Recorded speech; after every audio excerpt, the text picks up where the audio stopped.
And as usual, I'm not going to start the music until we've got some actual viewership. Till I see a comment again. Fucking hell. Now my computer's working. Now everything is working as it's supposed to. And yeah, all right.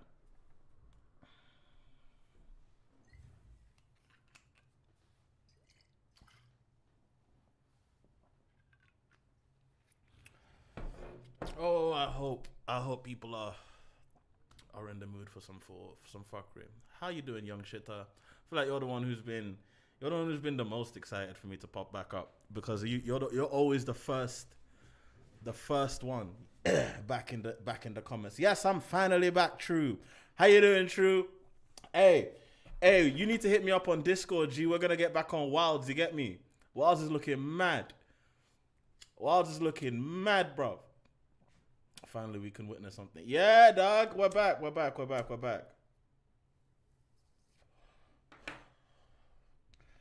And because we're back, because we got some viewers again, we can finally do this.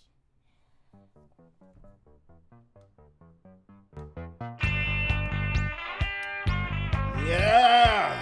Okay.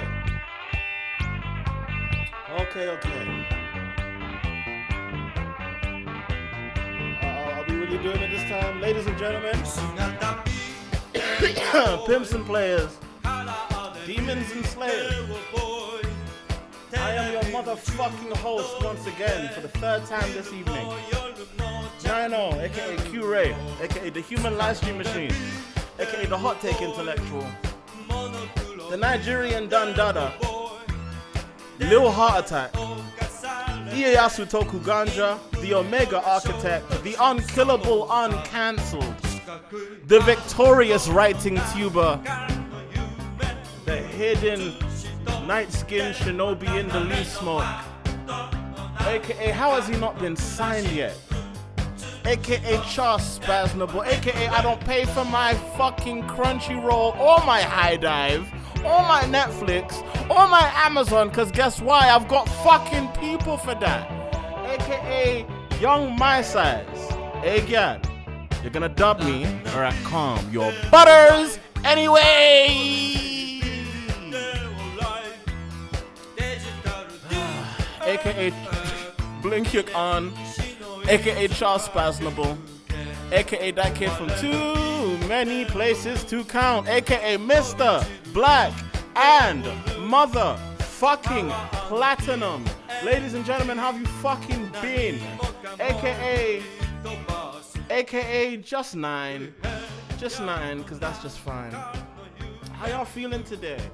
Bro, honestly, hold tight, the Moon Riders. Hold tight, Japanese electronic music. Hold tight, the 808 drum machine, bro. Like, for real. Just hold it all tight. Hold it all tight to your fucking chest until it pops. Until it fucking pops. Oh my god. Y'all wanna hear me rap? Cause like, I was gonna do some other shit, but like, shit, man. Anyway. AKA the Nia browser. Fucking bullets through your trousers.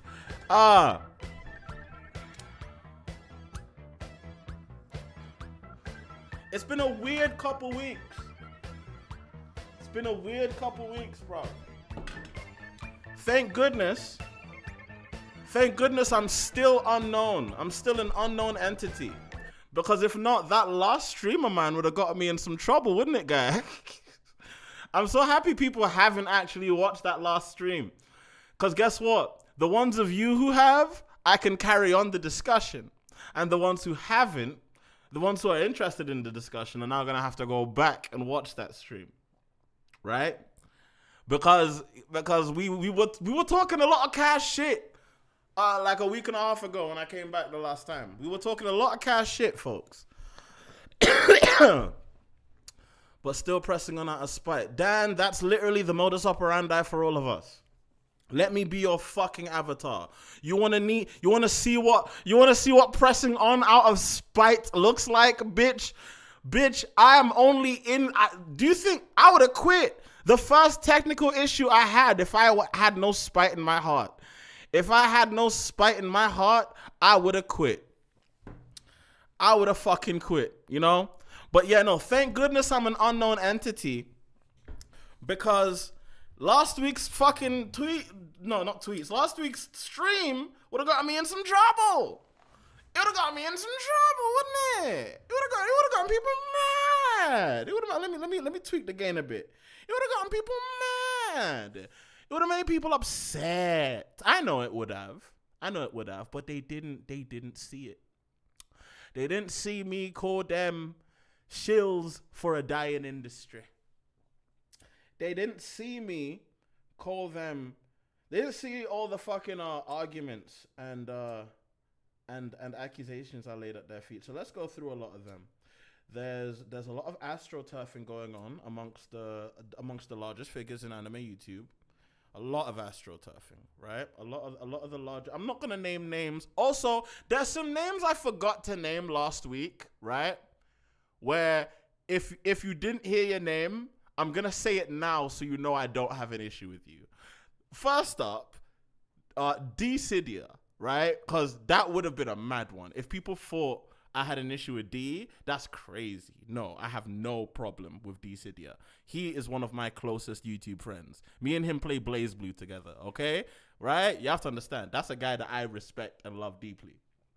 Even though he's literally in the camp of the people I'm talking about, well, he's not even in their camp. He just does editing for them. So I can't even call him. Again, it's like I said, you lot don't know. And he's not, mind you, I'm not trying to get him in trouble because he's not one of the people that's been feeding me stuff about what's going on. As far as he's concerned, he don't know nothing about what I know. You get me?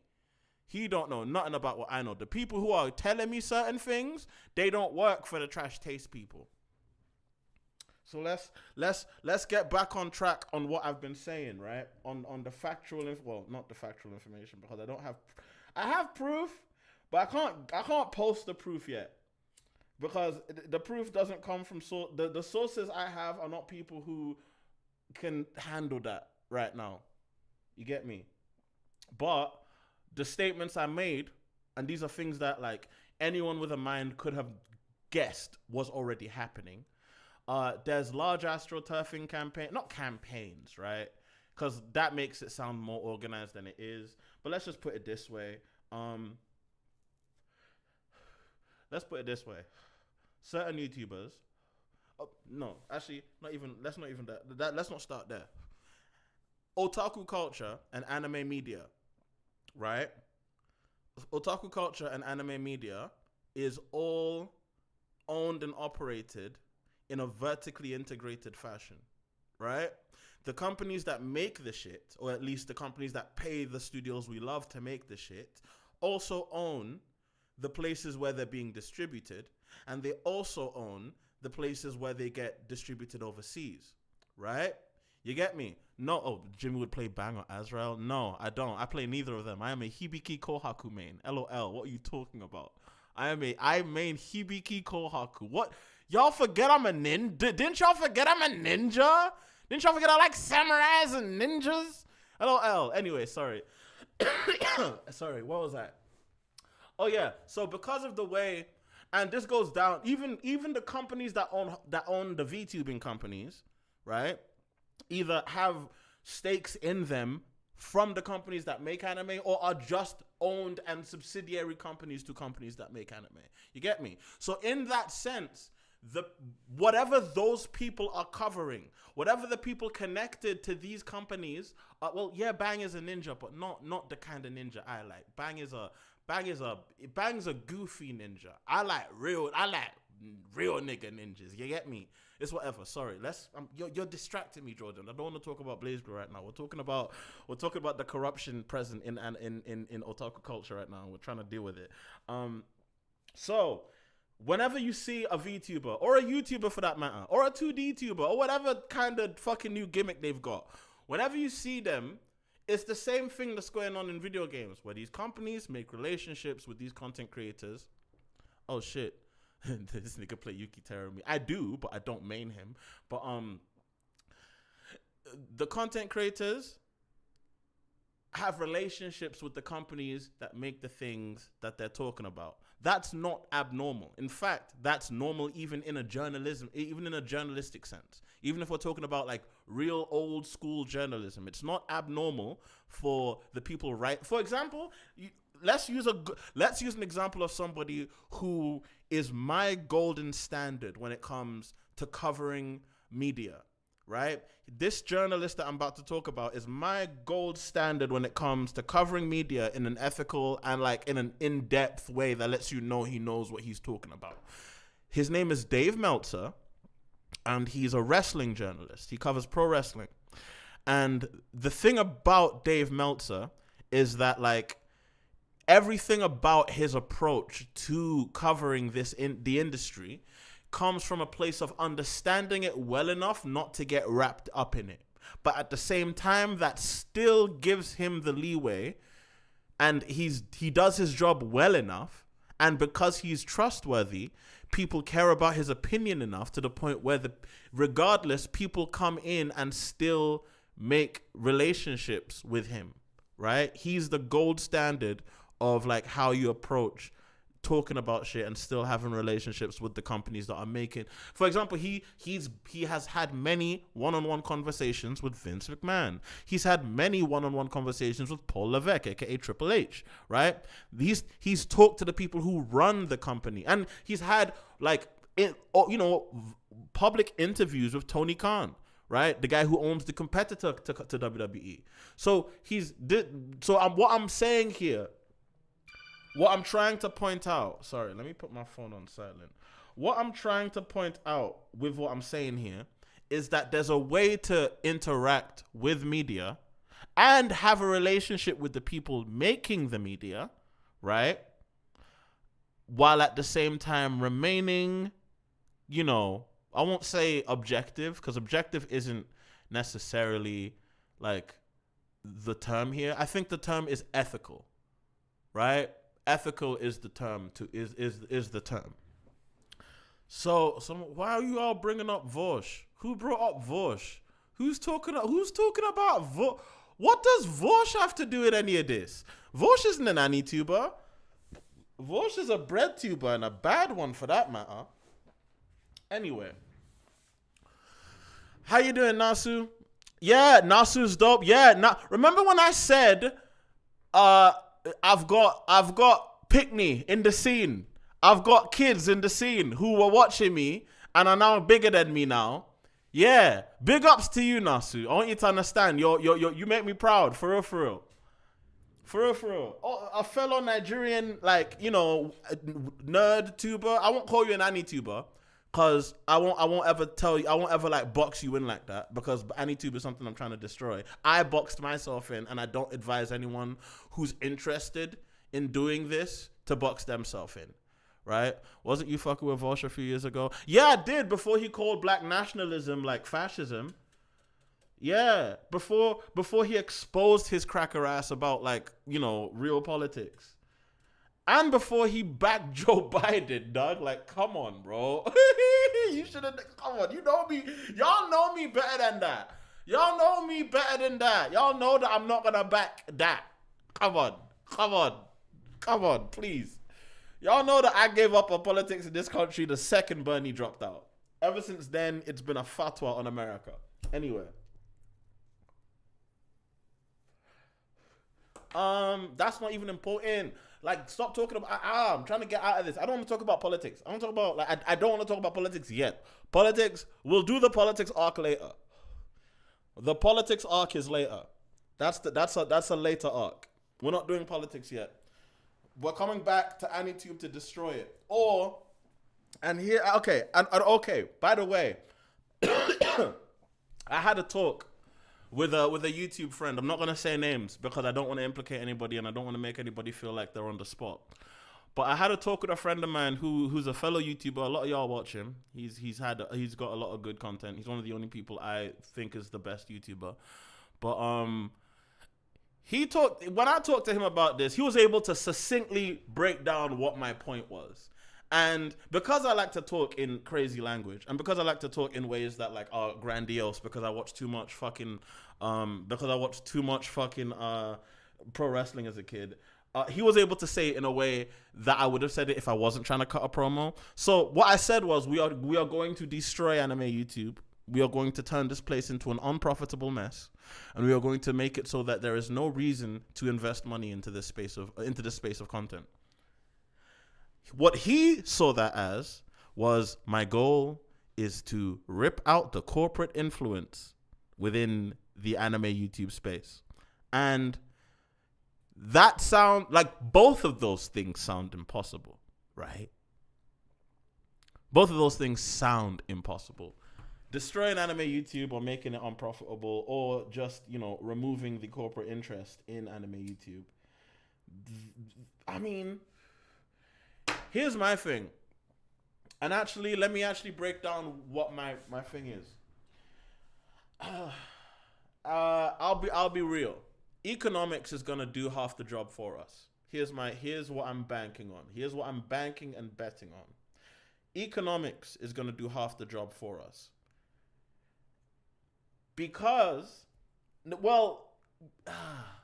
actually it might not. Because we are in a different space than we used to be.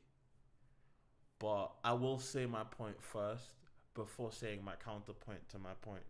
Because dialectic, counter dialectic,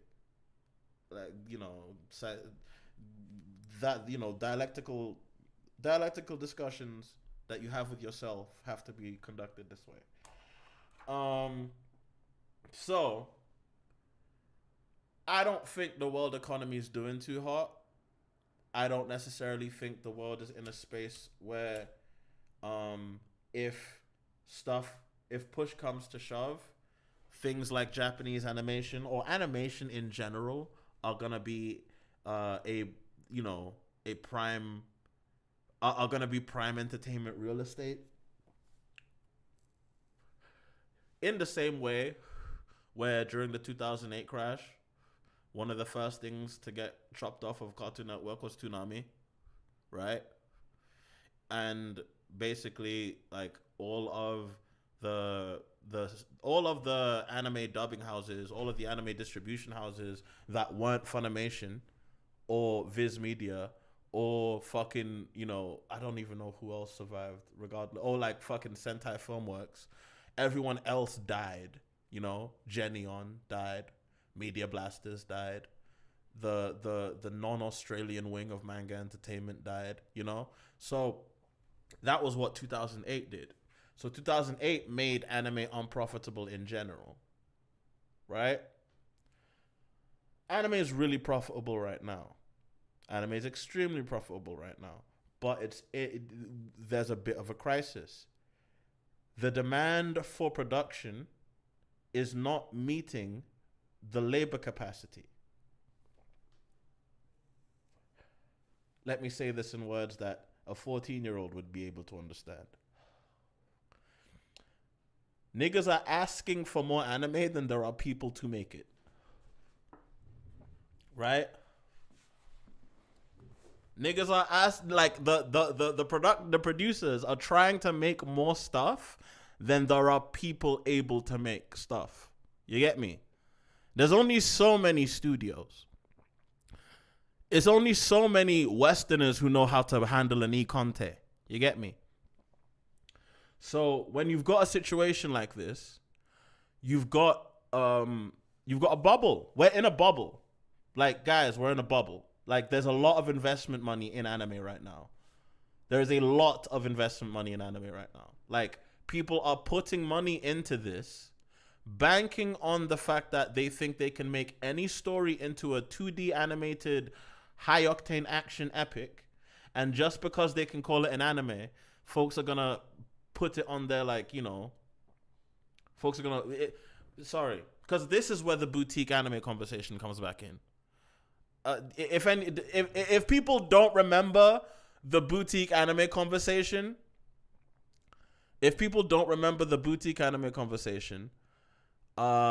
please, tell me you don't remember it so I can just give a quick recap. But those of you who do probably know exactly where I'm going with this. Is that the reason we're seeing so much trash every season? Because they're trying to match supply to demand at all costs? No. You're seeing trash every season for the same reason you saw trash every season 10 years ago. That hasn't changed. You're seeing trash every season for the same reason trash was in every season 10 years ago. 10 years ago, they needed shows to fill up space to put on TV. Now, they need shows to fill up space to put on streaming services.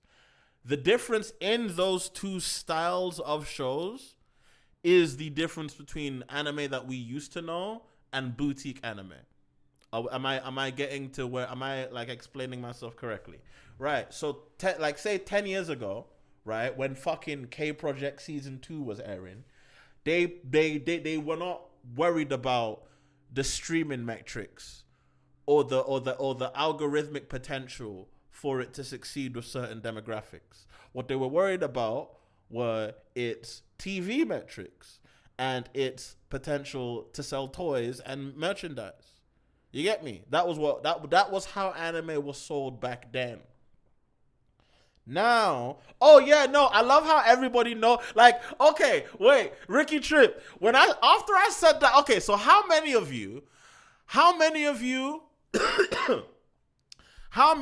heard my boutique anime rant last year, and then over the course of last year, it just kept ringing in your mind when new stuff got announced?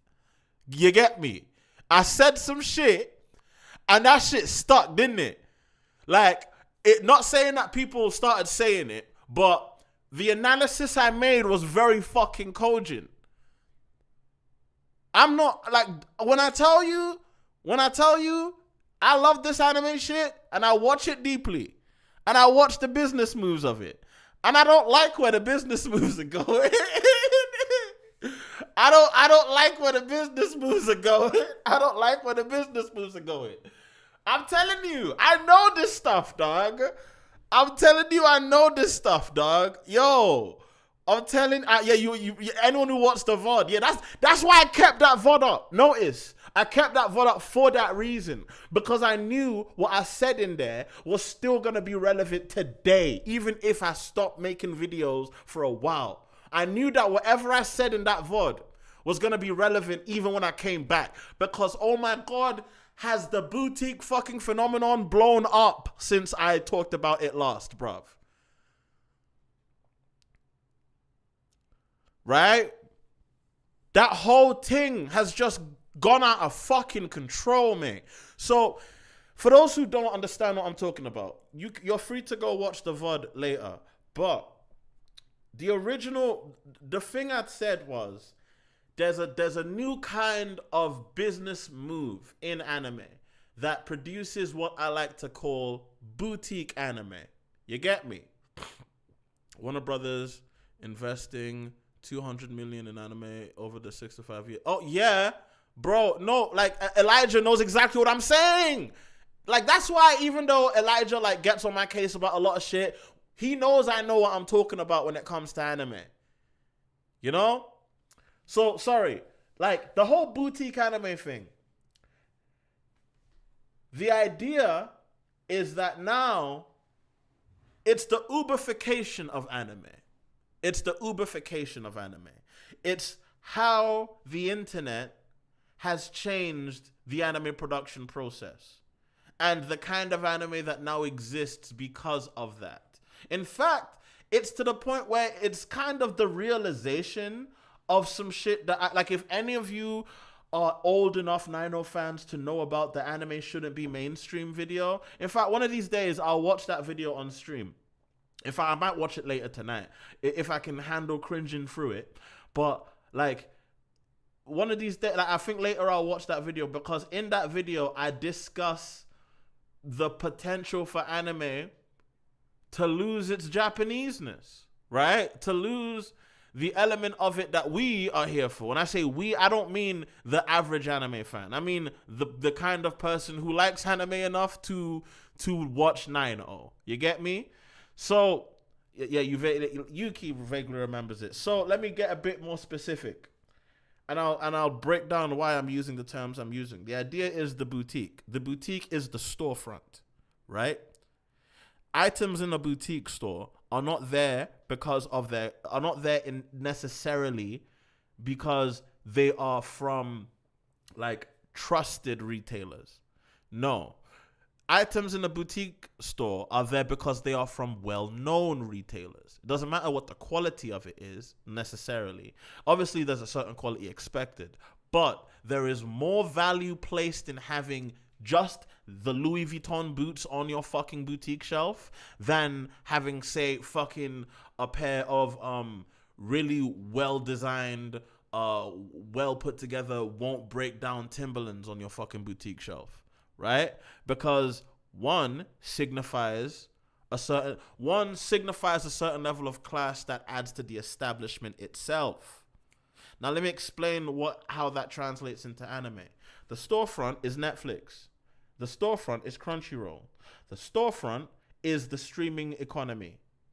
Instead of anime to be prized and produced and created on the basis of, is this something people want to see?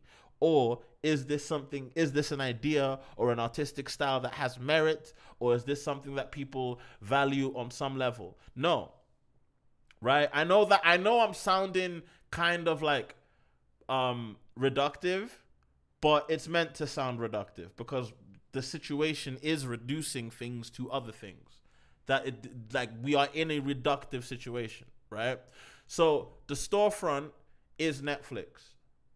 Instead of having Science Saru produce an original series, Science Saru being the fucking Louis Vuitton in this situation, because like I said in the boutique anime live stream, even if the casuals don't know about this is the crazy thing, like, and this is the reason why, like, I look back on my time as a kid in anime YouTube, and I look back on what people do on YouTube talking about anime. Without anime YouTube, without anime internet, like otaku internet culture being discussed on YouTube, there would not be a framework for people to understand what kinds of studios are making what, right?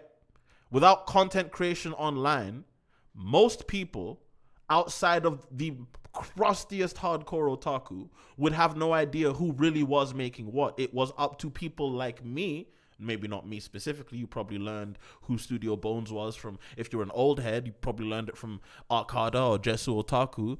If you're a little bit younger, you probably learned it from Gaunt or fucking Nox Taku or whatever, or some shit, you know? Like, but at the same time, unless you're really like attentive and you look at the screen when the opening is playing, you're not gonna know which studio made what all the time. You know what I mean? And even if you do recognize the name of the studio, unless you do the research yourself, most people aren't gonna have the way to contextualize why they should care. Are you understanding where I'm coming from? So, what I'm saying is, without the anime ecosystem, without the otaku ecosystem, how would Disney know who the most popular studios were in Japan, or who, like, as far as which anime bangs the West the most with the West? You know what I mean? Are y'all kind of understanding what I'm saying? Because what I'm saying, the implications of what I'm saying are crazy, and I know that anyone who's already caught what the implications of what I'm saying are is probably thinking I'm crazy. But I'll show my work. Give me a bit on that. My point, though, is for those of you who don't understand what I'm saying fully, without anime YouTube and anime fan culture online as a whole, right? Folks would not know. Folks wouldn't have the framework of knowing who the Louis Vuitton was. They wouldn't have the framework of knowing who the fucking Marc Jacobs was. The boutique wouldn't be able to boutique without us. How, nigga, do you think do you think had there not been a vocal online fandom for Studio Trigger, right? a vocal online love of Hiroyuki Imaishi. If Gurren Lagann didn't do to the internet what it did in 07, if Gurren Lagann didn't do to the internet what it did in 07, and the subsequent snowballing effect of that leading to Kill la Kill, and the subsequent snowballing effect of that leading to Imaishi's absolutely like die-hard fan base in the West, if none of that happened, is there a cyberpunk Edge Runners? You get me? Without us, and I don't just mean me, I mean you as well. Without the deep otakus in the West, there is no boutique to boutique in. Because they're banking on us, guys. They're banking on us to contextualize it for the people who are still just getting into anime. Oh yeah, none of this is, thank you. None of this is crazy. Yeah, who they hire when they're building a team for stuff like Star Wars Anthology is sourced from the database. Thank you. And guess what? Without us, there is no Western understanding of the database.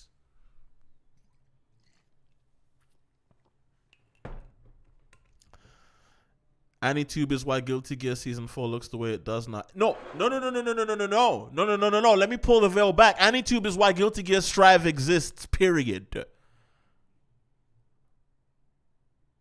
Anitube is why Guilty Gear Strive exists, period.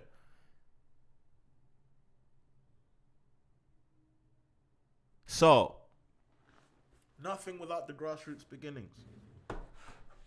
Unfortunately, my friends, we must set fire to the forest. Unfortunately, we must set fire to the fucking forest.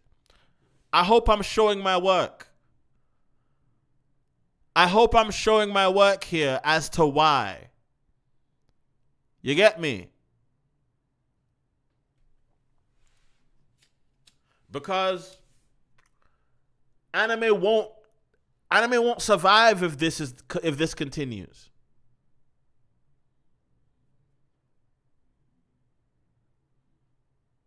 Anime won't survive if this continues. Mainly because we're operating in a medium that runs on full cylinders now. Kinda? Yeah, I won't even. Yeah, you're right.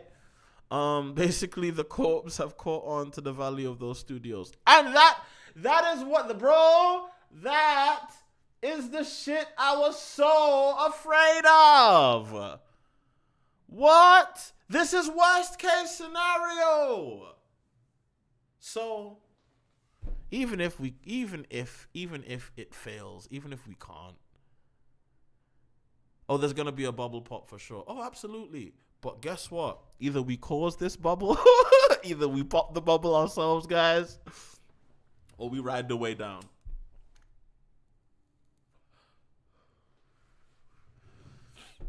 Either we pop the bubble ourselves, No, we didn't need to gatekeep anything. We didn't know. Okay, so we should have gatekept hard. No, we didn't need to gatekeep. Oh, I get it now. I thought you were just talking shit, but I get you now. Thank you. I'm gaining followers. I'm gaining disciples because I'm making sense. Yes.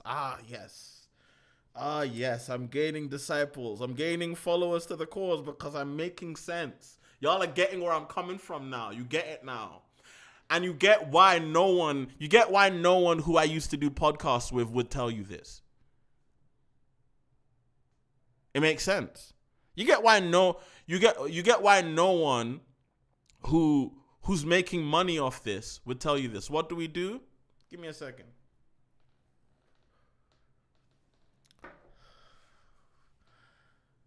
This is going to require more doing from someone like me than it could from someone in the crowd. But here's what the people in the crowd can do. Here's what y'all can do. I'm late. Explain the schizo theory. Okay. We'll do this later. I'll re-explain it. Holden would get this. Of course, Holden would get this. But Holden's also like working in it. You get me? Holden's making trailers for these people. Like Holden's golden regardless. Holden's good regardless. He's not part of Anitube. Y'all don't understand. Holden actually owns an independent animation company that produces marketing content.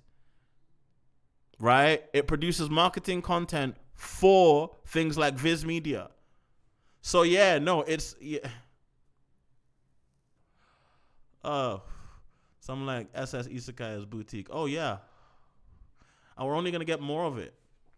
We're only gonna get more Suicide Squad Isekais. And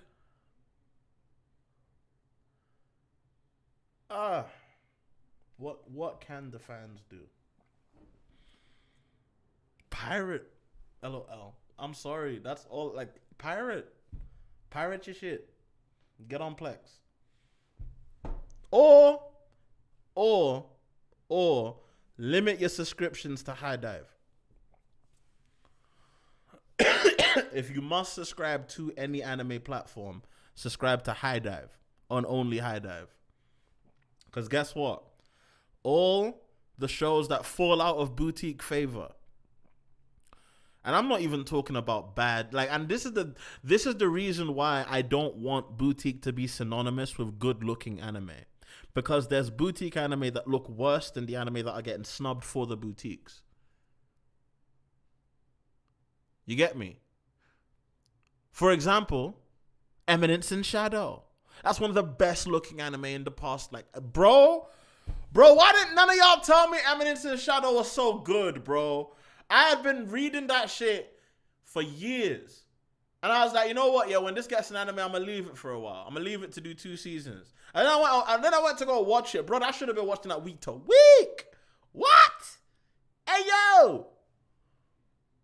That shit was sick. Anyway. But yeah, no, High Dive, I guess. If you just want like a consumer behavior, if you just want like a thing you can do sitting in the ass and just watching anime, mainly watch your anime from High Dive. If you want to put your money anywhere. They've got the cheapest subscription. They've got the best library. You're not going to get all the stuff the fucking Twitter weeaboos are talking about, but you don't necessarily want to talk about anime to them, do you? So, plus, you get to watch the glorious brain rot that is Oshinoko. So, please. Anyway. The ultimate timeline where Lackland didn't disrupt the Discord community. You know, like, okay, as much as I've always gone on record for being cool with like pedantic, you know, Lackland, right? Pedantic romantic, like, I will always say that was their most boneheaded decision. They already operated from a place of, and I'll tell you what it was. They were operating from a place of feeling othered by the community and feeling like an underground part of the community in a lot of the same ways I was. But to them, the figures that they like chose to paint in a certain way ended up not necessarily being that. But the Flying Colors Foundation was full of shit in the first place. And my argument about the Flying Colors Foundation was, and you'll hear it from me, anyone who, and this is deep lore that I'm not going to elaborate on. If you get it, you get it. If you don't, you don't. My only argument was, as a scene collectively, we had the power to use them for what we needed, and then dump them, and like cast aspersions once we got what we needed from them. And I know that sounds duplicitous, but my nigga, this is capitalism. Anyway, sorry, bringing up half a decade old drama. Jesus, whatever. Where was I? I guess that's it. That's it on that conversation. I want to play Wukong. I want to see if Wukong runs now.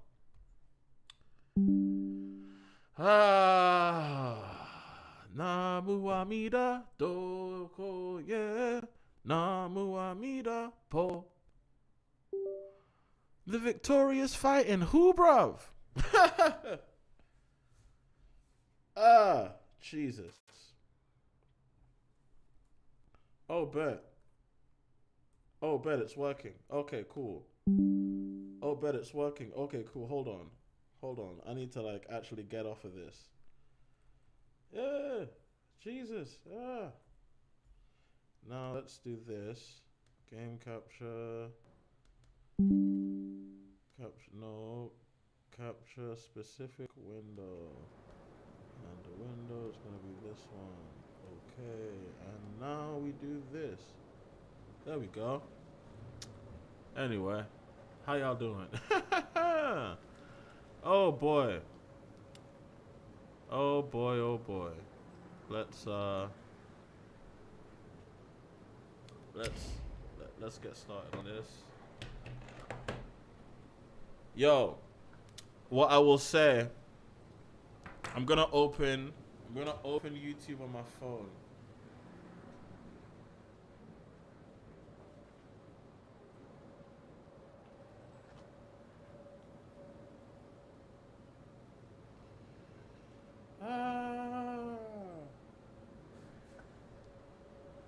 YouTube is not responding. No. Oh no. Open Studio. YouTube is not receiving enough video to maintain a smooth connection. Yeah, no, what are you talking about? Like I am streaming. Like, hold on. I just need to fix the fact that the game is not producing any sound.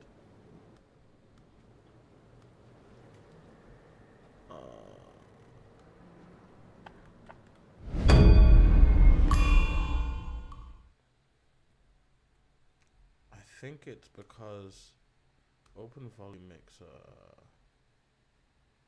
output device, input device. Yeah. Very hilarious stuff. Let's go on YouTube. Oh, y'all can hear it. Y'all can hear it, but I can't hear my own game. That's hilarious. That's actually the funniest shit. Let me the game's loud, so let me lower the volume.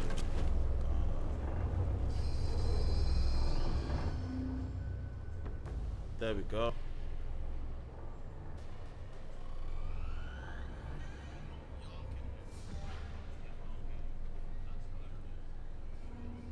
I don't know why the video was still playing. Yes, Wukong. Anyway. Oh gosh. Namu Amida Do yeah. Namu Amida Do. The victorious fighting Buddha. Anyway. Oh boy. Yo, Wukong is such a fun game, bro. Like, bro, I can't lie. The Chinese did it, mate. Like, I won't lie to you, brother. This game is sick, fam. Looks a bit zoomed in, though. Oh, word? Does it? Hold on. Yeah, it does, doesn't it? Hold on. Give me a bit. I need to fix OBS. I'm realizing OBS is bugging. Don't you hate it when that happens, streamer bros? Don't you hate it when OBS is bugging? I just realized how fucking zoomed in it was. Let's fix this. I'm so sorry. This is so embarrassing.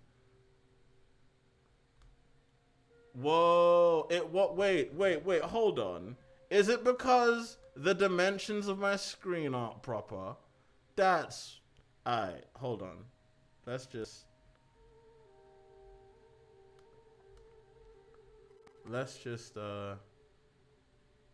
hold on, cause this is kind of embarrassing. Capture any full screen application. Okay. Capture specific window.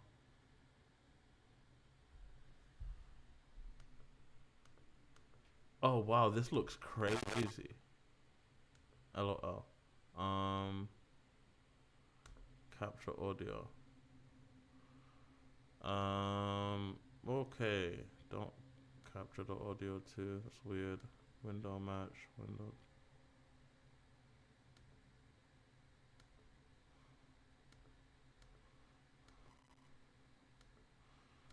All right.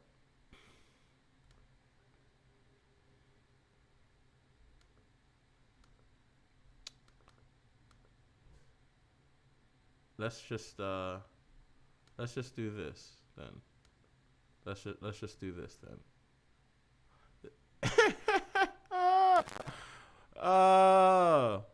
Looks a bit zoomed in. We hear the game sound. Yeah.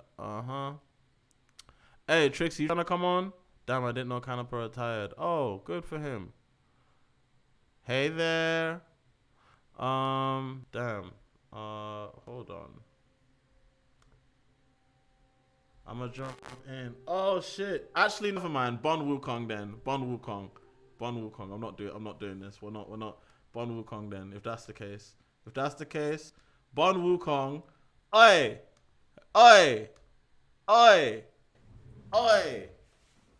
Hold on.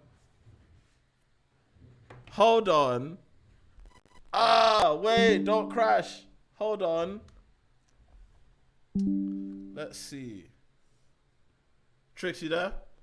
Yeah, I'm here. Yeah, I just realized everyone else is going to be able to hear you, but I can't for some reason because yeah, hold on. Just give me 1 second. This is going to, I'm going to mute myself and jeez, why is my desktop audio being so busted? Busted ass audio. Let me make sure my shit works. Yeah, I can see your waveforms popping up, but I literally cannot hear you. This is ridiculous. Well, hello, chat. It looks like y'all can hear me. I think. Y'all, all I've been doing is reading Tezuka. Nothing but Tezuka. Tell me all the Tezuka facts you got. If you know somebody I should follow because they know Tezuka facts, send me their @ Just flood me with all the Tezuka shit. All of it. I need all of it. I know you're thinking you don't mean all of it. So I do. Odd. I mean every last bit of that Tezuka stuff. Get it to me. This is so weird, guys. Why is my audio so much better than Jimmy's? Well, this is so probably odd. because I have a nice mic. Fuck it. What is Tezuka? Oh boy. I can now hear her. Funny. Let's see this. Now it's back. Oh my fucking god! I had to just unplug it and replug it. How you doing, G? The thing about Tezuka is that he made like a countless number of manga. Oh, we're talking about Tezuka already? Are we back? Are we back on Tezuka again? Are we back on the Tezuka kick? Can you hear me now? I can hear you now. Yeah. Oh my god! Hey, what's up? How's it going? Yeah, no. I was asking. Are we back on the Tezuka kick now? Yeah, I just jumped in and I told everybody I need all of the Tezuka data that everyone has. Anything anyone's got. I need all of it. So, can I ask you now? Actually, now that I have you in front of my audience, let me ask you two things. Yes. One, I need to ask, how do you feel about the Anitube destruction plan? What is the plan exactly? The plan well, okay, no, fine. We don't have the plan yet. Well, I have the plan, but I don't want to say it on stream yet. The Anitube destruction intent. The intent. I don't know. I think anime. I don't think anime YouTube is in its. Okay, actually, you know what? Yes, I agree, but because of the word YouTube being in there, I think we need to get. I think anime fans collectively need a new home. YouTube's not good. Okay, but a good way to start the exodus is to kill what exists. That's true. It's hard to get people to stop if there's still something for them to come back to. That's true. Like there can be multiple goals to create a better world, but I feel like we all need to be focused on the one that we see right in front of us. You know? That's true. That's true. So destruction is a path to salvation. Anime has taught us this many times. Many times. Oh, absolutely. I'm glad. I'm finally talking to someone who truly gets it. Now, secondly, I want to have a conversation with you about neo-otakuism. I want to know how crazy I am. I want to know how. Right. I want to put to to test how insane I've made myself. All right. All right. I'm also on a quest to make myself insane. I've been playing Umineko no Nakokoro ni. Anybody in the chat who knows what that's like, you know what that's like. Anyway, so have I explained my thesis, the base thesis for neo-otakuism? It's both it's a media literary analysis and a political theory wrapped into one. But have I explained that before? I don't think so. I don't think you've explained it enough for me to say that I have a grasp of it. So, my base thesis is that in neoliberal capitalism, right, the only thing that bears any weight or any actual, like, tangible, real thing that we care about in the world is treats. You know what I mean by treats? Treats, like little treats for yourself? Well, consumer goods. Yeah, okay, sure. Yeah, goods, yeah.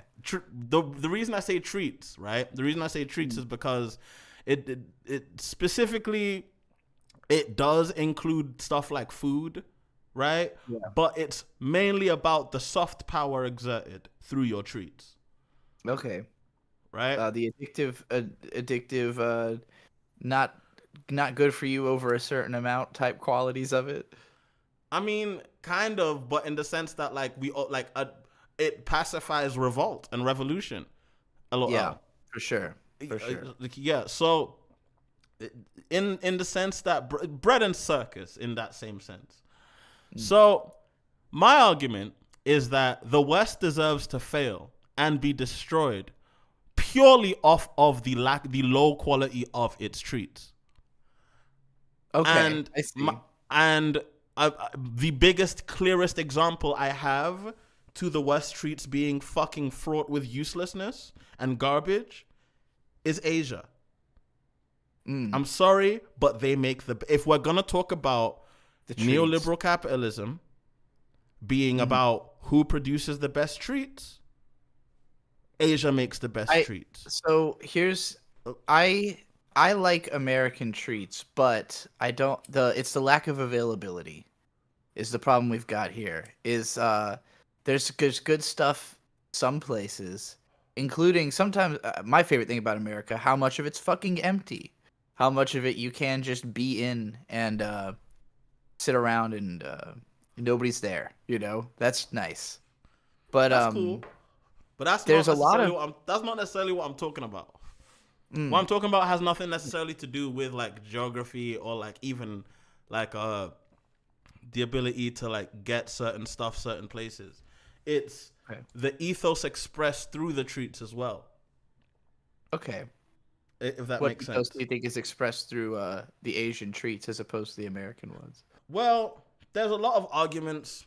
There's a lot of different arguments. There's a lot of different like angles you can go. There's the MacArthur argument of like after World War II, MacArthur and the American regime in Japan kind of just like pushed Asian like productivity through the roof by utilizing a mixture of American business ideals as well as Asian collectivism, right? There's that. I don't agree with that. Sorry, I don't necessarily agree with that argument. I think there is a collectivist nature and value of quality present in not just Japan, but in all of Asian culture that like has been like that even capitalism hasn't dulled, I'm gonna if that makes sense. Here's a theory you've just given me. I think it's natural for everyone, including in the West, to be collectivist, but that Western culture brainwashing is like deliberately about taking that out of you. Like it's it's the American culture tries to make you alone. Well, It is about pushing you onto an island by yourself, you know, and my thing is, and telling you that you're supposed to be able to do it all and nobody without help, you know. well, yeah, And that's so, what in yeah, fact, it's you're supposed to because be able to do so much of it you can help other people too because you've got so much. it's you because know? this place is rooted in a deep sickness. And you know what I've realized? But my ability to just write off America as a land that deserves to be nuked away really does come from the fact that I'm not from here. Like, you get me? I think I've learned, I've accepted that. Like, it really does come from the fact that, like, I don't have the fealty. Like, okay, here's a thing that used to be said that you used to be said back in the day. Because the simplest argument for neo-otakuism is that thing Japan is true and correct, right?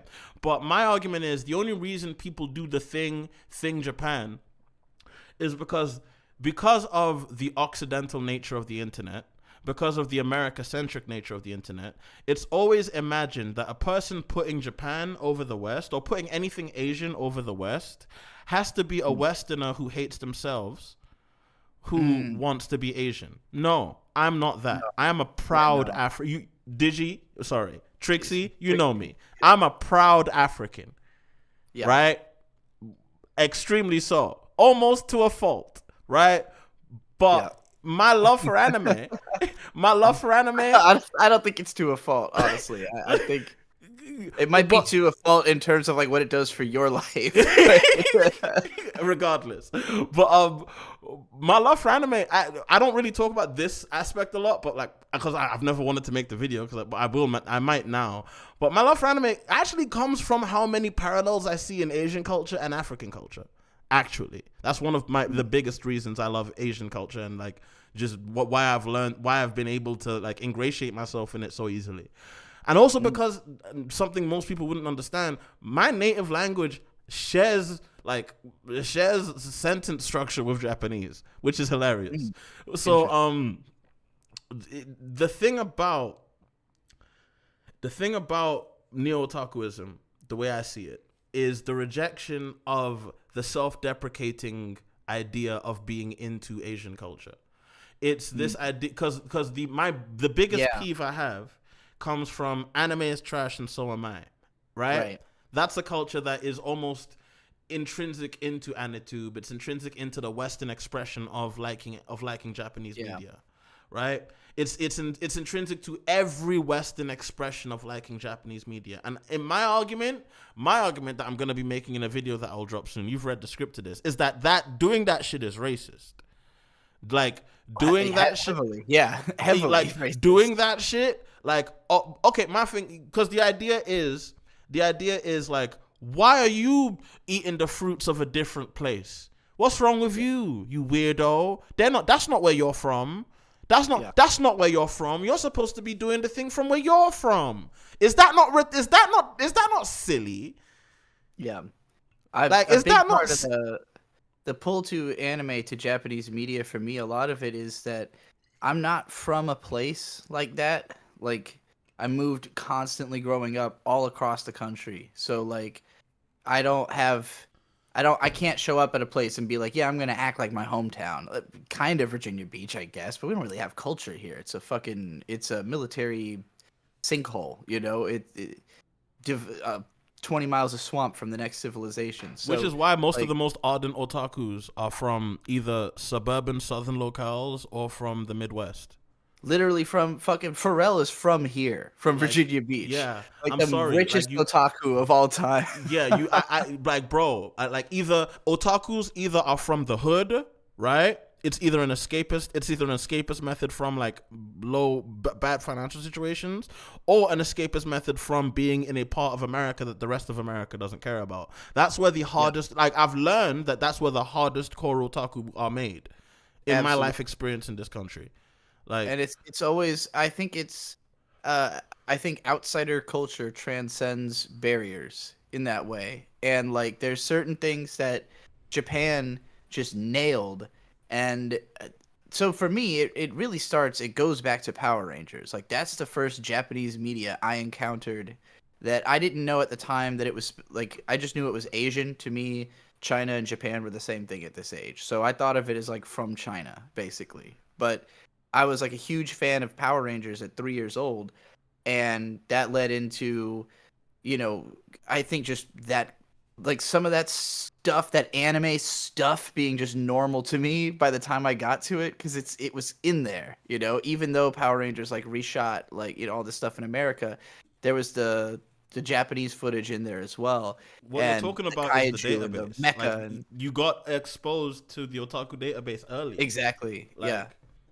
And that's a 90s remake of like a 80s sequel to a 70s fucking superhero cartoon. We don't even need to get it. But like, okay, but like, what is power? Okay, guys, and let me put my hands up here.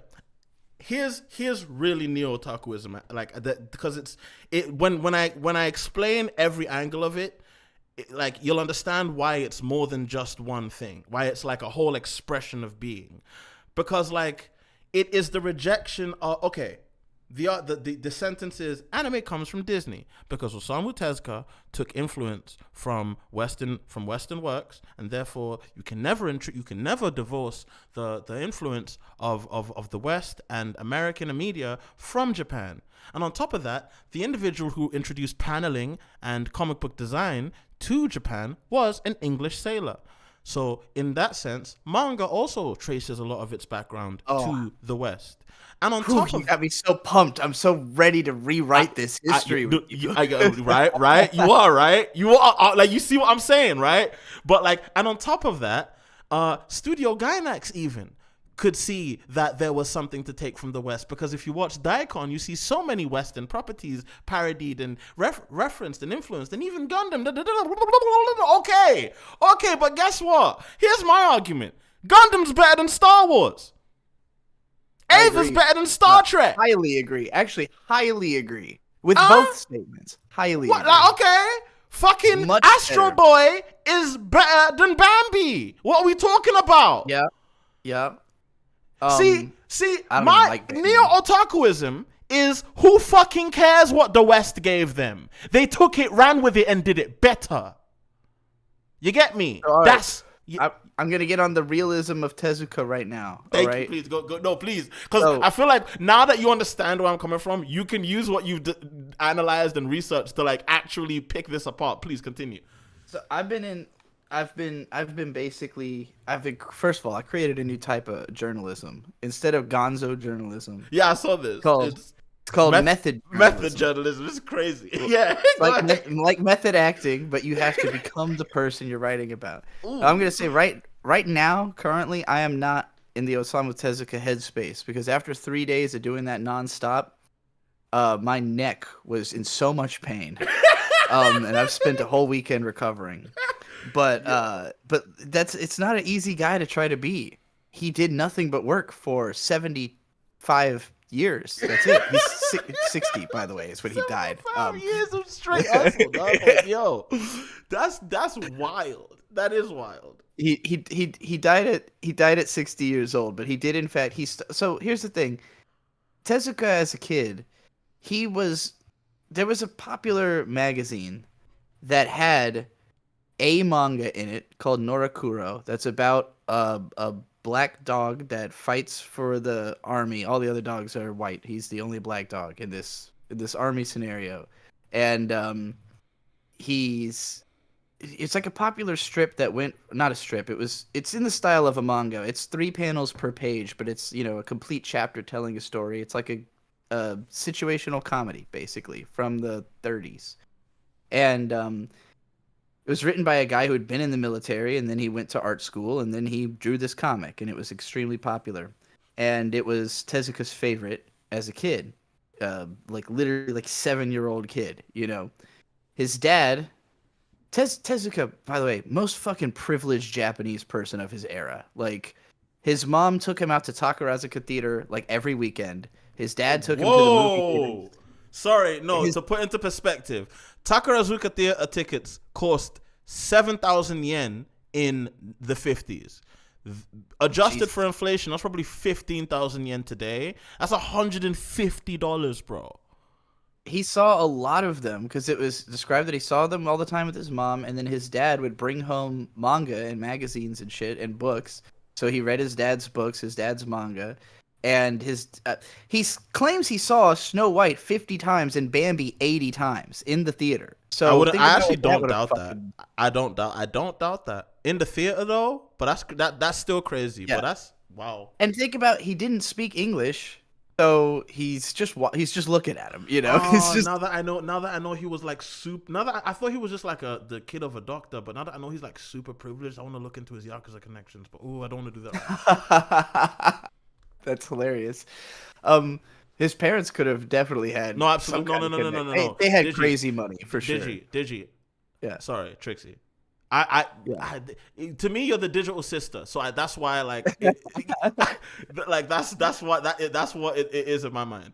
But You just gotta look at the avatar. You see Beatrice sitting there with her Nintendo Switch, looking all evil. No, absolutely. No, oh gosh, it's yeah. But the actual, like, you can't be wealthy, like, you okay after World War II. You couldn't be wealthy in Japan, or at least you couldn't be that level of wealthy in Japan unless you either were in the Yakuza, had connections to them, or were cool with them doing what they were doing as it had to do with your industry. Does that make sense? It makes sense, especially for his parents, because I mean, consider he was at the end of World War II, he was 17 years old, and he literally went straight to university. Like, he was in medical university at 17. In his second year of university, he drew 14 graphic novels that were all published while attending medical university. Can you even imagine doing that? How do you even I don't fucking know. You can go to his chronology. Cousins in medical school. I haven't talked to those niggas in years. Because they're just doing medical school. My assumption is that, like, they were so desperate after World War II to, like, pass students that even Tezuka, who clearly was he describes at one point. Okay, we're gonna get into the why black people created manga. Well, specifically one black GI Joe, literally a GI named Joe. Did you read this article already? I sent you. Oh yeah, Jimmy? I read it. No, I read it, okay. And it kind of blew my mind, but. This is neo-otakuism, baby. We are rewriting otaku history. Please continue. So, all right. So it's important to realize Tezuka, he was a kid reading manga. All I'll say to you, Trix, is across Japanese history, there have been multiple Yasukes.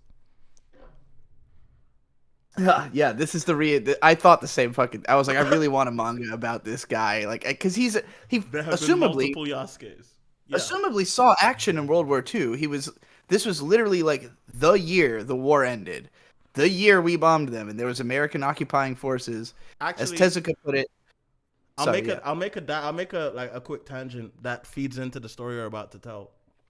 During World War II and the Korean War, a very common practice amongst white GIs was trying to rape the natives. And a very common practice amongst black GIs was beating the shit out of them for trying to do so. And because of that, having this manga, I'm telling you, it's such a good manga. And because of that, like, it became one of the and this actually changed how I viewed the way Japan writes about black people. But one of their first introductions to blackness was being protected from white people who were trying to attack them. That's very cool. Those are stories. Those are probably stories that had been told for, like, in families for a long time. That's true. You know? So when mangaka get this idea that, like, you know what, I want a big, strong, powerful character, I'm gonna make them black. I get it now. You know? Yeah. Not saying that that's how every black character should be portrayed. I'm just saying I understand that instinct. You know what? I'm gonna bring up the actual article so I can read exactly how Tezuka described this interaction, because it's very poetic. It was obvious that this dude made a lot of impact on him, not just because of the fact that he gave him these comics that he's gonna fucking lose his shit about for like 10 years.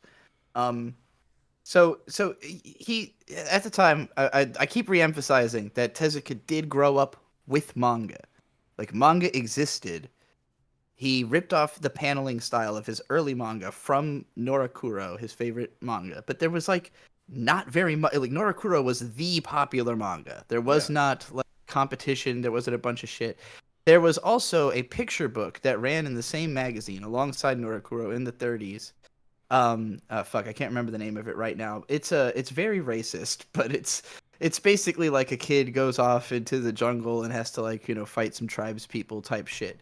And Tezuka would also rip off some elements from that in Shin Takarazuka, which come off very racist. Some of his early manga has some very racist imagery in it. But having said that, I know he's not racist because of this story, and also he changes quickly. Like I've just gotten to Pistol Angel. Pistol Angel is a manga set in the West that's about the white townsfolk kind of being the bad guys, while the raiding Native Americans are clearly the good guys. So, I think that's pretty based or lifted. Yeah, it's lifted. Like That's even my when new they're being racist, they make the natives based still. I'm trying to say lifted instead of based. I think it's better. It's like that ultra ground shit, you know, lifting up, get lifted. I feel based is fine. I feel like, in my opinion, I like opinion, lifting stuff. So yeah, but in my opinion, like the way the Nazis are trying to take based, the people who invented the word aren't gonna let them take it. Black people invented that word. They can't take based. Like people have been calling shit. It will always mean Lil B, but as long as I don't know, it's like it's the same thing as saying the N word for me, where I'm like, I know what white people I encourage when I say this. So like, well, I mean, as a black, I feel like I guess for me, when I call stuff based, it kind of like has I try. Yeah, to nobody's gonna think you're a white supremacist because you said based. Yeah. Like even though I used to go on like the Four Clovers a lot, but it doesn't necessarily mean I'm the kind of person who condones. Good things came out of that forum. Yeah, a lot of good things came out of that forum. Like a lot, like people forget that like that forum gave us Cave Story. That forum gave us like what was that one? Katawa Shoujo. That forum gave us Shin Mao Mao Yusha. Right? So yeah, no, we can't discount. We can't discount it just because it's full of Nazis. That would mean we had to discount anime as a whole, guys. Anyway, that's true. I got to get more into this story. So Tezuka, he's a young Tezuka. He's got exposure to manga. He's got exposure to picture books. He's got exposure to movies, and particularly animation. He's a huge Disney fanboy as a kid. Like he's seen all the Mickey Mouse shit. He's seen Bambi and Snow White 100 fucking times, and it's very clear. To me anyway, that what Tezuka was always trying to do through his manga is copy film. He was trying to make cartoons on paper.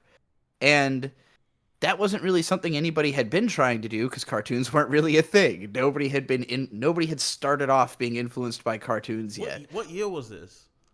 This is he was born 1928. So 1928. His childhood was the 30s. His childhood was the 30s. We're talking golden era of Disney. Like first golden era. Okay, and all those movies came out like back to back also. So we're talking about like a couple of years where he's like hardcore watching all this Disney, but it was the manga in the magazines that inspired him to start drawing. Like that was where he realized, oh, like the drawings don't have to be on screen. They can be like in a page, and I could just draw them on the page. And so he just started drawing at a rate that his mom said she had to erase pages in his books to give him more room to draw. So that's actually man. So all through middle school, and middle school in Japan at the time is middle and high school, So and it ends at 17. So for like the 7 years or whatever of what is considered middle school, he spends this whole time drawing nonstop and forming clubs. And he gives his drawings to everybody. Everybody in school knew his manga. Like, he'd given it to all his friends, all the teachers. Everybody had to read his manga. He created clubs because he was also into bug catching. So he would catch a bunch of bugs and then draw these, like, pamphlets that are, like, bug facts just give out like bug fact pamphlets or whatever facts he knew. He had all the encyclopedias and shit, so he could reproduce all this data that none of the other kids have and give it all, seem like a smartass to everybody. So basically, like, he spent a lot of time just like creating art out of all of the information inside of his brain for everyone around him, and he literally drew. Sorry, I want you to because because you're saying something very good. Because because the fact that you're saying that, like, he also definitely, because what you're maintaining is that he wasn't just some kind of Westerbo. He was imbibing influences from where he was from. I consider him both the first otaku and the first Westerbo. So if that makes sense, that means he was. Would you say he was plugged into Japanese art movements of the time? Oh yeah, I think he was just simply as like well read as a Japanese person of his age. So then, if that's the case, I want you. Are you familiar with Shin Hanga? No, I'm not yet. Okay, so there's two. Basically, I want to put to death the meme that anime comes from Disney tonight. We're doing that tonight. That's what I want to do. So I'm giving Trix 2 Wikipedia pages, and I want her to look. I'll just say, even just the fact that Tezuka is the first one who was influenced by Disney. It's not like Norakuro's artist was watching Disney movies. That was just a guy who went to war and then wrote about his war experiences as dogs. Like, they don't look like fucking Western cartoons, So and most look through the pages I sent you. Yeah. Most of the shit that existed at that time also was like based on Japanese. Okay, I see what you're showing me. Like, old school open this now, art prints, woodblock prints. I'm gonna open this now, and I'm going to show. Give me a second. Scenes. Let me add another scene. Where we're going with this, I feel like we're going way back in history to show these traditions, but like even just of the time, I really do think, like, people act like Tezuka I agree. I just think it's also important to show manga. that. I think that's what we're trying to say here. Tezuka didn't create manga. Like, of course not. Manga, but like, no one can try and put that at his feet. No one can try and do that. Now, I do think he created graphic novels, and I don't know if he's the first one who ever published something that by modern description would be a graphic novel, but it's the oldest one I can find. And it's really frustrating because he doesn't come up in the Wikipedia article about graphic novels at all. Yeah, his name is not mentioned. Because it's Eurocentric rubbish. So here's the most fucked up part of that, though. When you say Eurocentric, it's even crazier than that. The article attributes the phrase graphic novel to an American artist in 1963 who came up with this term to describe their own, work, trying to say, like, oh, it's above a comic type shit. And the reason that they had that idea is because of the Japanese Gekiga movement, which was Tezuka's students who wanted to distinguish their work from Tezuka by saying our work's more adult and serious. I just want to look at this. What do y'all think modern anime pulls more from, guys? Disney or absolutely this? Absolutely this. You get me? Yeah. You get what I'm saying? This is what I think when I think Japanese art. I think this. This is what Japanese art. This is what Japan looks like, actually. Not even just in art. This is actually what Japan looks like. When they want to, so it only goes to show, it only goes to say that this is more or less, if you want to talk about or even let's look at specific artists, right? Tsuchiya Koitsu. Let's look at this guy. Let's look at some of his stuff, because he's like one of the younger guys of that movement whose style ended up translating the most into the stuff Tezuka grew up with. So, like, yeah, Tsuchiya Koitsu, the way he uses color, the way he uses space, right? Right. The shape of the lines, even exactly. It's so obvious who like where the rest of Japan and learn to draw from. Yeah. So please let's dead this Disney nonsense. Well, and it's also Like, it's a very Western thing to act like you're not influenced by someone directly. Like in Japan, they never have qualms about being like, yeah, I liked this thing, so I drew it. You know, like, oh, I saw that movie and I went home and I drew it immediately. You know, the fact that like in America, we'll be like, we'll just like act like we haven't seen anything in 15 years and talk about shit from our childhood. It's actually hilarious. One thing I've noticed about Japan is they'll name their most shallow influences. That's true. But it's because they want shit you'll heard of. They haven't heard of it. They'll name the most shallow influences, but then you get them in an interview and then they'll start telling you about all the other stuff they're influenced by. You get me? Yeah. Like, kind of how Tarantino says it, if that makes sense.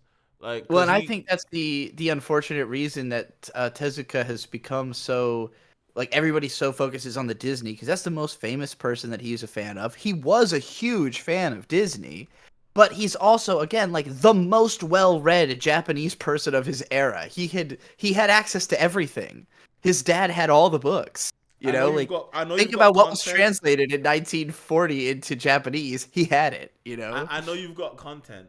I know you've got content that you've got cooking about this topic. The streets need it for real. For real. I'm waiting for you to drop, because I know you've got like a whole thing that you're working on. Like, I want to see what the Golden Witch does in the hour-long YouTube video era. You know? Hour. I mean, what I've written so far is 35,000 words. Yeah. Like, so that's 3 hours so far. Oh yeah, please, and let's get it going. Let's get it cracking. Oh no. I've got 6,000 words on Orientalism, so I'm not going too crazy on that one. Nice. Yeah, no, this is gonna take this project I'm working on at the scale it is at. It will take too long for me to be quiet about it. I'm just writing about everything Tezuka did ever, actually, so it's gonna take months for me to finish this, and I need help. That's why I've been putting out. I'm just like, hey, if you know stuff about Tezuka, tell me it, because continue. It's shocking. Wait, actually, you know who you need to talk to? Talk to Daryl Surratt. Have you talked to him yet? No, I never have.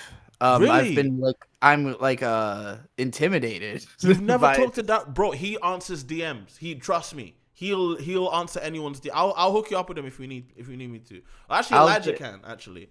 Like, I'll contact him. That's probably the anime writer I respect most. If there's anyone who would know an inordinate amount about Tezuka, or at least that era, anything. Literally anything. I feel like he'd probably know more about. He'd be able to point you in the right direction. Either try him, or Pause and Select is always a good place to go to for esoteric Asian knowledge. Joe almost certainly will realize I'm doing this and give me everything he knows, because shout out Joe. He actually knows who I am. I don't know if Daryl Surratt knows. He must at least have heard my name, but I don't know if it's in a positive context. So. No, shout out Joe. Joe's a real one. The realest one. Joe is a real one. But anyway, to get back to this legendary Black G.I. Joe that changed everything, because I haven't introduced your audience. By the way, I only know about this because of the Comics Journal, which I did not know about, but it's like, I guess, a fucking magazine going back to 1976 that's got incredible deep knowledge on comics from around the world, including Tezuka. A bunch of great articles. This is from 2012, this article. And it has some translated bits from Tezuka interviews in it. So, this happened. Tezuka studied medicine. He started in 1945. He graduated in 1951. In those 6 years, he published a staggering amount of manga. He started Kimba the White Lion. He was like 2 years into that by the time he was graduated. Like, he I don't think he was really attending class, all right? I think they gave him the... Of course he wasn't. Well, because listen to this story. He was cooking up an empire. Of course. So this is this is the first year, right? Because, okay, when he started this school, I have to emphasize this. I don't believe the concept of a graphic novel really existed, and there's no way he knew the concept of a graphic novel yet. But he had written 8 of them by the time he was in his first year of college, at least. We don't know how, like, he's given the vaguest description of his backstory. I don't blame him. You know, he's done a lot. It's probably hard to remember. He didn't really start telling people this shit till like the 70s and 80s when everyone realized he was the god of manga, you know? Like, I guess that just didn't matter until the 70s or 80s that somebody was the god of manga, and they're like, oh shit, like, we got to start learning everything about this guy who's just been working nonstop for. I mean, the same thing happened to Shotaro Ishinomori, low key. Like, if you know about, well, there's plenty of people who have died that we know fucking nothing about because nobody cared until they were gone. He's you know who Ishinomori is, right? Like, he's the guy who invented Kamen Rider. He's the guy who invented basically invented tokusatsu as we know it, right? Yeah. And most of the stuff he did, because people like they credit the start of tokusatsu to Godzilla and the filmmakers who made that, right? Whereas they don't necessarily count the start of Rider tokusatsu with, you know, Ishinomori's interpretation of Spider-Man. I'm just gonna say, like, you don't get like Mega Man without Ishinomori. Exactly, right? Like, so that you don't get none of that shit. Yeah, that whole like, branch of art. Mega Man is the heart. Is the like Mega Man is like the combination of Astro Boy and Kamen Rider. It's the two heart, like those two halves put into that. Like those two mythoses married together. The villain of the week format, monster of the week format, putties, like literally it all, but also like the cartoony nature of it. It all combines together. Like literally, that's probably what Capcom was thinking. Let's combine Kamen Rider or like a tokusatsu show with fucking Astro Boy. That's likely how they came to Mega Man as a concept. But yeah, no, you're very right in that regard. We also wouldn't have literally most anime, even stuff you don't think is inspired by tokusatsu is inspired by tokusatsu, regardless of whether you like it, know it, or don't. Like it. Oh wow. Anyway, but still, well, people underestimate how like influence works a lot, right? Like influence can mean like, I can literally walk through a room where a TV is playing, glance at the TV, see something really fascinating, and like that image never leaves my head. And now that might be a huge influence, you know? Like, or I could watch an entire 80 episodes of something and only take an influence from a tiny bit of it. But like, and both of those show up in the work. But it's, you know, people will act like an influence means like every single time something that person got obsessed with and then copied all of it, which Tezuka did do with these comics that I'm about to talk about. But you know, it doesn't always mean that. It can just mean like I observed a little bit of something. For instance, and this is just a random one, Tezuka made hundreds and hundreds of manga, so like I'm just gonna reference random ones. But one of his early ones is called Pistol Angel. It was his first Western, according to his website, even though there's another one before that is just lost, I guess. But it's a Western movie, and it describes on the website that he wasn't really into Western movies. They had become popular in Japan in the 40s. American Westerns, popular in Japan 3 years after America dropped nuclear bombs on Japan. Wait, I mean, of course they were. Of course they were. Of course, yeah. No, that does not surprise me in the slightest. Here, wait, let me read you the description of this book. Pistol Angel was the first. This is from Tezuka's website, which has like most of the information you can find in English is on the English version of his website, other than stuff that's been written by independent bloggers over the years. Pistol Angel was the first Western manga created by Tezuka Osamu. When it was released, Western movies were very popular in Japan, but Tezuka Osamu himself was not much interested in Westerns. The only Western movie from which he got hints for his work was Bad Bascombe, 1946, the influence of which is seen everywhere in Pistol Angel. So he literally watched one Western movie and then wrote a manga just copying that Western movie. Like, that's the level he was at. Of Bad Bascombe? Yeah, it's spelled. Hold on, like Bad Bascombe sounds crazy. I need to look that up. Bascomb. Yeah, Bad Bascombe, like Bascombe.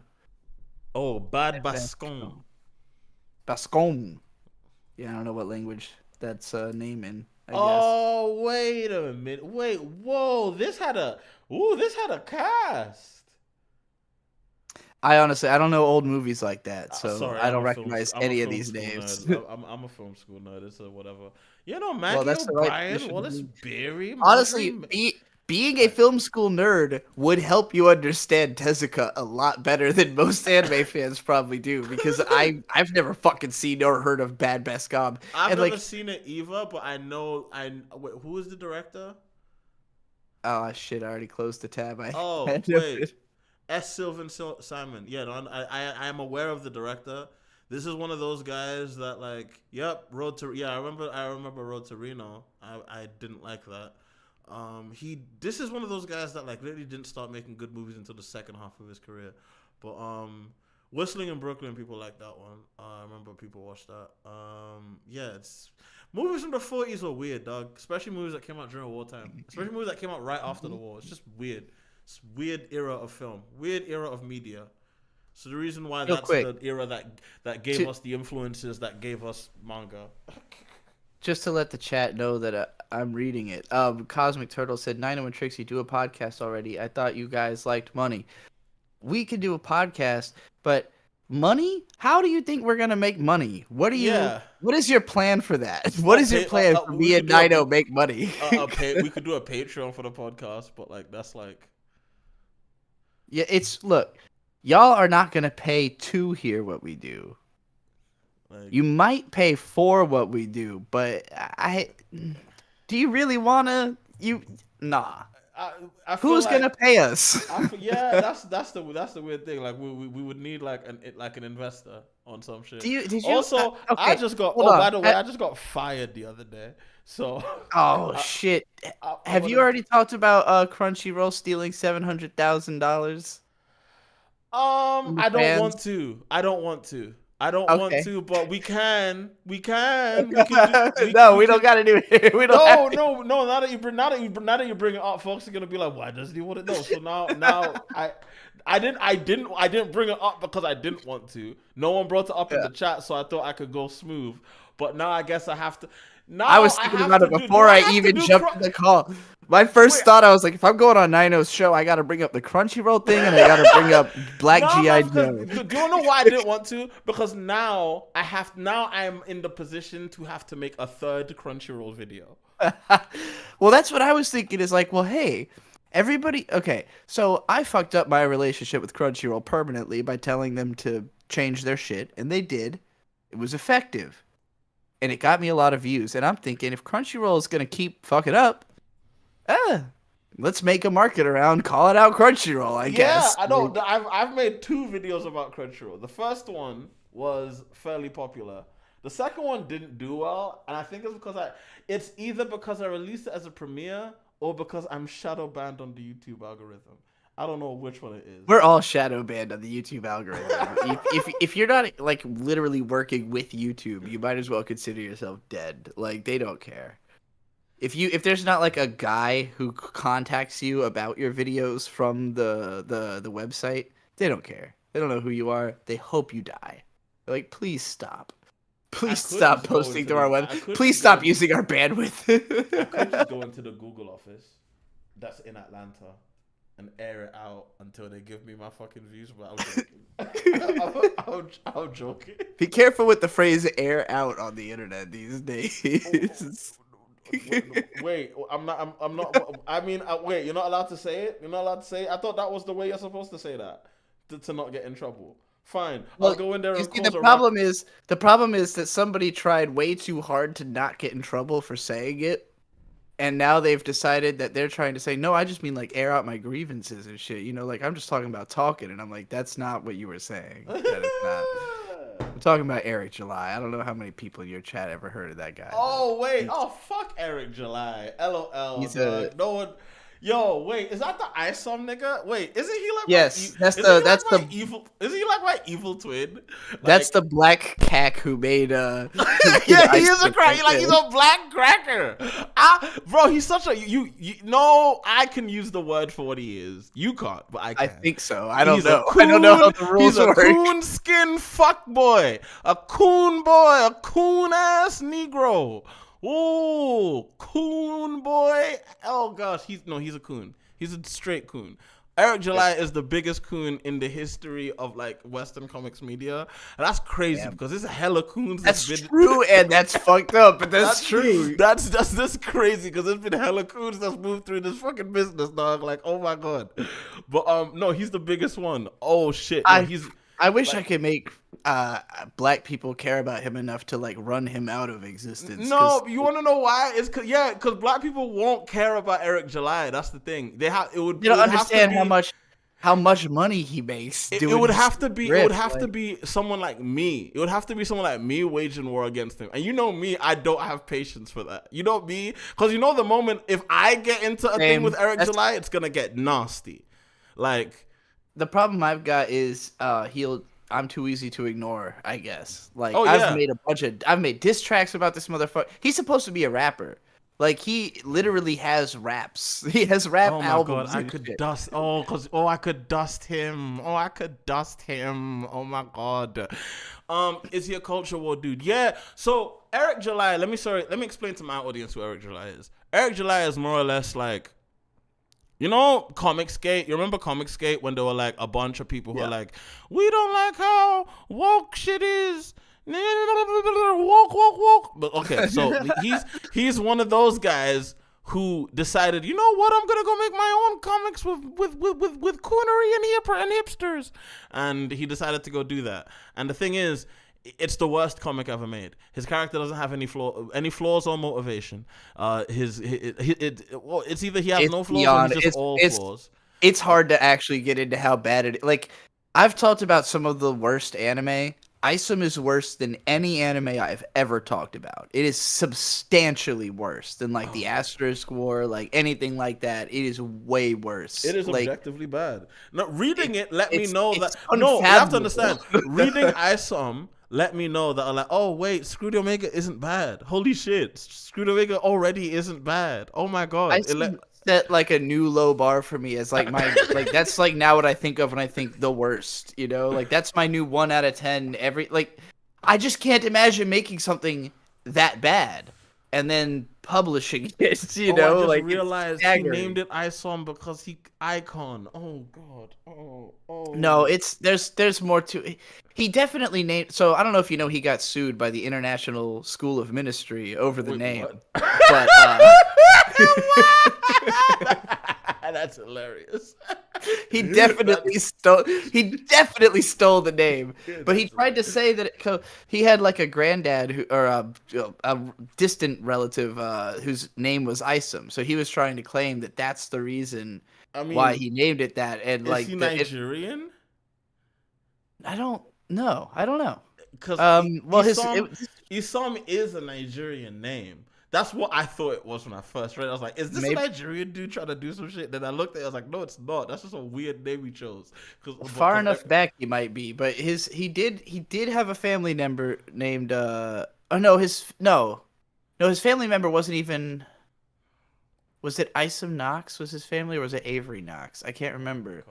He had a family member that had like the same name as the character in the thing, but he tried to argue that because of this Isom and his family, he should be able to use the name. But the problem is that it's a Christian themed character, and the International School of Ministry is the Christian school, and like if you search Isom, that's what the International School of Ministry comes up right away. Like it's the first fucking Google result. Why would you have a name that you can search up and I think he thought he was gonna ride off of that and be like, well, this is a comic, so it's different. Like he just thought he'd be able to use their trademark. That's not how that works, brother. That's not how that works. Well, he learned that the hard way, but yeah, it's a deep rabbit hole if you want to go down with Eric July. There's a lot of channels dedicated just to like lolcowing this dude, but he has his fan base, and you can see them in my buddy Riley went to jail because he made fun of Eric July a lot. And he sent him to for like 2 nights. He spent in jail. There hasn't been a court date to actually like, I don't know, file a criminal charge against him or anything. But we're still waiting on that, I guess. Elijah wants to hear more about the Black GI. You never finished that story. Oh, all right. Yeah. All right, fuck all this Eric July shit. You can go research that on your own. Please. It's funny, but it's too deep of a rabbit hole. He's essentially just fucking like Nazi adjacent me. So like, I think me if I had no drip, no artistic ability. So yeah, ew. Anyway. If there's like a really vicious troll out there who's looking for somebody to run off the internet, please pick Eric July, please.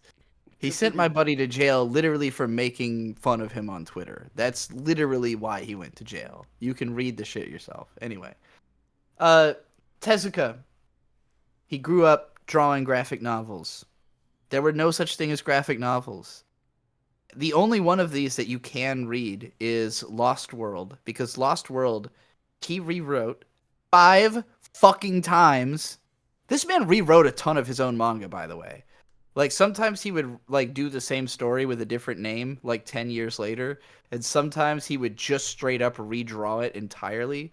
The only version of Shin Takarajima, which is widely recognized as the first graphic novel to come out of Japan, even though he's not credited as creating it. I don't know, it's weird.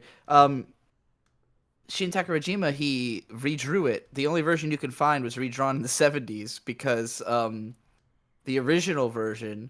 He made it too long. He drew 260 pages when he only needed 200. So the guy who he was working with just took 60 pages out and sent 200 to the publishers. Still a huge hit. First real hit manga ever, pretty much. But he did not want to re-release it, and it became extremely rare, like this massive collector's item for 30 years. Nobody could read the first manga because he wouldn't let it be reprinted. So he redrew it from memory in the 70s, and that's the version that we have. So Tezuka's a fucking psychopath, in case that's not clear. He's absolutely out of his mind. Totally not regular. So the kind of dude you want to invent something like anime. Exactly. He's very much a furry. Very, very much a furry. I love that bit of like history that you picked up on him, dog. That like and it's because it's there from the start. Like he saw Bambi 80 times, and that did something to him. Like he's obsessed with animal creatures. Like his daughter found his furry porn in his desk after he died. Like everyone's he's just asking a furry. me about. Okay, so let me address both things. First, Crunchyroll, from what I heard, they were supposed to translate Dirty Pair, right, and put it on Crunchyroll, right? That like they had 700,000 that they were paid to do so, and no, from the last anyone's heard that they've recorded the dub. It's not that. So it's what it is that Right Stuff did this. Right Stuff has been bought by Crunchyroll recently. Crunchyroll has made no announcement about continuing anything Right Stuff was doing. Oh, so Right Stuff raised almost $1 million for a Dirty Right Stuff. Right Stuff. Yeah, the ancient fucking anime website we've all probably bought shit from. Yeah, they have been purchased the merchandise website, the place that like the Ami competitor. Nozomi Entertainment, right? That's them. Yeah, they got bought by Crunchyroll, i.e. Sony. Yes, Sony now has finally, which to me is like saying like the whole old guard is dead. Like Right Stuff was like the holdout.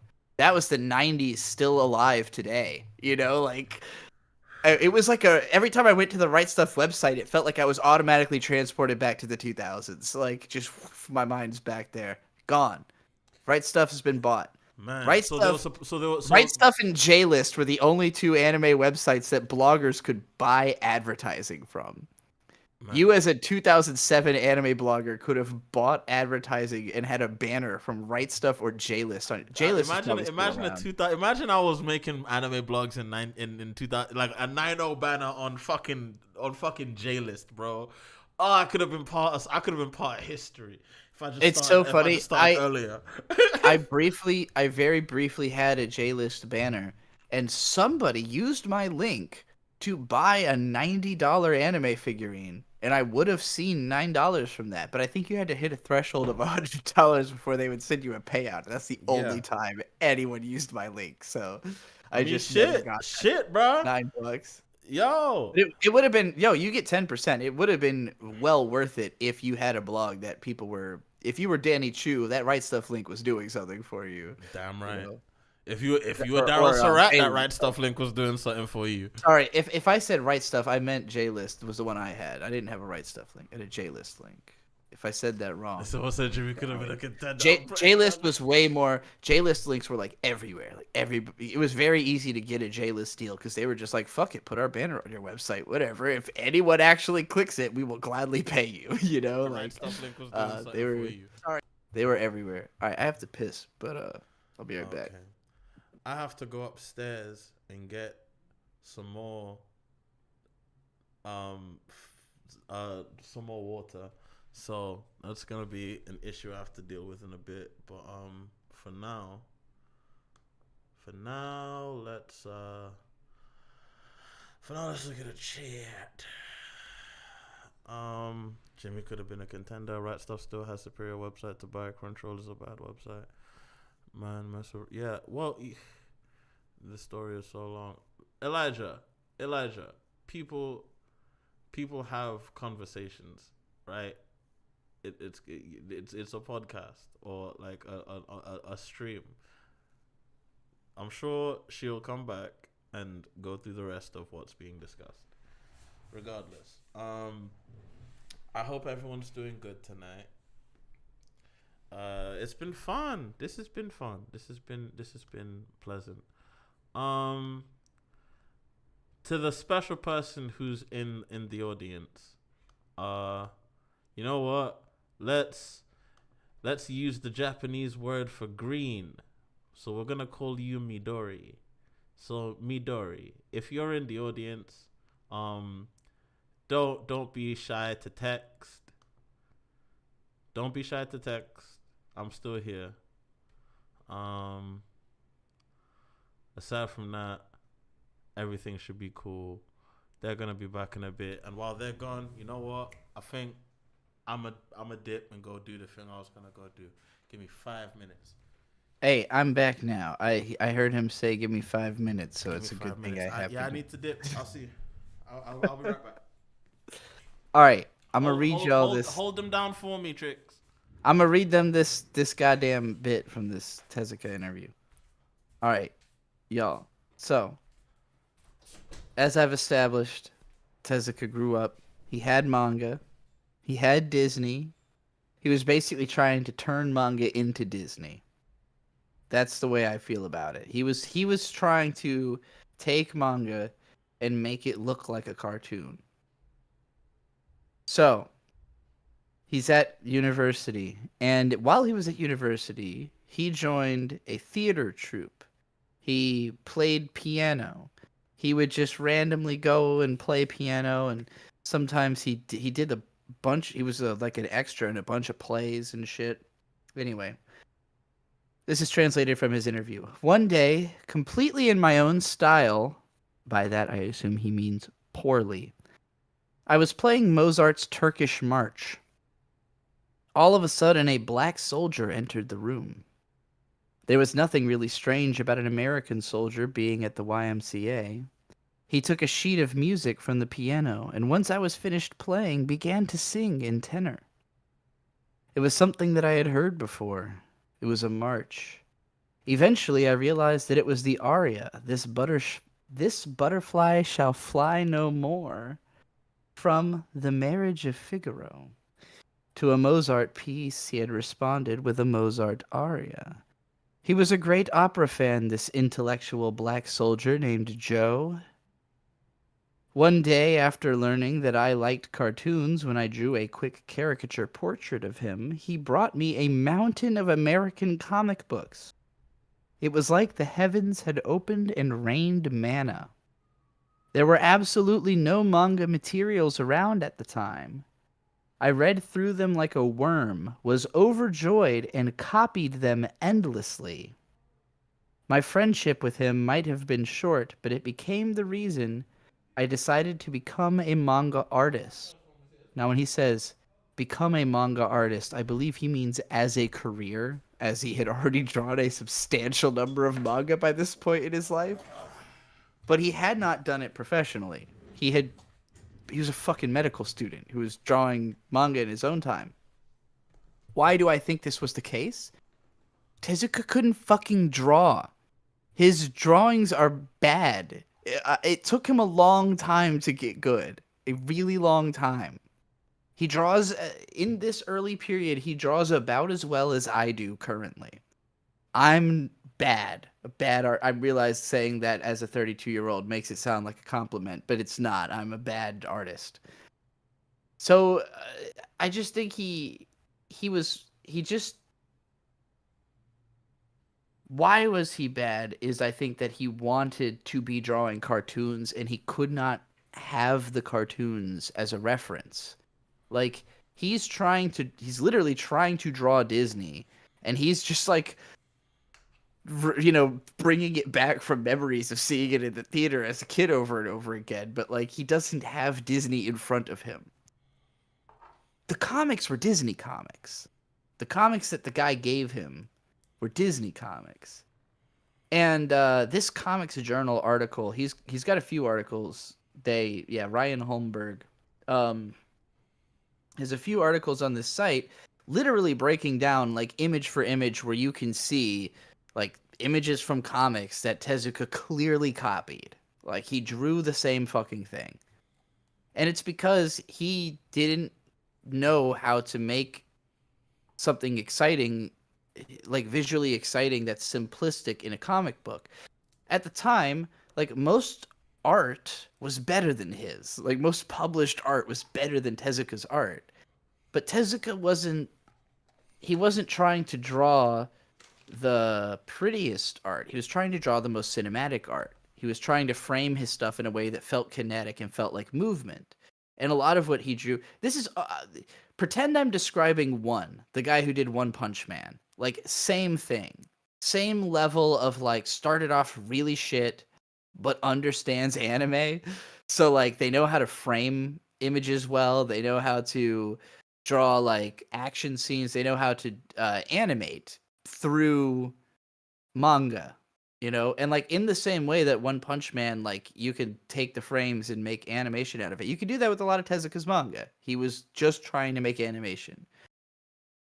Problem is that once he actually was powerful enough to start working on animation, he realized he has a big issue. He's not a people person. He's kind of been a hikikomori. He's an outsider artist who became really popular. He didn't go to art school. He didn't, like... He wasn't around artists. He didn't go to animation school. He didn't learn animation through the normal route, that exists. And to add on to that, there was no, to put into perspective, there was no culture of people going to school, going into the anime industry and being successful until the 80s. So like 30 years after he started. But yeah. Yeah, and it would have only been, I mean, so with Tezuka, I think he had ideations that he was going to literally be Disney, probably from like when he was 20 years old. That he's like, oh, I'm super fucking popular and I'm making all this money.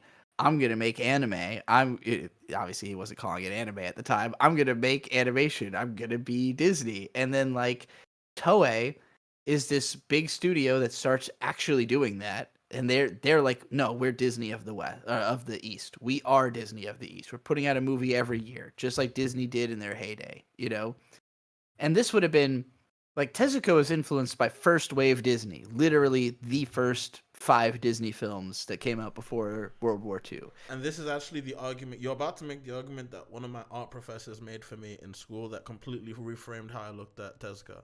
Tezuka, in practice, at least his anime stuff, was not the Disney of the West. He was the Warner Brothers of the West. Interesting. I don't know enough about Warner Brothers. No. Okay, Disney's whole thing was... So, Toei's whole thing was... at least when they Yeah. first started, lush, high budget, crazy, well animated productions that tried to compete with Disney, right? Yeah. Tezuka's thing was, I don't have we don't have the facilities to do all of that, so we are going to animate on 2s and 3s So, and 4s, and Here's we're going here's to the make problem the thing look though. like This is where I get to the downfall of Tezuka. All right, because Yeah. I think unfathomably fucking brilliant. No, man. but no, But- no. My argument there is that like Warner Brothers Animation, like this, like Yeah. Looney Tunes, all that stuff. That was Yeah. the first Western example of low frame rate animation, like Okay, I real see what you cost mean by cutting and that. budget cutting. Right, that was the first Western. When did they example. when did they start doing that? Like, was that Give me a second. before or after Tezuka? Like, Looney? 'cause I wonder if he influenced that. Looney Tunes. They were in the 30s. They started in the 30s. Okay, So- okay. So yeah, there was probably one. So Tezuka was probably getting influence from them as well. So the thing about Tezuka doing the low frame rate shit, that was not his ambition. Obviously, not. Tezuka, he wanted to be Disney. The thing is about Tezuka though, he never even reached the level of Toei. Like, they were just doing better because they're a better run company. Tezuka's not a people person. He's a hikikomori. He And on literally top is a of that, hikikomori. Didn't Toei have a young Miyazaki working for them?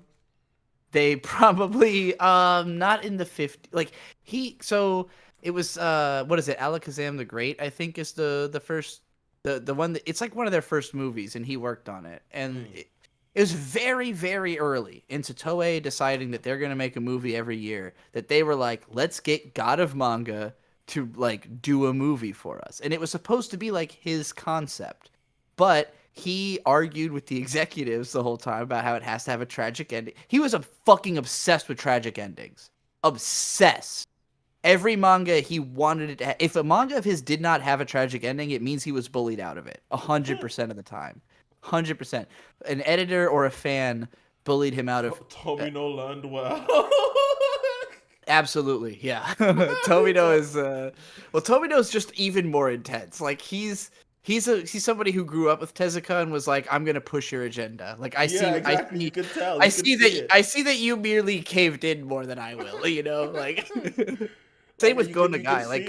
Gonagai is insane. Gonagai's work is complete. Gonagai is like, who can I? Gonagai, the closest person I could describe. He's Slim Gonagai Shady. to- he is Slim Shady, but like, for the purposes of the audience we're talking to, the only person who like functions anywhere. Imagine if Suda51 was like famous in Japan, like super famous.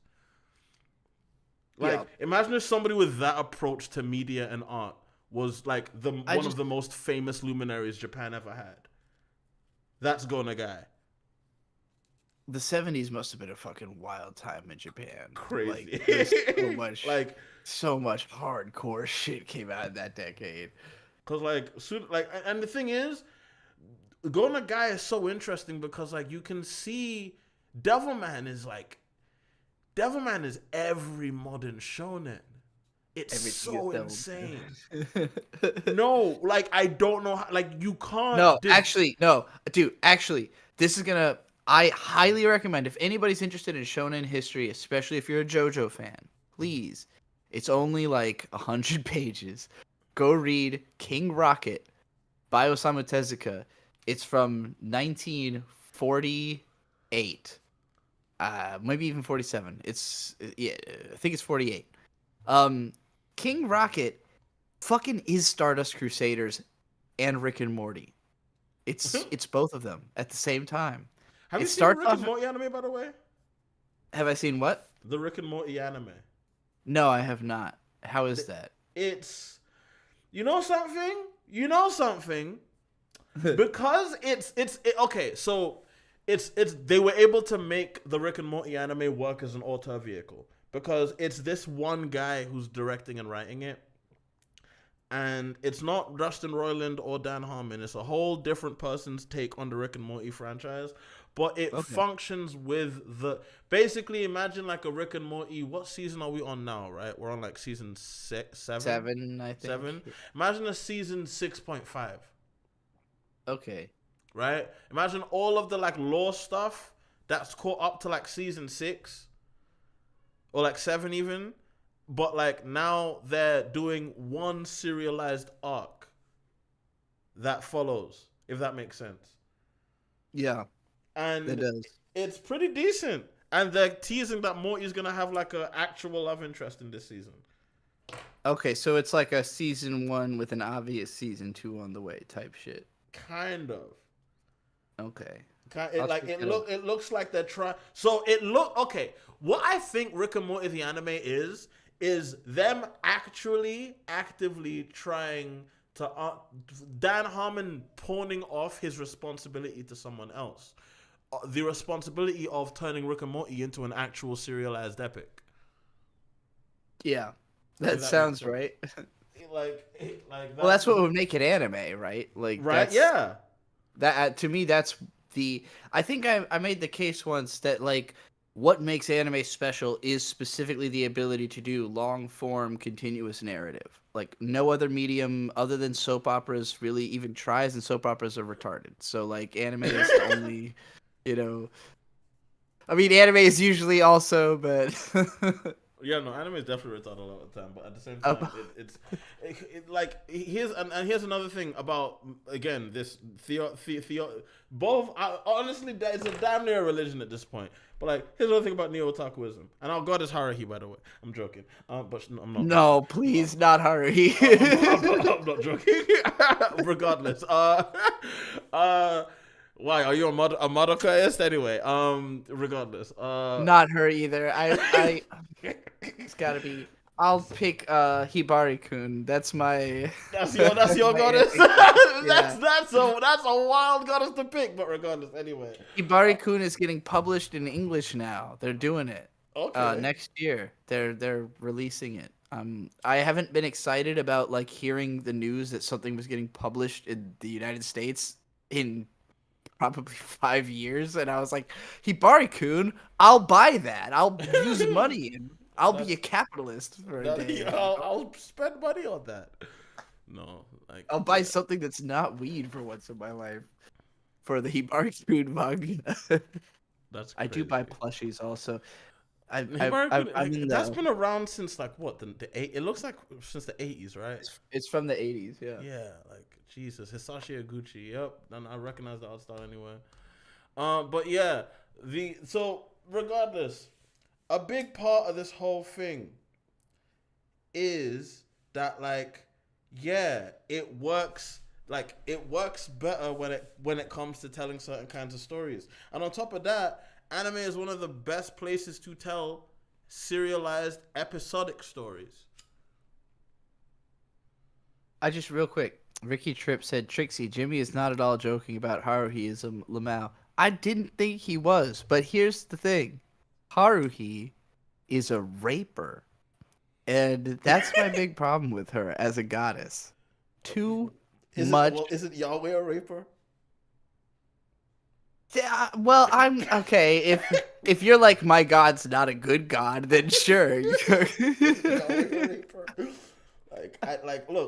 Look. Any Haruhiist knows that like, look, you've got to understand. The schoolgirl in the sky, she's always moving. She's always schoolgirl in the sky. She's always moving to the beat of her own drum, dog. You just gotta roll the punches sometimes. My lord. Well, it's the same way I feel about all the racism in the old Tezuka comics. I'm just like, well, like, I don't know. He'd never seen a person that wasn't other than American occupied soldiers. Yeah. He had seen one black person. He loved that guy. And that he black loves person that changed guy. his life. And the thing is, here's actually a thing. When the only representation you've ever had of a black person is one who's been very positive, you're still gonna have very weird depictions of black people if you make media That's about true. them. You're still gonna have very weird depictions of black people if you make media about them. I'm sorry, dog.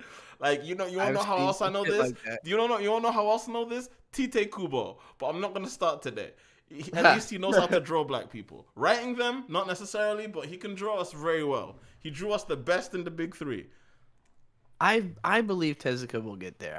I haven't gotten that far. I'm early into his manga, but he's already like, the thing about Tezuka is that he was always trying to get better, and he got better quickly. And I'll say one of my favorite articles, I've brought this up on my streams all the time, but for your audience, if they haven't read Wait, it. did Tezuka do Rubber Lip? I don't know. I don't know that. Do you know what Rubber Hose Lip? Okay, basically Mr. Popo Lips. Kinda in his early depictions of like Islanders and shit. And guys, sorry, I actually do need to make make this point.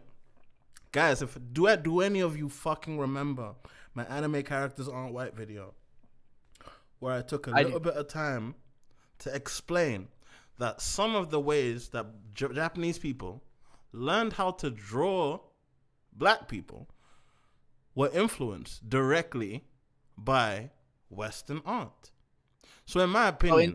in Tezuka's case, like the caricatures of black people he draws in his early manga Disney. are 100% ripped off from Disney. Disney, thank you. That's exactly where I was going here. Exact same. Thank you. That's exactly where I was going here. That's exactly. And what do you know? You know what made it less racist? Meeting black people.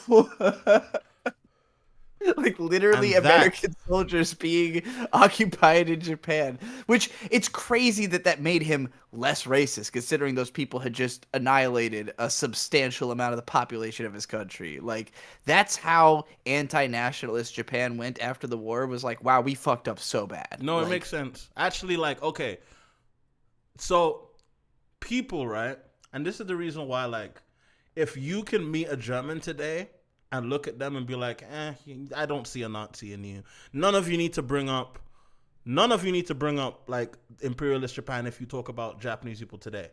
And I'll explain why. Much like the Nazis, Japan was taken over by something during that period of time. It wasn't just like, they voted in fascism. They were taken over, and it wasn't the emperor, so to speak. It was something called the Black Wave Society. The Black Wave Society, essentially, man, because this is, and I'm gonna say this, y'all are gonna look into this, and y'all are gonna realize that I've driven myself crazy by reading history. But more or less, there was a secret cabal of former Yakuza bigwigs who were making secret plans for Japan in that period of time. That was the period of time where they were the ones who made the logistics for Japan to win the Russo-Japanese War, right? They kind of ran Japanese from that period all the way up until they also, a big reason Japan was able to take over Korea was because the Black Wave Society literally sent ninjas to assassinate their queen. I'm not joking. This really happened. Look it up. They assassinated the Korean queen. Korea was in disarray, and that's when they launched a military strike on Korea, and that's how they were able to begin their occupation of Korea, and that was all done because that's an open done by the military, the black. Yeah, I mean shit, dog. But their idea. Okay, and actually, Trixie, do you remember? Have I ever talked to you about the samurai pipe dream? Trix, you there? Oh, I don't know if she's. I don't know. I think. Hold on. I'm gonna disconnect and come back. Hello, man. Oh gosh, I think something happened. Anyway, I need to. But before I can continue this line of thought, I need to discuss the samurai pipe dream. The samurai pipe dream. Ever since the Sengoku period, the idea was, and this is during Oda Nobunaga's time, the idea was, we've got a bunch of these warring fiefdoms. All right, I'm going to take over Japan, unify Japan, use the unified power of Japan to take over Korea, and once I've taken over Korea, I will take over China. That is called the samurai pipe dream, is what I like to call the samurai pipe dream. That idea, the idea of doing that, the concept of doing that. We're going to take over Japan, take over Korea, take over China. The idea of doing that is a Japanese ideology. It's just like Lebensraum. It's just like, it's some shit that's existed in their brains for hundreds of years. And it's only existed in the brains of the most heinous, right-wing, fucking power-hungry, like weirdos in Japanese in Japanese political life, right? Those are the only people who've ever had that fucking mindset.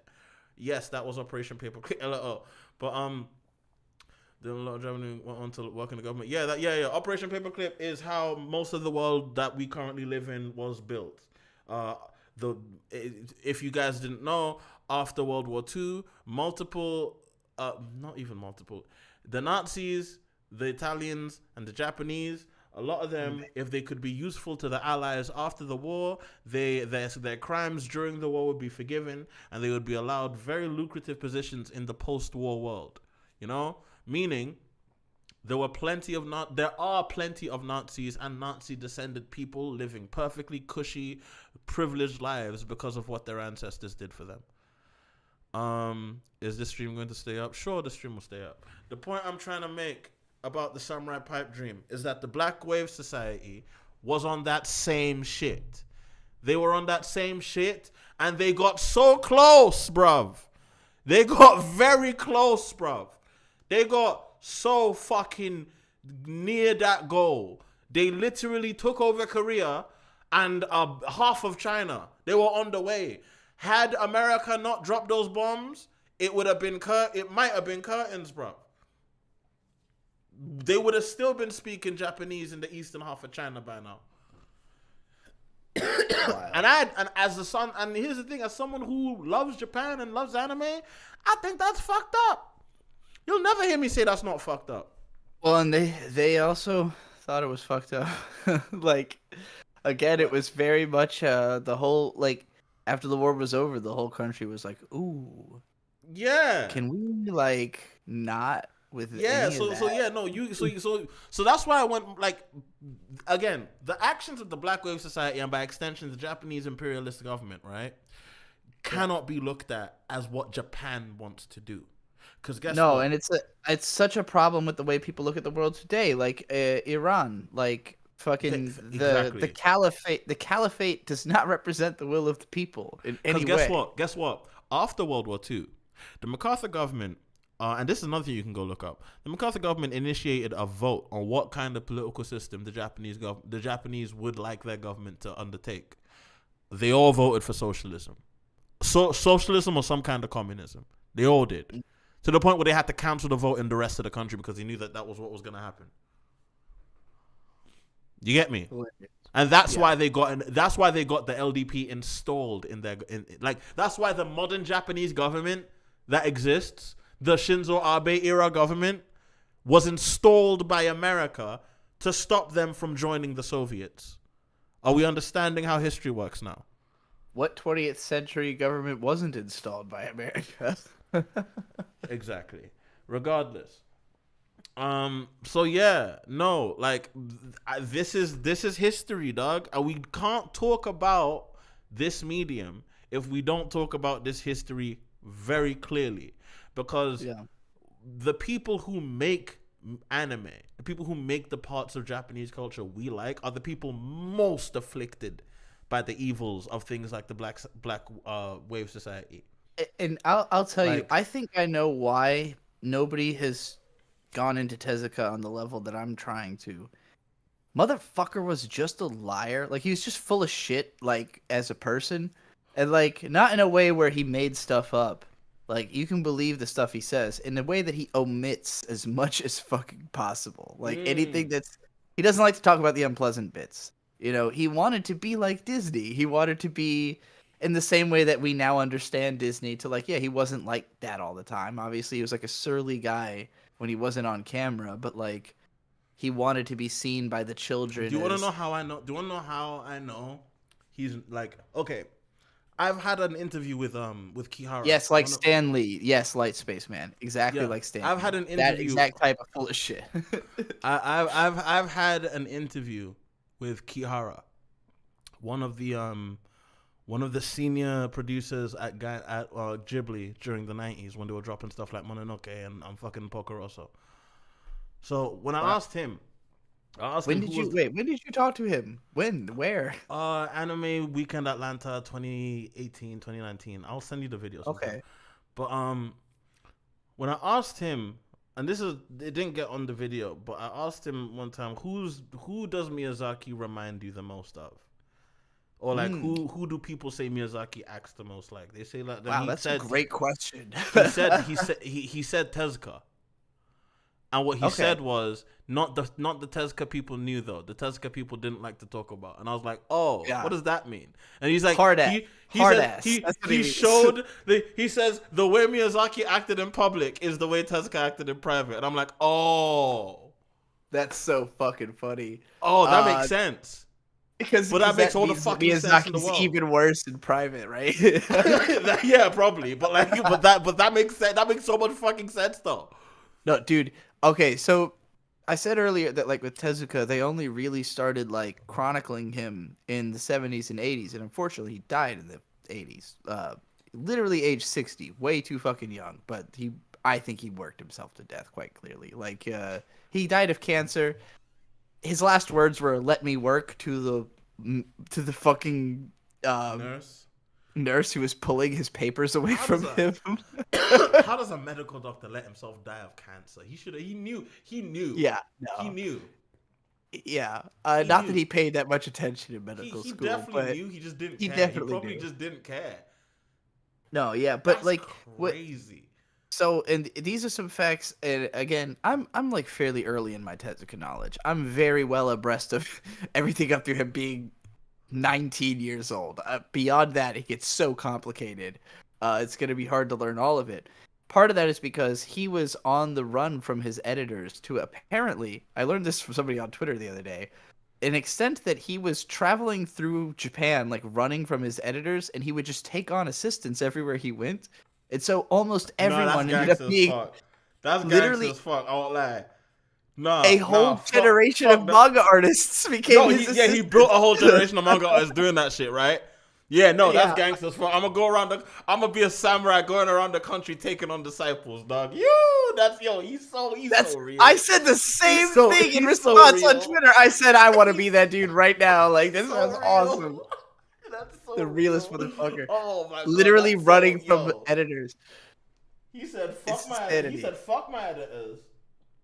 He hated his editors. Fuck my editors. Fuck the company. We trying to build a generation. We trying to make soldiers, dog. Yeah. Let's get some soldiers. And he did. He made because a lot of those kids. Because a lot of those kids he did do that ended up coming with him back to Mushi Pro. Yeah. Well, like, he's a fucking genius, and he knew what he was talking about. He just had better taste than anybody. Like, so the reason I started talking about Tezuka, started this research project was, all right, this is me officially announcing this video. I've had this idea for fucking like a decade of just talking about dead people. Like, only talking about people who are dead because I can talk about their whole fucking life, their whole career, everything that happened before they were dead. Do we have to wait too long for you to do Cone? Well, so that's the thing. Can you do Cone next? Please. So okay. It's so funny you ask that. So, Cone is the reason I had this idea. Okay. Cone is the first death that ever affected me. Like, first death of a person that ever, like, I haven't had, like, major deaths in my family till later. When you don't have people pass in your family first, it's gonna be something like that, like. And it was the first time where, and I wasn't even, like, a huge Kon fan, but I was, like, 17 when he died. I would have been going on 20. 19 going on 20. He died, and the fucking write-up, he wrote, like, 2-page essay about the fact that he was about to die, and it's fucking heart-wrenching. And reading that, why are anime? Can I just say, why is it that it's niggas in anime and Japanese media that do just shit like that, dog? Yeah. Like, what?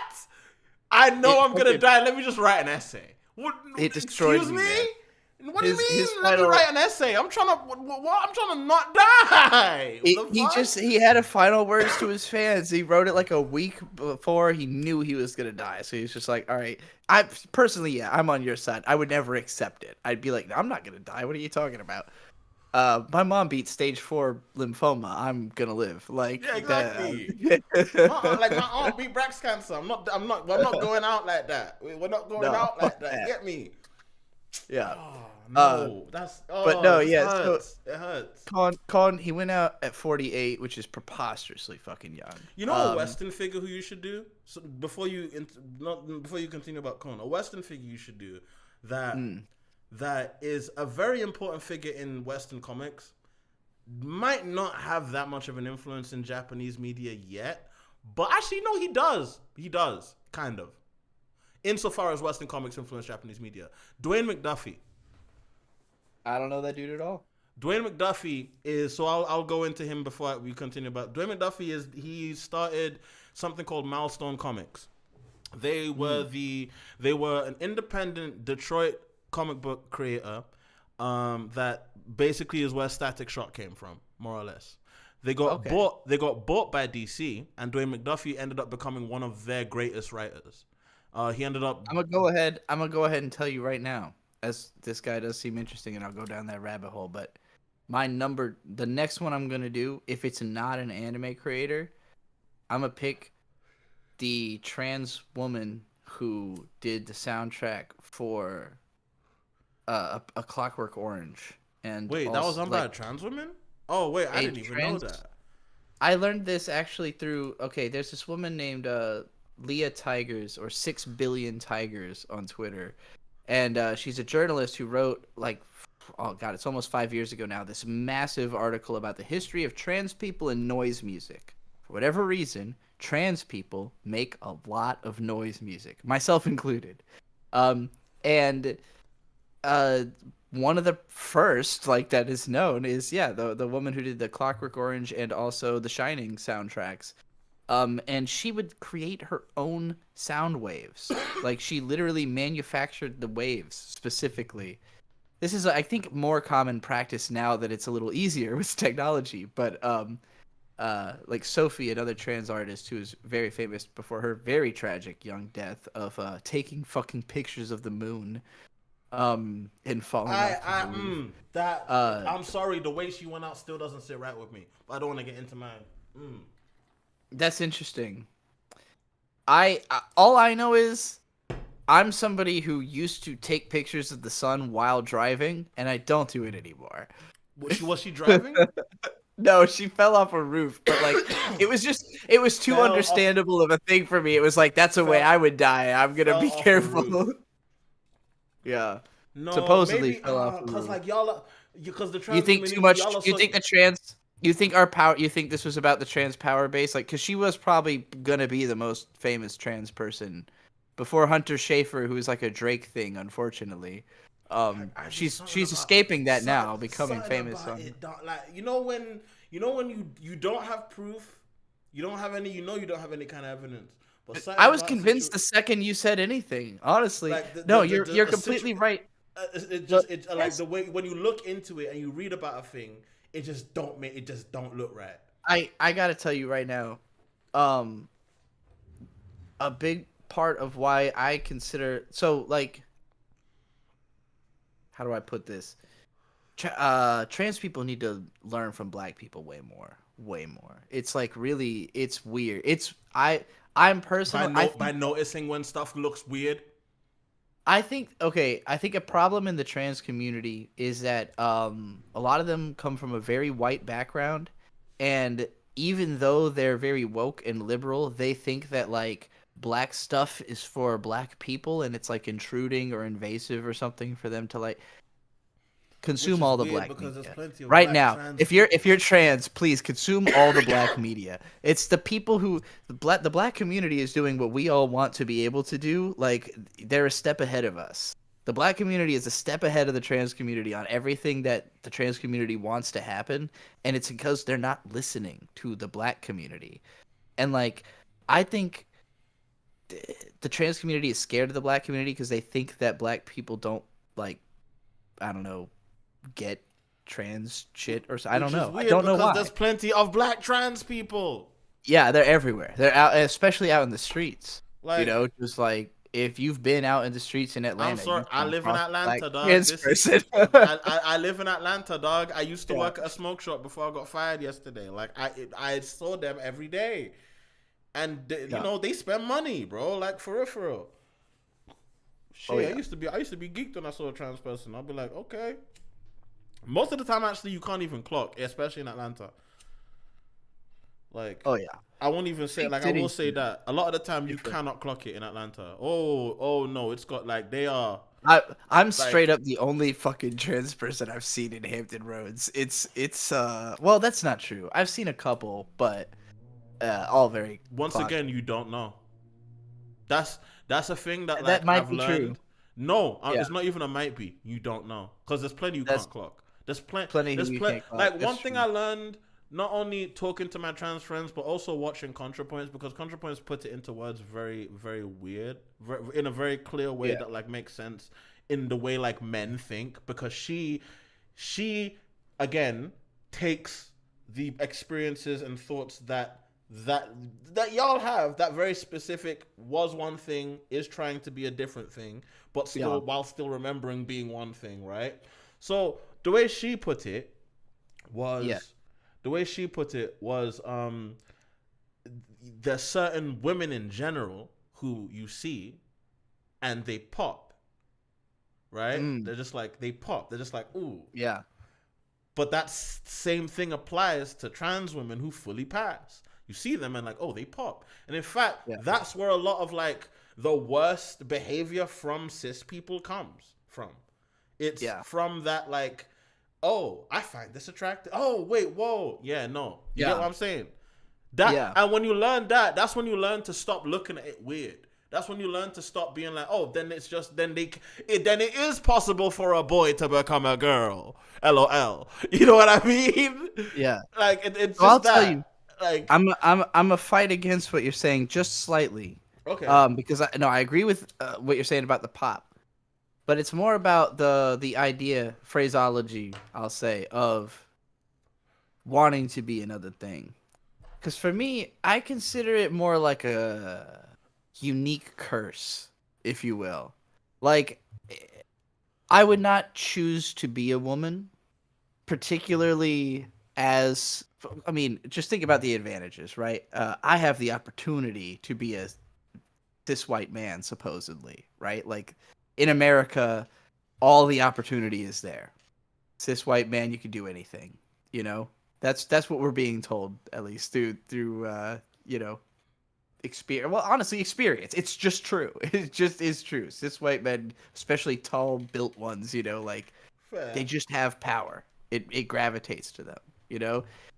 And it seems obvious that, like, if that was an easy path for me to take, like if that was something I felt like mentally or spiritually or physically I could do, like, who would deny themselves such an opportunity? You know? It's not about like, oh, being a woman seems better. No. Feminism has taught us that's just simply not true. Obviously, like, cis white men have a great fucking time in America. And I know plenty of, like, I've met the kind of guys who like have that ubermensch like air about them where it's just like, oh, that's a guy who's just going to be given everything. Like, everybody who encounters that guy is going to give him what he wants. I'm the black version of that. I live as the black version of that. So I definitely get what you're saying. Like okay, I'm gonna say this, and this is where as a black man, Yeah. I'm gonna kind of set aside my BMS for a side, my black male studies for a side, and kind of take on the acceptance of how I present within patriarchy. Like, yeah, no, when you're a dude and you're cis and not only that, when you're built to a certain degree and when you look a certain way and when you have a certain like presence to you, you get treated a better way by the world. Yeah. It's clear. You wanna know why I know that? Because I used to be ugly. You know, gotta come in with like, big energy and riz and all that type shit that the kids say. You know, you gotta come in just like swinging and hot, and like people will just respect you. Like, here's the thing. I've had this. I've come to this like statement, and I say this about a lot of things, but like a thesis I have. It's not even a theory. It's like it's a thing I feel is fact. You cannot be accepted as fully human by Western society as a black man unless you are cool. Yeah. No, You get or amid like a very small nerdy circle that you have found that accepts you, obviously. But that's always a special thing. Even then you're tokenized. You're the token. You That's every true. stereotype. You can't be a full human. You can't be a full expressive human with varied understandings of the world and varied interests unless you are an attractive, cool looking black man. You get what I'm saying? I think it's yeah. a thing. It's a thing we are yeah. taught as kids that we don't necessarily like realize until we actually have to contend in the world, that like you always have to present your best foot forward. That's what we're taught as kids. You always have to present. That's how they say it to us. You always have to present your best foot forward. But like the way I'll say it to a younger audience, the way I'll explain it to like nerdy kids who are hearing me now, if you are black and you're a boy, you will not be viewed as human by the world unless you are cool. So you have to find what that means and dig deep into it as far as possible, if that's something you're interested in. And as far as girls, the inverse is like the same is true, except in that regard, you have to be pretty. You know what I mean? Yeah. LOL. I think I try. It's generally like, well, I don't even know if it's as much that you have to be actually attractive as like at least signal that you are trying. Because even if you're failing, people will accept you as like the failing member, but they won't accept you as the one who's rejecting it entirely. And that's where I've had the most struggle, is like part of why I transitioned is that it is easier for me to try to look good as a woman than it is for me to try to look good as a man, because I don't respect that. Respect is the wrong word. I love men who are taking care of themselves. I can't see that's not attractive. It's not a way I can see myself. Is the way I'm trying to say it. Like I've never been able to picture like a muscular, like cut version of me. Which if I thought I was a man, I would be that, because I hold myself to that kind of standard as a person. Like I have a vanity. You know, my parents are vain. I'm vain. It's just in the way I was raised. I'm a vain fucking person. I'm aesthetically driven. I'm a nudister. I notice how ugly I am, you know? Yeah. So like I for a long time, particularly like if you know the Digibro character, just like the totally unkempt, like dirty, you know, and I wasn't as dirty on camera as I truly could have been. I wasn't trying to, that wasn't my bit necessarily. It was more like, wow, I don't care about myself and I'm not taking care of myself. Because people didn't know you smelled nice. That's the funny part. Yeah. Even when you were like, let me put some shit to bed, but right now. Even when Drix was in the full Digibro cluster punk era, like the times I met them, they always smelled nice. They always had like some shampoo-ish smell. Well, because I don't want to be, I don't want to be around a bad smell. Like, I know some other, Ben Saint's the worst smelling person I've ever met. Like that dude, my dad power washed the room he lived in twice, and it did not remove the scent fully because the body odor would permeate, and he just didn't shower for like. I won't lie. No, I did hang out with Ben a bit. It wasn't as bad when he hung out with me, because I think that was when he was still with his girlfriend. But like, it was there. He was a little cleaner for that, but it got so bad. But like, people would make fun of me, like the smell, and I'm like, just because I like have like an unkempt beard doesn't mean I smell bad. Like it's. I get that you're trying to like have a full sensory experience through the limited, you know, what the camera gives you or whatever, but like I can use soap and still have a shitty beard, you know. What Jordan is saying in the chat.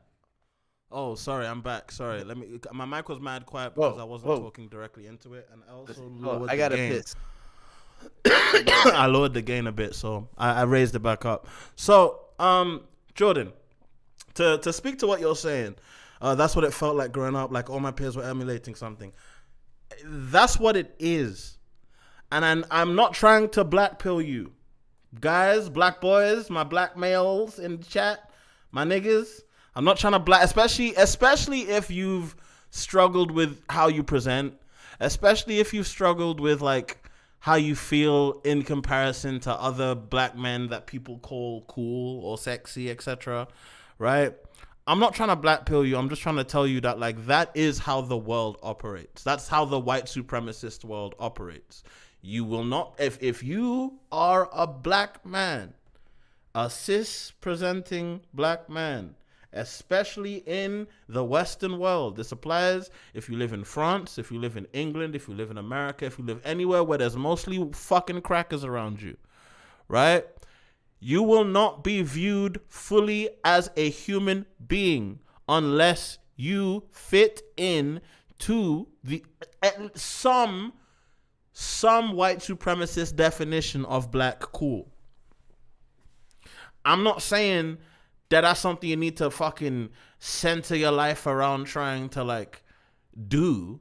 I'm saying if you want an explanation as to why niggas act the way they do, that's why. You get me?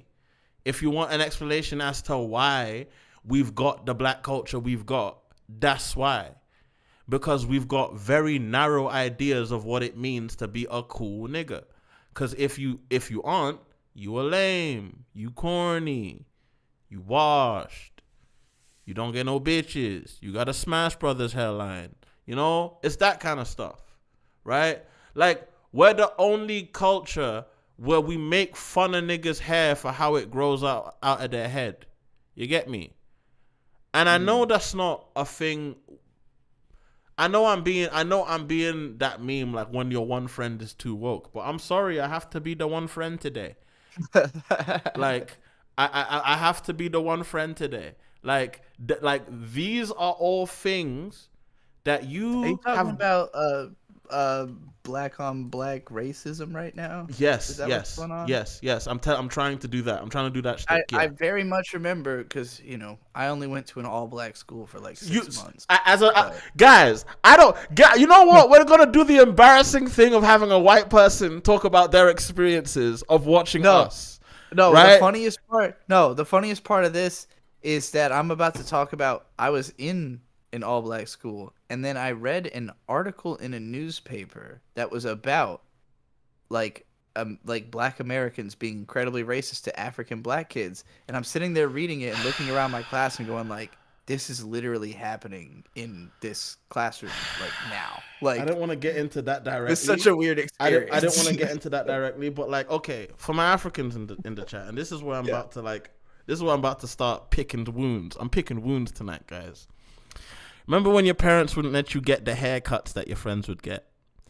Your parents would tell you that those shoes that your friends had. No, What that you want to go and look like you want to? I want a rapper, be? You want to be a rapper? I feel for this hard what you're talking about. If my friend, we're going to cut your hair tonight. You're going to do gorimakpa. Gorimakpa is the phrase for bald in Yoruba. You're going to do gorimakpa tonight. This boy, who do you think you are? Oh, see yourself. Just because you think we brought you to this America, that you want to go and start doing like them. My friend, if you don't fix yourself. So when you get that growing up, and then you get the simultaneous chastising because you aren't that, because of what your culture is put. Oh boy, man. Because it's a deep pain, bro. It's a deep pain that like it's difficult to really pass through unless like, because it's not just Nigerians who go through this. I won't even say it's like black. I won't even say it's like black people who go through this. This is a deeply immigrant experience. I want to shout out even beyond that. I'm gonna tell you about a friend of mine, Light Space Man, said, and Kanye and Tyler was a godsend to us black nerds that was like splitting the atom for us not getting weird looks. When I was in high school, my friend who was really into Tyler, his name at the time was Derek. He goes by Jody now. So shout out Jody if for some reason you ever end up hearing this. I haven't talked to this dude in like a decade. He was really into Tyler and Earl, particularly Earl Sweatshirt, that lyric, too black for the white kids, too white for the blacks. Like it's a real ass experience a bunch of people have had. And that was any black friend I had growing up. And the thing is, right, when you are that black kid, right? You're not allowed to speak on your experience in black spaces because if you want to be on code, the idea is meant to be you are always cool. If you want to be on code with like being a black adult, the idea is meant to be, man, who cares who cares about that shit when you were a kid? You cool now. We all cool now. Because if you're not, you're a coon. If you're not, you're an Alfonso Ribeiro. If you're not, you're one of them niggas who chases white bitches. If you're not, you get what I'm saying? You get what I'm saying? That because if you want to be on code and exist in your blackness as an adult, you have to act like none of the shit other black people did to you growing up ever mattered. And I'm not here saying you need to hold a chip on your shoulder. Please get rid of it. I had to. I had to. Y'all have to as well. All I'm saying is, I'm surprised Aaron McGruder's influence hasn't taken more root in this regard specifically. Oh, it has. There are so many. It has. I learned this from him. Yeah, like he was the first guy to be like, my culture is unacceptable to me. Like, and it's.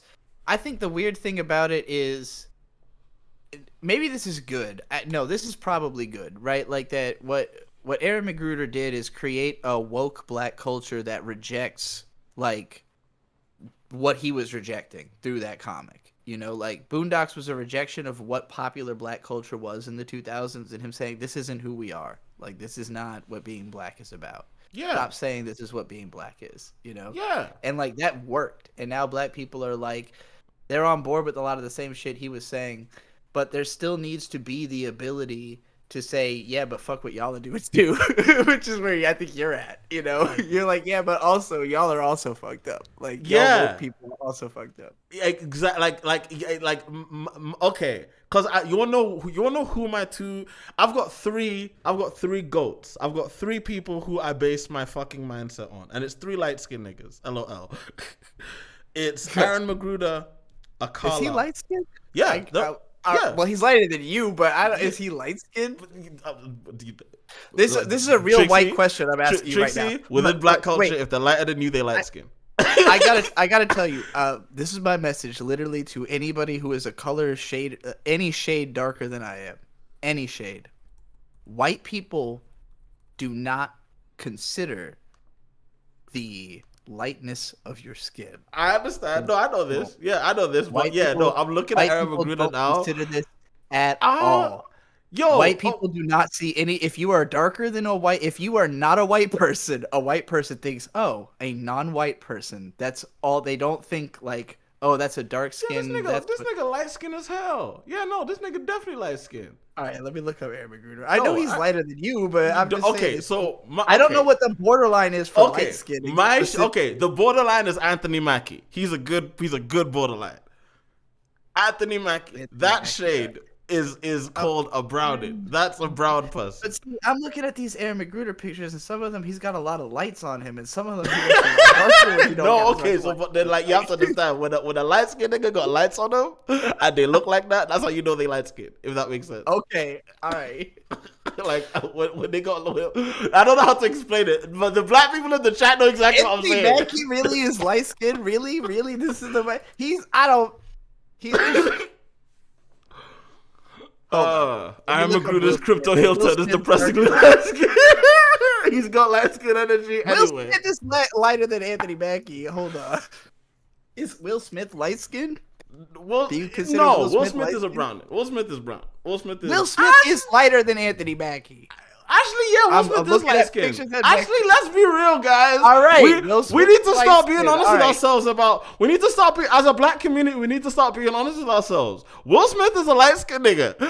Why am I the one helping him take ground? Let me explain. Because culturally, he's presented as a not light skinned nigga for a long time. But we kind of need to accept that Will Smith is a light skinned nigga, guys. Like, and it's a crazy thing to do on a podcast with Trixie. My wife's name out of your fucking mouth. That was the most dark skin shit he ever did. that was the most dark skin shit that nigga ever did.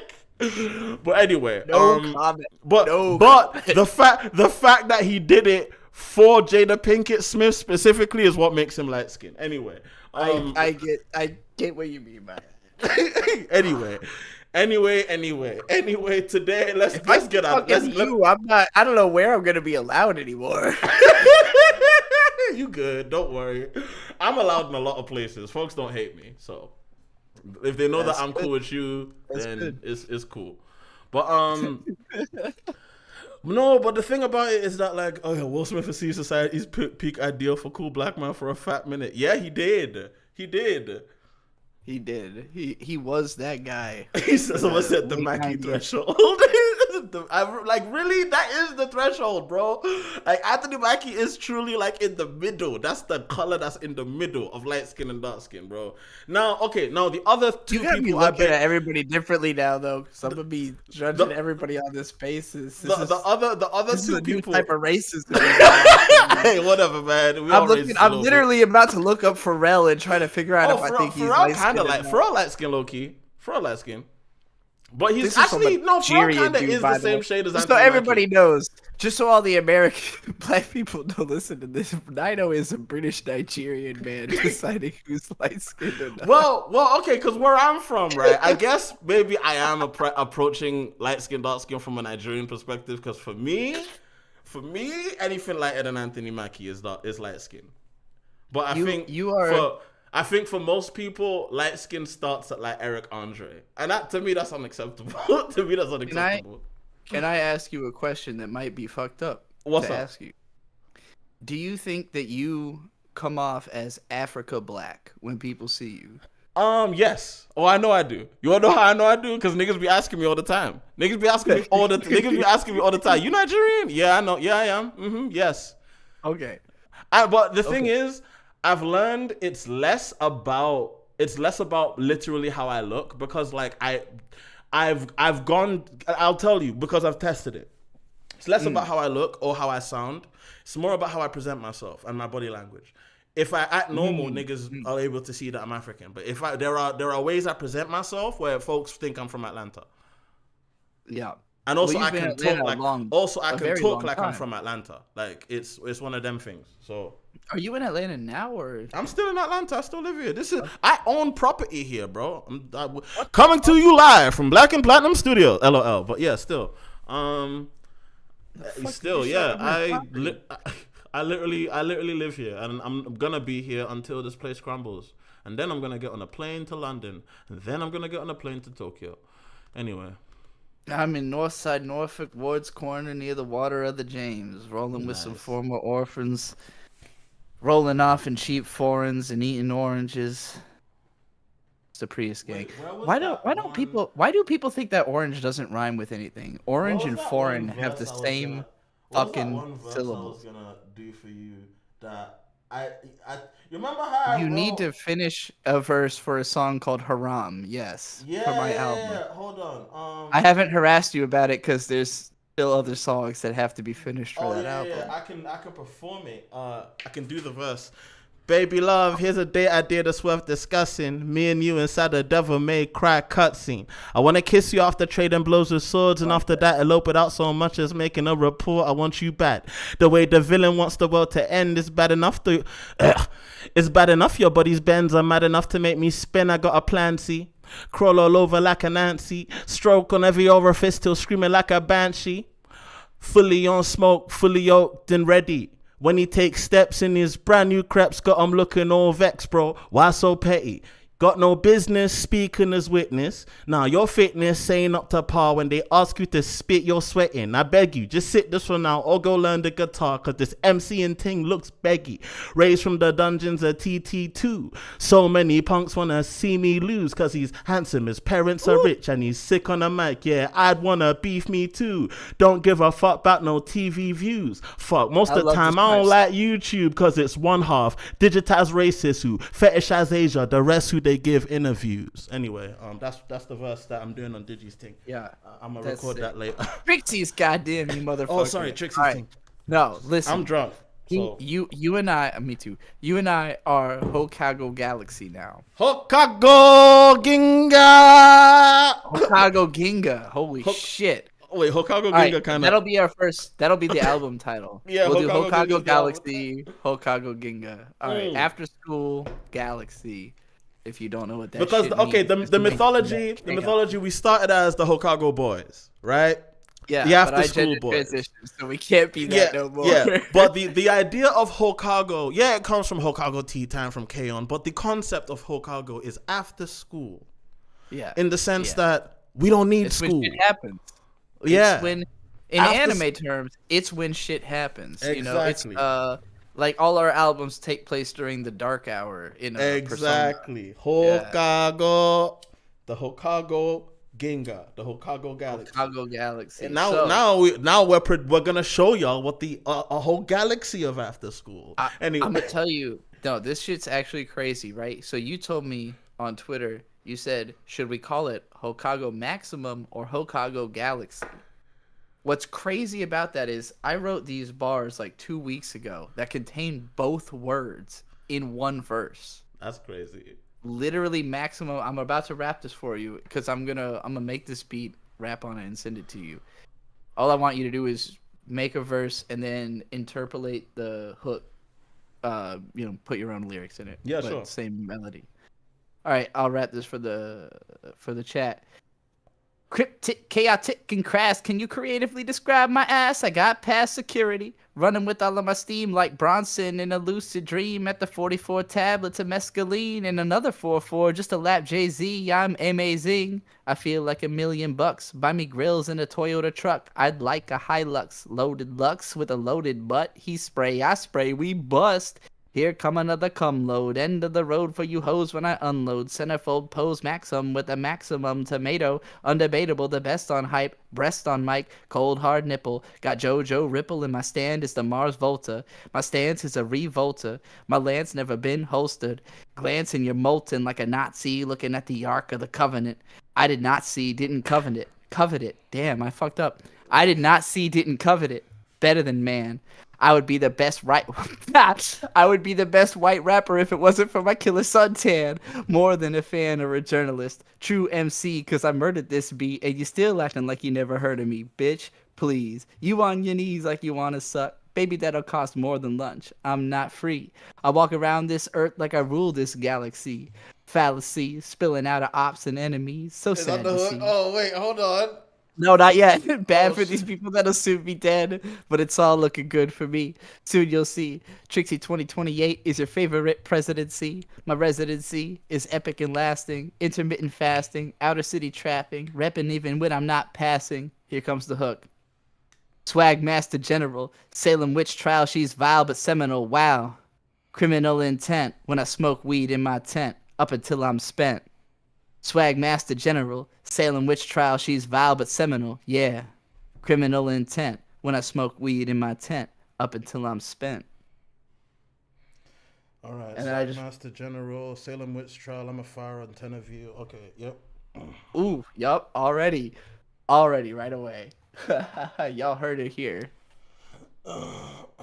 When you hear the final track, you'll remember that you were there when you heard the way it was created. All right. I need the beat and everything else. I already got it. Salem witch trial. I want this over some kind of Smile Bakudan beat. I haven't figured it out yet. I don't know if I'm gonna make a beat. I might make a beat. Wait, I've got one. I think I've rapped this before on stream, but I don't care because I want you to hear it. Because I've got a whole hook. And the song is called Bugenhagen. So it goes Bugenhagen. Yeah. So it goes left foot, right foot, then the left one after. When he back, bro, we get some asking. Never render hiatus shit like half a decade or more been passing. I've been out with the spaceships, humble though you ain't seen him bragging. When he ain't watching Gurren lagging, watch the future like Bugenhagen. So left foot, right foot, then the left one after. When he back, bro, we get some asking. Never end the hiatus shit like half a decade or more been passing. I've been out with the spaceships, humble though you ain't seen him bragging. When he ain't watching Gurren lagging, watch the future like Bugenhagen. I've been out with a broken soul. Had to stop, readjust what justice means when you ain't got no control. Face the mist that you made and bust him. Dig for coal and just hope there's gold. Change the things that you value. Make the most of ain't got no more. Stranger views have been known to crack the third eye, so as the bird flies it crows. Made to lose but won't stop until the goal's man. But if I'm going die, let's go. Signal crash, so try reconnecting. Ditch the past and try deep the next thing. Focus more on those manga settings and maybe less on those girls you texting. Watch the future like left foot, right foot, then the left one after. When you back, bro, we guess him. Asking never ending hiatus shit like half a day. Yeah. When he ain't watching Gurren Lagann, watch the future like Boogen Hagen. No one's gonna get that reference unless you get that reference. You know what I mean? Like I don't even know if what is the Bugenhagen? So Bugenhagen is a character in Final Fantasy VII. He's an old man whose job is essentially to watch the live stream. He can see the events past, present, and future in the live stream.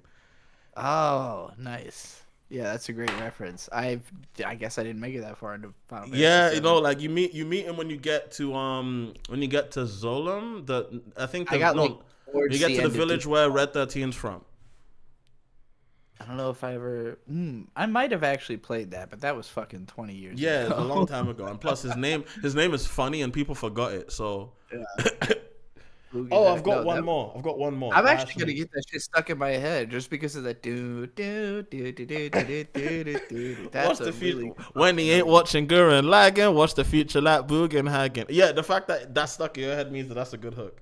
I've got one more new one, and this is gonna be like You do a really good job of jumping around the scale, like of that, like low to high really suddenly, but like it's timed perfectly in the melody. That was super memorable melody. I appreciate that. Like I'll say some shit like, you sound like a English fucking Lupe Fiasco, but like I mean that as in like that was as good as a Lupe Fiasco. I really do appreciate that, because that would get stuck in my hook like fucking He's very much a person who's fucking contributed a lot to who I am in a lot of ways, so I appreciate that deeply. His new album's also very, very good. But here's one. This one goes out to all of y'all who are following the best manga that's out on Shonen Jump. So the song is called Kagurabachi, black coat, blade on my waist and I'm ready to slash it. All of my youth them wondering when I'm a dropper, your comic I dash it. Never been robbed or jumped, but I have taken lumps in a couple of fights. Taking a headbutt twice, a punch to the eye and a pencil got stabbed in my thigh. Under the moon, I'm swooning, weeaboo chicks with a hazel complexion. Ain't seen none of the shit she been watching. I'm hoping my jokes on me fake a connection. Half of the time I play dumb about how nerdy I am, let her make a correction. I don't know, it be setting her up with a quiz like a creep, let her steer the direction. Truth be told, if I let it be known, I'll talk where I was, I don't think I would blow up. I'm the type of there's anime on at the party and you play a dub, I don't show up. I've been known to play Devil May Cry in one spot for a week until governments we throw up. Every time I pull up at the casse with all of my niggas, they already know us.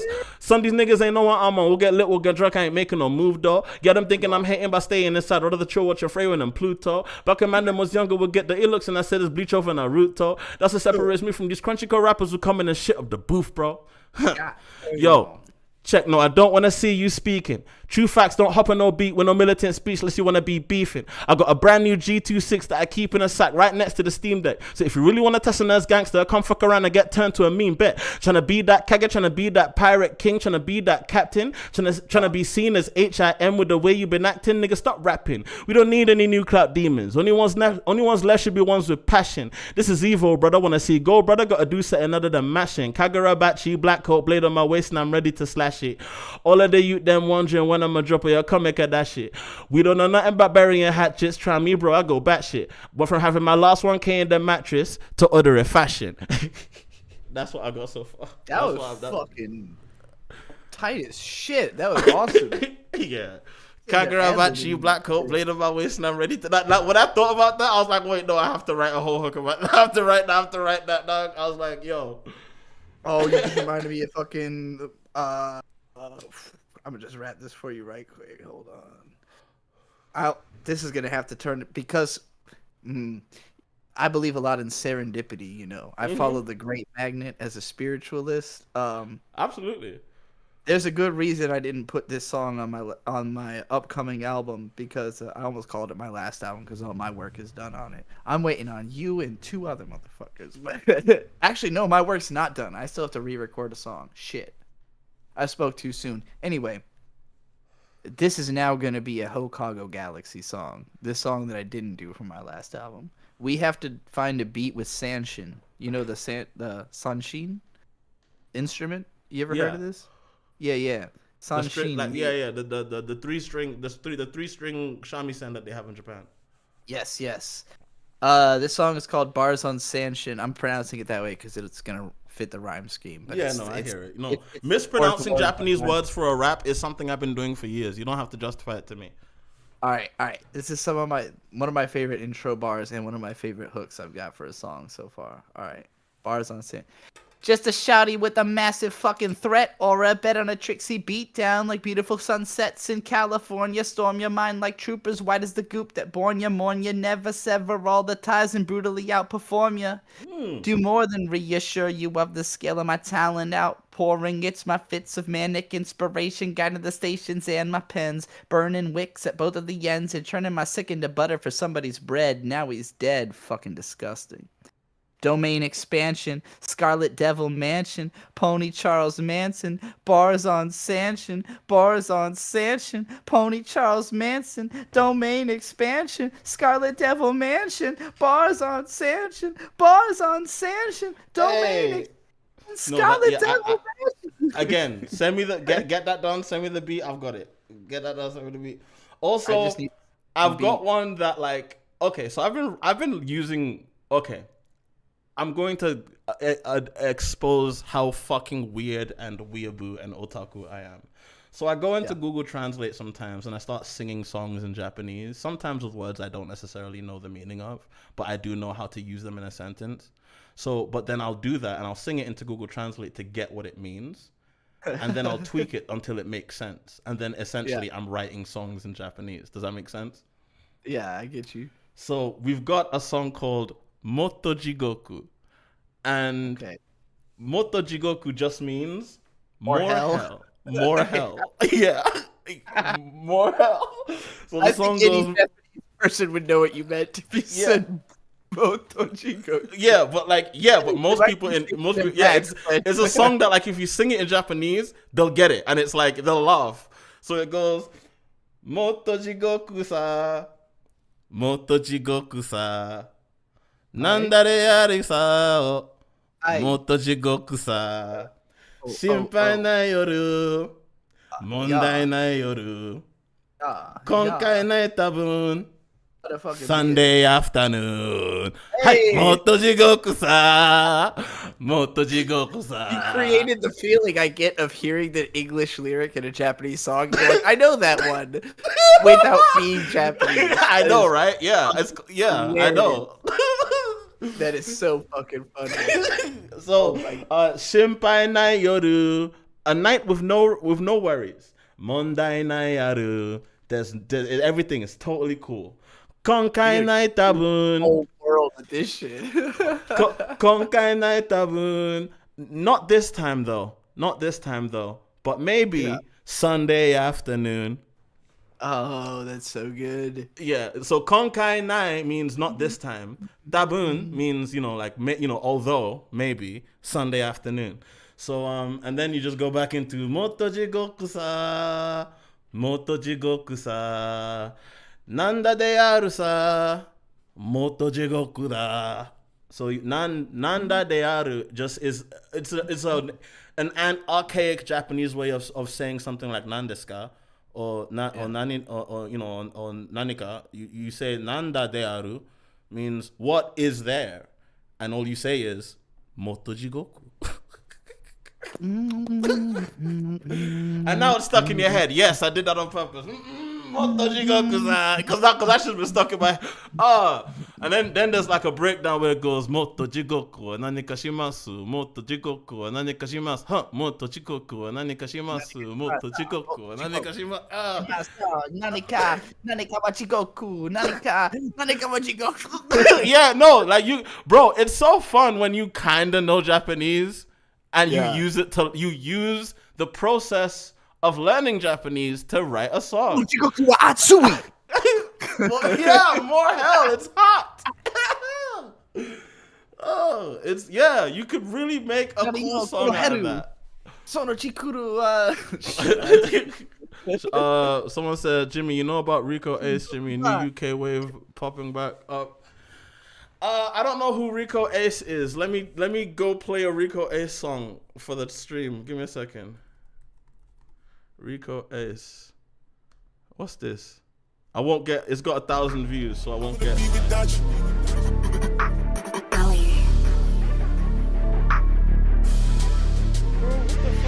Shit. I ain't never like serving bitches. Now this bitch. Oh, hold on. Wait, no, he's barring. He's about to bar. Let me actually share this with Tricks real quick. He's about to bar. So I'm gonna share this on this, and so that the stream can see it. Well, the stream's already gonna hear it regardless. So I'm serving cunt. All these niggas wanna look like me. They ain't know that the work ain't fun. Way too high off the fumes, and I ain't got working lungs. Fuck that calm and peace shit. It's all good when the dirt is done. It ain't loud, it's way too scatty. Rocking it down, scatty. Went 6 rounds, scatty. She cuffed up, scatty as well. And he chucked up, I'm scatty. 2 sniffs of the white, scatty. I ain't done for the night, scatty. Trust me, man, I'm scatty as well. big ups to Rico Ace. I fuck with this. No, he's getting. No, wait. No, for real, he's going. No, he's really going. Like, for real. Hold tight, my UK people. It's 6 a.m. over there. I know it's early times for you lot. Just getting the dust out of your eyes, realizing the 9-0 stream's going on. Well, go on. What you saying? Anyway, World famous DJ X-rated. And before I get into this mix, I do not. Oh, actually, this makes me want to play something else in Japanese. I hope they don't. I hope Juma for trying to show his music to my audience. I can't believe you got that song so fucking stuck in my head. What? No, you know why? Because like you know, melody, but like it sounds like addictive. it sounds like a song they would make. I haven't thought of like a single thing it specifically. Like I know that melody. Something must be like that, but I can't think of. Da, da, da, da, da, da. Like I can hear the whole song in my head, and it feels timeless to me. That's what I get excited about the most. Like if I write a sentence or I sing a hook that I'm like, I'm still gonna like this 10 years from now. That's what I get really like excited. that's how I feel about ATL to JPN. I don't know how I was able to do that. Great fucking song. I don't know how I was able to do that, but I made the first ever arena rap song. Like, That's funny. Yeah, I can see it. yeah, like people. My thing is that arena rock is not. It's not that like you can perform any rock in an arena. Arena rock is designed for people to sing back with. Yeah. It's designed sure. That's what You brought a great point to my mind. So maybe you've heard this quote. I'm not gonna assume, but I heard this because Tyler the Creator recounted Pharrell telling him a story about some shit another guy said to him. I don't remember who said it to Pharrell, but they said, "Do you like house music?" And he said, "Oh yeah, I like the tempo and the beat." And he said, No, music that can buy you a house." And I heard that quote, and I really considered what that meant. Like, okay, music, like 10,000 people can listen to, right? But like specifically, how do you make a lot of money as a musician? Shows. You got to be able to put on a live show, and like. There was a time recently, I went to a park in a town nearby to me that has this stage overlooking a lawn, and it's weird because it's not like a concert venue, but the size of the lawn and the stage, it could easily be like a couple thousand people there. And like, I got up on the stage, nobody was there, so I'm just standing on the stage, and I started performing my song By Daybreak, which was the first single from my upcoming album. And I realized there is no way I could imagine like 1,000 people moving to that song. I could imagine like 40 or 50 people who knew the song moving to the song, but the song was too complicated. But I had another song called 100K, also from my upcoming album, that I then started performing, and I could easily imagine 1,000 people jumping up and down to this one part of the song where I go, "Popularly played in your room like PlayStation, probably delayed in the gloom from creation." There's a few more bars, but like, you know, I can imagine 1,000 people jumping up and down and screaming that back at me, and I thought, oh, That's house music. By Daybreak isn't house music. 100K is house music. And I thought, like, every song I make from now on, I gotta think about how big of a people can I play this in front of? Like, if I want to play this in front of 50,000 people, can I? You know, like, is this a song that's gonna make sense? Or am I gonna feel weird watching 50,000 people try to, you know, move to this song that it's not for them, you know? So... It's a very interesting quote. Anybody who makes music, think about the house music quote. Passed down now from, I don't remember who said it to Pharrell, but it came to Tyler and then it came to me. Tyler and I are the exact same age, but off by like 2 months. I don't know if you know this, but I'm like 2 months younger than Tyler the Creator.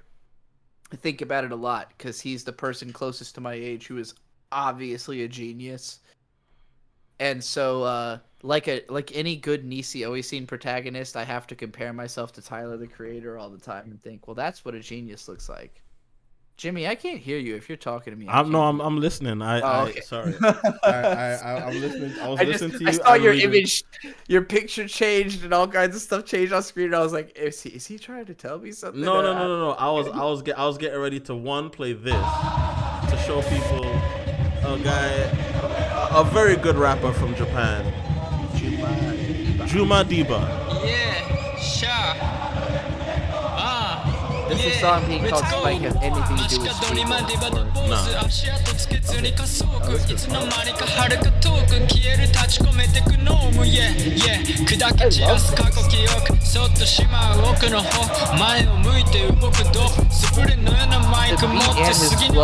Yeah, he's going crazy.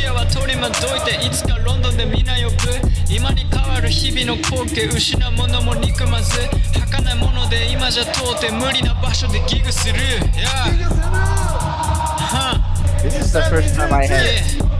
This is the first time I've ever heard the Japanese rap. It's Nissan Niju Yon now. He did the hip hop thing of saying what year it was. Huh. Nissan Niju Ichi, which was 2021. But I stopped getting audio from your end just now. Oh, you paused it. Okay. I paused Sorry, it. the live stream behind showing me. You're getting the Discord live stream. Like, you're getting the Discord live stream. So I'm not playing. I'm not about to get sniped by anime opening Nazis. That's the first time I've heard like a Japanese song that didn't feel behind the US. The thing is, there's hella of them. Give me a second. I'll play one more. There's hella of them. That's the thing. They've got like a whole culture. Like, and the last time, so I'll tell you, it's been a long time since I listened to Japanese rap. The last I know. It's like I can tell you a whole wave of rap that's happening in Japan right now because they exist. There are Japanese rappers. You ever heard of charisma.com? Yeah, I think I might have showed them to you. You might have. That would be funny. It's so long ago. I don't. It's like I love it. Look at these guys doing flawless Project Pat. Flawless fucking 3-6 Mafia. That's true. There was some point. There's a charisma.com song where she says beautifuru puru in English, and it has stuck with me so hard that every time I see a pool at all, I go, you just said beautifuru puru. They made a comeback, actually. I don't know necessarily. I didn't know that. Yeah. I haven't heard them in like 10, 15 years. What's the difference in 10 and 15 years? I can't tell. Yeah,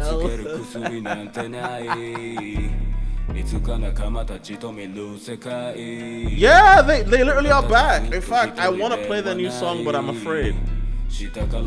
Oh, for copyright reasons? Yeah.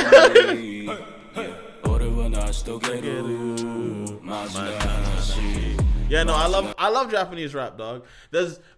Japanese rappers have such hilarious backstories, dog. Like, I'm so sick. Have you not heard Team Tomodachi? I have not. Oh my god, you haven't heard I have not heard shit. I heard the fucking Mashal 2 opening. So do you remember way back in the day, Ichijima, that Ichijima song? No. Oh, you didn't hear Ichiman either? I'm don't afraid to play Ichiman on stream. Guy, chat, can I play Ichiman on stream? Will they snipe me? Chat, will they snipe me if I play Ichiman on stream? Because I will play that again. Real quick, Light Space Man asking, why is there not more crossover between hip-hop and anime? It's like Shampoo and nothing else. There should statistically be more. It's that Shampoo created the expectation of it in the first place. Other than... So, all right, I'm going to go through this real quick because I was thinking about this. And I wanted to bring this up to you also, Jimmy. Do you know who Spice One is? That name familiar to you? He's an OG rapper. He was friends with Tupac. He was on, like, the remix of I Got Five on it. Not a super well-known dude, I'm being honest. But, like, he's a good rapper. And he's been around. Yeah. I interviewed him 3 or 4 years ago because he was in a town I was in where I was interviewing rappers. And I asked him, as I did every rapper I interviewed, what is your favorite anime?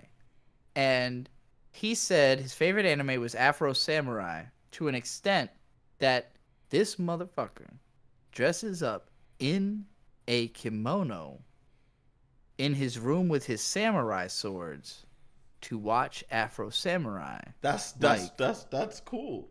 Like every couple of weekends is the impression I got. And it's like, but this is a dude who's again, early 90s rapper, friends with Tupac, right? So yeah. There's other interviews where he tells stories about like how him and Tupac would go to hoods they weren't from and throw a bottle down the road to see if they heard gunshots, and that would mean the hood wasn't safe to go into. Sounds like some shit that would be in a comic book. That's some shit from the Boondocks, bro. Like that sounds like some shit from the Boondocks, when they go like the fuck. Oh gosh. So Spice One, he told me he's obsessed with fucking Afro Samurai, and I really thought about this because other than Spice One, the most OG rapper I've interviewed for this was Twistello. This is a great dude. Definitely, I ain't never heard of him, but he from Buffalo and he tours around the Midwest. And he's got a bunch of great little short albums. They're all concept albums.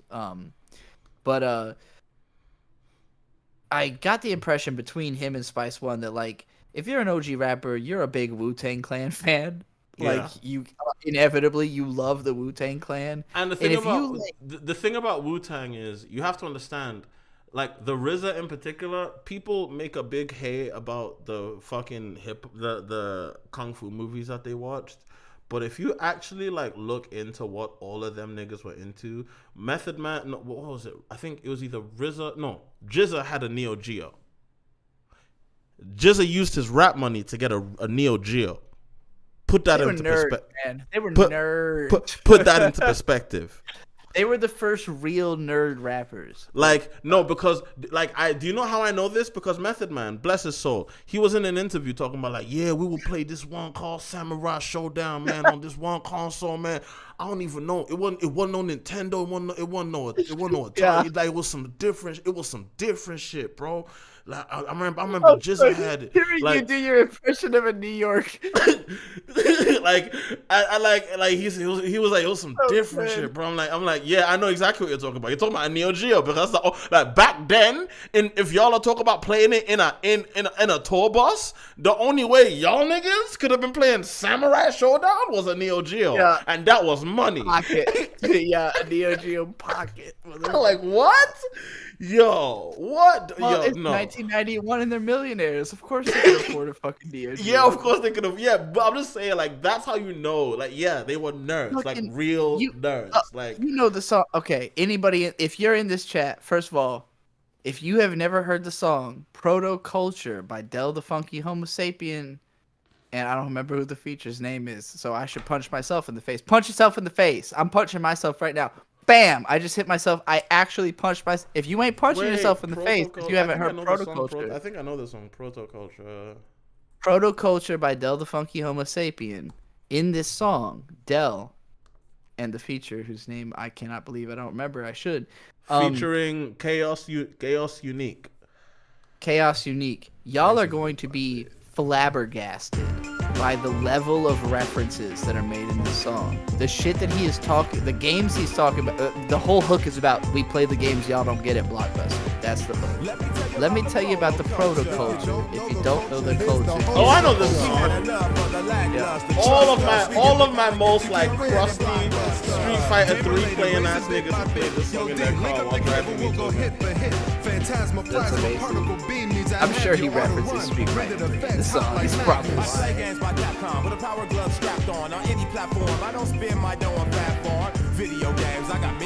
He said, "Oh nah." He said, "I don't spend my dough on fat form. I'm on video game platform." Ah! This is the root of my style.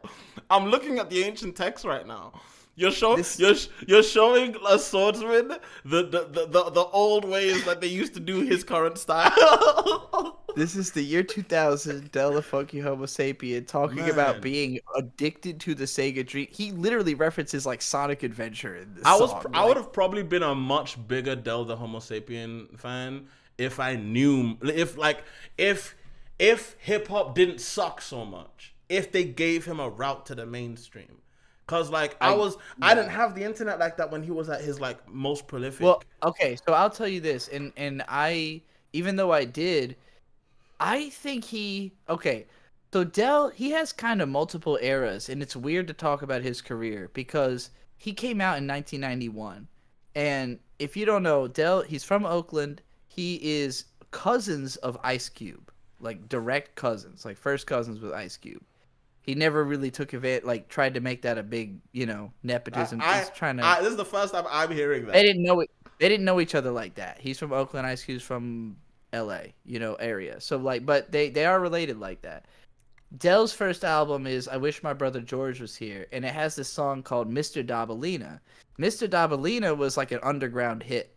People never talk about it unless you are a fan of an underground cult sensation podcast called The Snowplow Show, also known if you've ever heard of Brad Carter, the Phone Losers of America. They're like the original internet hacker prank phone call show. Oh, I think I know. I think I know because they still do stuff. Yeah. Brad Carter, the Snowplow Show is still going. But Brad Carter, he's been around since the like early 90s, basically like 1990. He's been around doing prank call shit, phone freaking, OG hacking. Like he had all these pamphlets in the 90s, all kinds of old school shit. He has a book called Phone Losers of America you can read to like get the whole history. But he used Mr. Dabalina as a theme song. So like anybody who's kept up with Brad Carter definitely knows Mr. Dabalina. But it was like an underground hit in the 90s, and that was what he first got known for. He wasn't super popular in the 90s, like an underground Oakland rapper, until he was the Gorillaz. He was the rap voice of the Gorillaz for the first album. And so everybody's heard Clint Eastwood. And the thing is, I remember hearing how he met Damien Albarn, but like it was it was because they both. So he was making Deltron 3030 at the time, which is like the first rap concept, first like progressive rap album, if you will. Yeah. First rap album that was trying to be like high concept prog type shit. And it was him and Dan the Automator, I think. Yeah. Dan the Automator, who produced the first Gorillaz album. It just was a circumstance of Dan was making both albums at the same time. And so when fucking Damon Albarn told Dan the Automator, "I need a rapper," he said, "I've got this guy I'm making an album with." And he brought in Del. Del had no idea who Damon was or gave a fuck at all. He just dropped some rap bars that became, as he put it, well, it bought my house and my mama's house. Like that's the way he regards Clint Eastwood. That's the song that bought me and my mama's house. I can't be mad at it. But like he didn't want to be the Gorillaz. Like he didn't want that to be his career. So that's why he did not. Like he never appeared again on their albums and shit. It's just, as big as it was, he didn't want that to be his job, and he literally made enough money off of that one fucking song to pay for the rest of his life, so it didn't matter. He didn't have to do that. I mean, he's done whatever he's wanted since. Absolutely iconic dude for that in my mind, like a dude I look up to just because, like, if I would do the same thing. If I had one big hit that made me a billionaire, He's be another gone. bit of proof that all of America's most creative voices came from the West Coast for the longest time. Unbelievably so, yeah. Like, Oakland and the San Francisco Bay Area and and then they the started LA coming from area. Atlanta. LOL. Atlanta, New York, inevitably. Well, I think Atlanta's the most I don't surprising. even count New Because York. like, Okay, LA sorry, and New can I York say have something? such big populations. Can I say What's something? that? No, I actually have to make a point now. I've lived in New York now. Do you think New York is its own little sub-country that doesn't deserve to be counted as America? Or Kind of. Is that where we're going? Kind Okay. of. I'm sorry. There is nowhere else. I haven't Weird heard little fictional island made by billionaires for them to live on. I haven't heard Yoruba be spoken in the street as much as I heard in New York. You get me? What is Yoruba? My native language. Like, okay. I haven't seen as much just culture from so many. Like, if you live in New York, right, you don't get to say you're American. You are from New York. Because the amount of exposure you've got. I agree with you. the amount of exposure, especially if you live in one of the but nobody's boroughs. From New York, right? Exactly. Like, Exactly. There so the amount of exposure you've gotten to the world from living in those 5 boroughs, right? If you've gone anywhere and just existed in that city, bro, there is no way you haven't seen various aspects of different things that people in other parts of America inherently demonize because they've never been around it. You get me? So because of that, you can't say that you're American if you're from, you know what I'm saying? I totally get what you mean by that. It's wild. You're not. Oh, it's so because after living there, and like especially the fact that I lived in Bushwick, and when you live in Bushwick, right? I didn't speak Spanish living in Bushwick, so I feel like I didn't even unlock like 10% of what I was living inside. But like when you're in Bushwick and you're like one of the transplants, like one of the people who moved in there, because some of my neighbors were like these Korean hip hop producers, and I won't lie, they were always drippy, and one of them always had the black. One of them always. All right, hold on. Before you get too racist about how hot Korean people are. No, I was about to say one of them always. Wait, but we agree that hip hop came from New York, right? Oh, like, of course it did. Okay.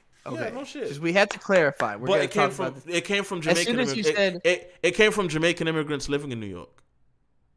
Okay. I'm just saying when you said the word 5 boroughs, I always think of this lyric, however you,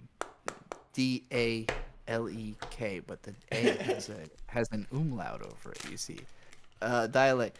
They say, my culture does matter. Perfect picture, precisely right mixture. Bred in 5 boroughs, an East Coast signature. Subterranean verses emerging in mass quantities, mass produced on cassette and LP. I know that but line. Sales, yeah.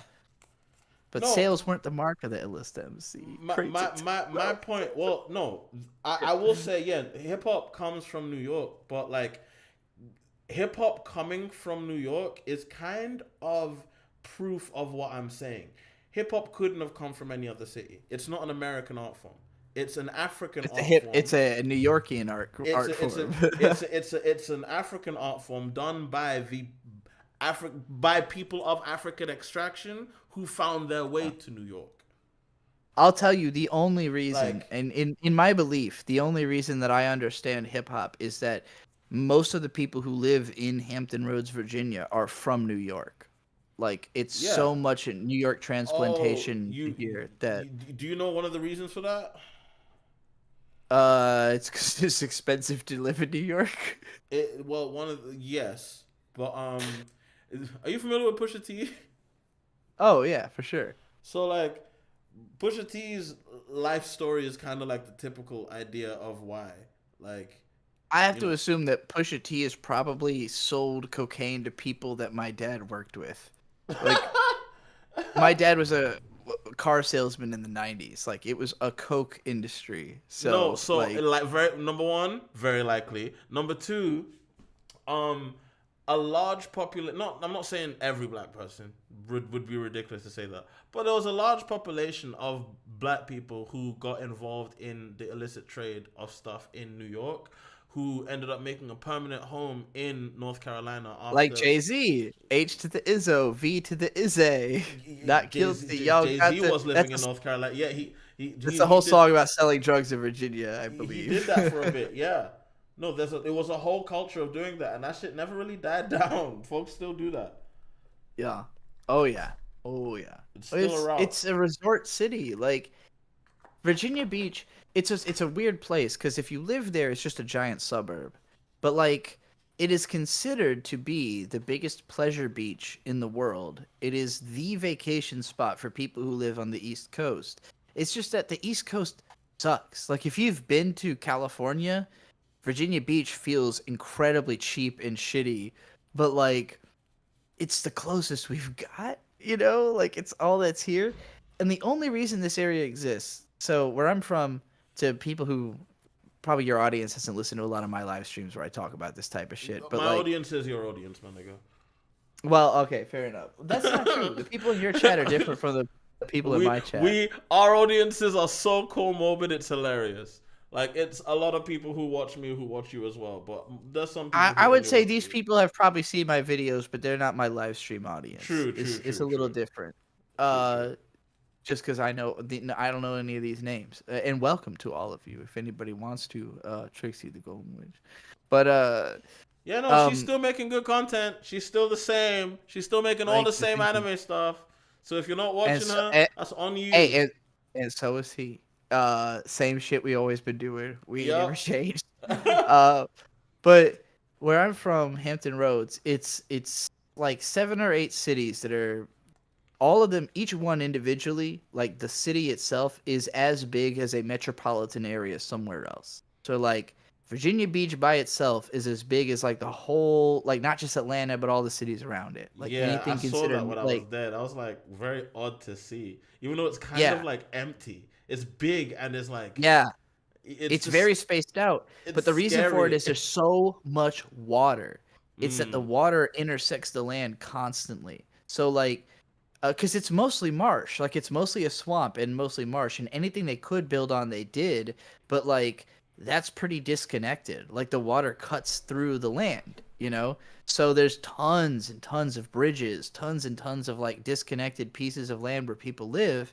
And when you're driving around it, you're not thinking about it that much. But when you look at it on a map, you're like, oh my God, this is all water. You know, that's why it's so spread out. But the reason that this area exists, besides the fact, first of all, this is where America started. True. The first ships that came from Europe. Hey, fun fact. If you a black American, and you can trace your ancestry to Virginia, me and you have more covered genetic-wise than most people on Earth. LOL. Same. My both sides of my family go back to like the first Virginian settlers somehow. Like, it's wild. My specific tribe goes back to some of the first ships of black people brought to this country. Oh my God. If we find out that one of my fucking ancestors like owned one of your ancestors, I don't know how I'm gonna deal with that. That would be weird. Like, I don't know how I'm gonna deal with that. One thing I tried to tell black people in America is that like if you're like interested in trying to figure out your heritage, so to speak, and you're confused as to where to look on the big map of Africa, kind of just use deductive reasoning, right? And look at the side of Africa that's facing the West, you know, which would be West Africa, which would be where modern day. Now you reminded me that the last time I looked into Nigeria, it was because I was researching river pirates, and you're fucking up my brain all kinds of ways right now. When I think about the map, I'm just thinking about all the river pirates going up into Nigeria. Yep. So now, what the thing about it though is, they more or less. Like the British came to the western coast of Africa and pillaged and took people and made deals with current kingdoms, and so they made deals. So okay, And also, here's another thing: if a Nazi ever tries to do, I'm actually doing some like rhetorical jujitsu lessons for y'all. If a I Nazi can tell ever- where you're going. if a Nazi ever tries to do the black people sold black people gambit on you, I want you to actually use reasoning. Let's go through this. When America wants a country, Do that all the time, by the way. Use reasoning all the time. When America wants a country to do something, how does it go? If a country says, "I don't want to give you my resources," well, I'll tell you how it goes. First, they start sowing discord amongst that country's people to the point where they coup out that person who said they don't. Japan. They came to Japan and just said, "Open your ports or we'll kill you." Like, not just that. And what will happen is, even when they don't want to do that, there will be a war. And that war will result with whoever the people coming in want to win. And once they win, everything that they wanted to happen in the first place starts happening. Does that make sense? yeah. You want to know why black people sold black people? Because they killed the ones that didn't want to sell us. Yeah. Does that make sense? Imperialism is always driven by the fact that there is somebody who is doing it. Like, I mean, being from America, like, I always break it down to, and particularly, I've traveled a lot now. I've been across a lot of America. There were people here, everywhere. Oh, yeah. Before the Europeans came, like, everywhere. They were the Native Americans. It was different tribes. Because They like were folks everywhere. don't get it. They're not gonna get it till they see a map. Give me a second. Native map America. I have to pee, but while they're you not bring gonna it up- get it till they see it, bro. Because it's not gonna make sense to folks until they look at what America looked like before white people came, bro. Because look at these maps. Look at the way these places are organized. This is it looks to me. Sorry, I didn't want to see this one. Sorry. It looks to me, this is a GIF, LOL. You get to see how the evil spread. Anyway, it looks to me like this don't look like what it ended up with. Wow, Miami was up here, LOL. But regardless, you can even go a lot more in depth. Look at one of these ones that like shows you the in the modern areas where all these people used to live. And these are tribes that are dead now, dog. That were decimated. Genocided. You get me?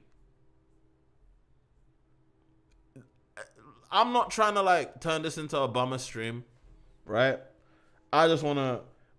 All me and Trixie are doing is expressing to you history, dog, and the world we currently live in, and how it informs what we do now. It's all connected. Even though this is on its surface like an anime stream, it's all connected. It is a gorgeous map. Say again? This is a gorgeous map. Yeah. I don't usually look this good. Like- Ojibwa. I don't know about that. Like, and you see these were people, bro. Now. These were people, bro. These were I don't mean to be maudlin, but like it really must be reiterated. These were whole peoples. Where I'm gonna go with this, I'm Please not continue. gonna outright say civilization was a mistake, but it might have been. Like the way I see it, so for there to have been people all over this country, no humans came from here. None. Humans evolved they all ice bridged from Asia. We evolved in the Fertile Crescent. We ice bridged from Asia. We came over here to the United States. I'm saying we, because I count myself as human. Human species. Human, no, not as a fucking white person. No, I consider I hear myself what you're as a saying. fucking No, human. absolutely, yeah. We came over here from the ice bridges from the fucking Fertile Crescent, and we populated this country as tribes. And the reason we did it that way is because you can't overhunt a place or it goes extinct. And I literally think that we understood this for thousands of fucking years, and all it took was a few hundred years of some... It only takes a few people saying, but I'm smarter than that. I'm smarter than everybody. I'm so smart I'm going to force everybody to do everything I say with money and power. It only takes a few people to conquer the world. And it's been done a few times. And, like, we love the comforts we have because we can't imagine life without them, but they're not necessary, and they're not making things better. They're not making it more sustainable for us as a species long term. That's why what was the operative word I used at the beginning of the discussion? Treats. Treats, yeah. Because that's what capitalism's about. It's not about making sure everyone's fed. It's not about making sure everyone has a job. It's not about making sure everyone can self-actualize. It's not about making sure everyone can, like, fulfill artistic pursuits. It's about ensuring the production, propagation, and economic advancement of treats. And the thing about treats is that treats are everything. They are your artistic pursuits. They are your sporting dreams. They are your school aspirations. Whatever you want to do in life. Guess what? Unfortunately, in America, medicine is a treat. Are you understanding where I'm going with this? That's the fucked up. Yeah. Well, that's where why do we have a government if it's not to give people medicine? Like, what is it for if not for that? This is neo-otakuism, dog. This is neo-otakuism because, are you getting where I'm going? This is the neo-otakuism that's gonna make me president in 4 years. By the way, no, Tricks. If you're serious, Jimmy, what I'm trying to tell Jimmy, you is that if you're serious about this, if you're serious about this political shit, this is the framework you need. I'm giving you the frame. I am the Marx to your Lenin.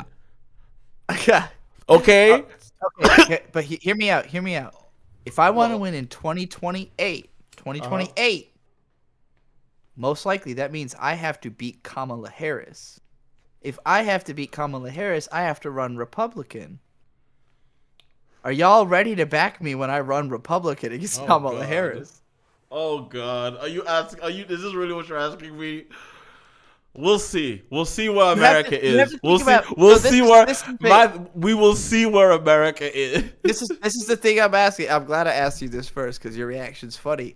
I expect to get that same reaction from my mom, right? My mom could not vote Republican, but I'm her fucking daughter. So the question is like, all right, I know y'all don't want to vote Republican, but it's for me.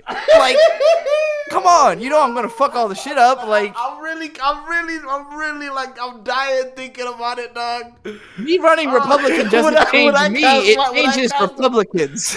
Okay, guess what? I'll do you, and then down ballot it's all Democrat. I saw somebody that's fine with me. I saw somebody tweet today. This was an interesting statement, and I don't know what they meant exactly by this, but they said Democrats can change you, but you can't change Democrats. And I thought, well, that suggests that you can change. Also, there is a good culture argument that the Republicans would never let you on their ticket, Tricks. You do know that. I understand the argument, but I don't necessarily. Do you think they thought they would let Donald Trump? Like, nobody thought Donald Trump could run as Republican guy, right? Like, okay, so you're saying that the Republicans are the free-for-all party, where I think they're just so cooked. I think they're like. So you're saying they're so cooked that you can come in with your chaos magic. You can come in with your dark neo-otaku chaos magic. So here's what I think, right? So I've been saying this for a while, but things are going to really change when these boomers die. And they're taking their time because medical technology is better than ever in history. But, like, when all these fucking boomers die, the Xers are not ready to take their place. It's going to go straight to Xennials and Millennials. Like, yeah, it's going to be our like the weebs will inherit the earth. Exactly. I'm expect because there's like a 20-year range of boomers left. My mom is what I consider the first Gen Xer because she's old enough to be a boomer, but her entire personality is Gen X. So as far as I'm concerned, she helped create Gen X. And she's like 60 thereabouts. Anybody older than my mom is like dying. Her dad is still alive. She hadn't known him until 10 years ago, but he's 92 now and he's still alive. That's hilarious. He's barely hanging on. He's barely there. He has, his memory is completely gone. He doesn't really understand who I am at all. We haven't known each other that long, you know, but I see him every day. He doesn't know who I am. So like the boomers are almost dead. They're very close. And I love my granddad, but I'm excited for the rest. He doesn't have an effect on the world. The rest of the generation who is still having an effect on the world, I'm super excited for them to die. Like the Nancy Pelosi age people, like the Biden, Trump, that whole age group. When they're all gone, it's gonna be fucking wild. Because there's not a stopgap. There's not like 1,700 famous Xers who are gonna step in and be our new government. Like there's nobody. Generation X was forgotten. That's why they're called that. They were an abandoned generation. They had nothing. And most of them are dead from heroin and AIDS. Like they're gone. We're so lucky we have rappers over 50. I've been meaning to do this. I want to make an article called 50 over 50 about 50 rappers who are over 50. Because there's actually a ton of over 50-year-old rappers putting out music right now who are all great. Give me a second. And nobody talks about them at all. I need to check and see if my favorite rapper is. Oh, he's got to release it in 2 years. Who are you? Hold on. What? Let me look at what you're looking at. Who is your favorite? Aesop Rock? He's your favorite rapper? White Boy, your favorite rapper? Yep. Really? Yes. Dido? Yes. Really? Yep. Mm-hmm. You out here like this? I'm teasing you. First of all, Yeah, he's no. First of all, He's Lithuanian. yeah. I did not know that. Guess what? Ian Matthias Bavits. He's Lithuanian. Hitler would have shot him. Anyway, secondly, Hilarious. secondly, he's I have to, you know. He is one of the best rappers. It's one of those things. And also, you know how I know I'm fine with calling him my favorite? You know who else calls him his favorite? Who? Guy called Lupe Fiasco. That I had a feeling you were gonna say that. Mm-hmm. I'm sorry. I'm just running through Ego Death in my head now. The bus driver song with Aesop and Danny. Oh, Brown he has a is one of 47-minute video. Guys, are you seeing this? Are you seeing this? The man has a 47 minutes. I haven't seen Say, this one. I don't think. Would you look? Some say Or I did and I forgot. there's more to that.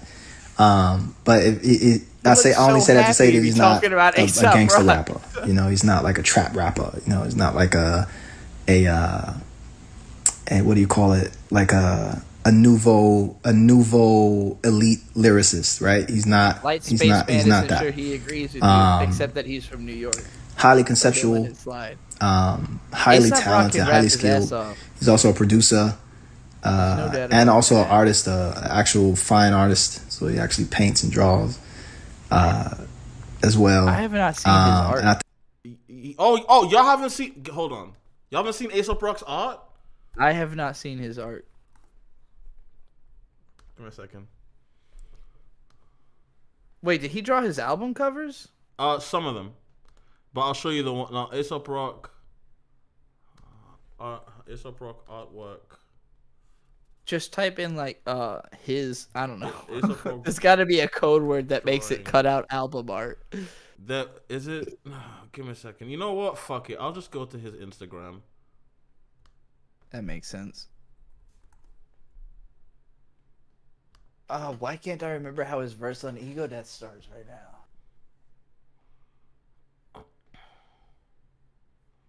I can't remember the first line of it. I used to remember it actually. A little milk Yeah. of the poppy is the first lyric that keeps coming to my head.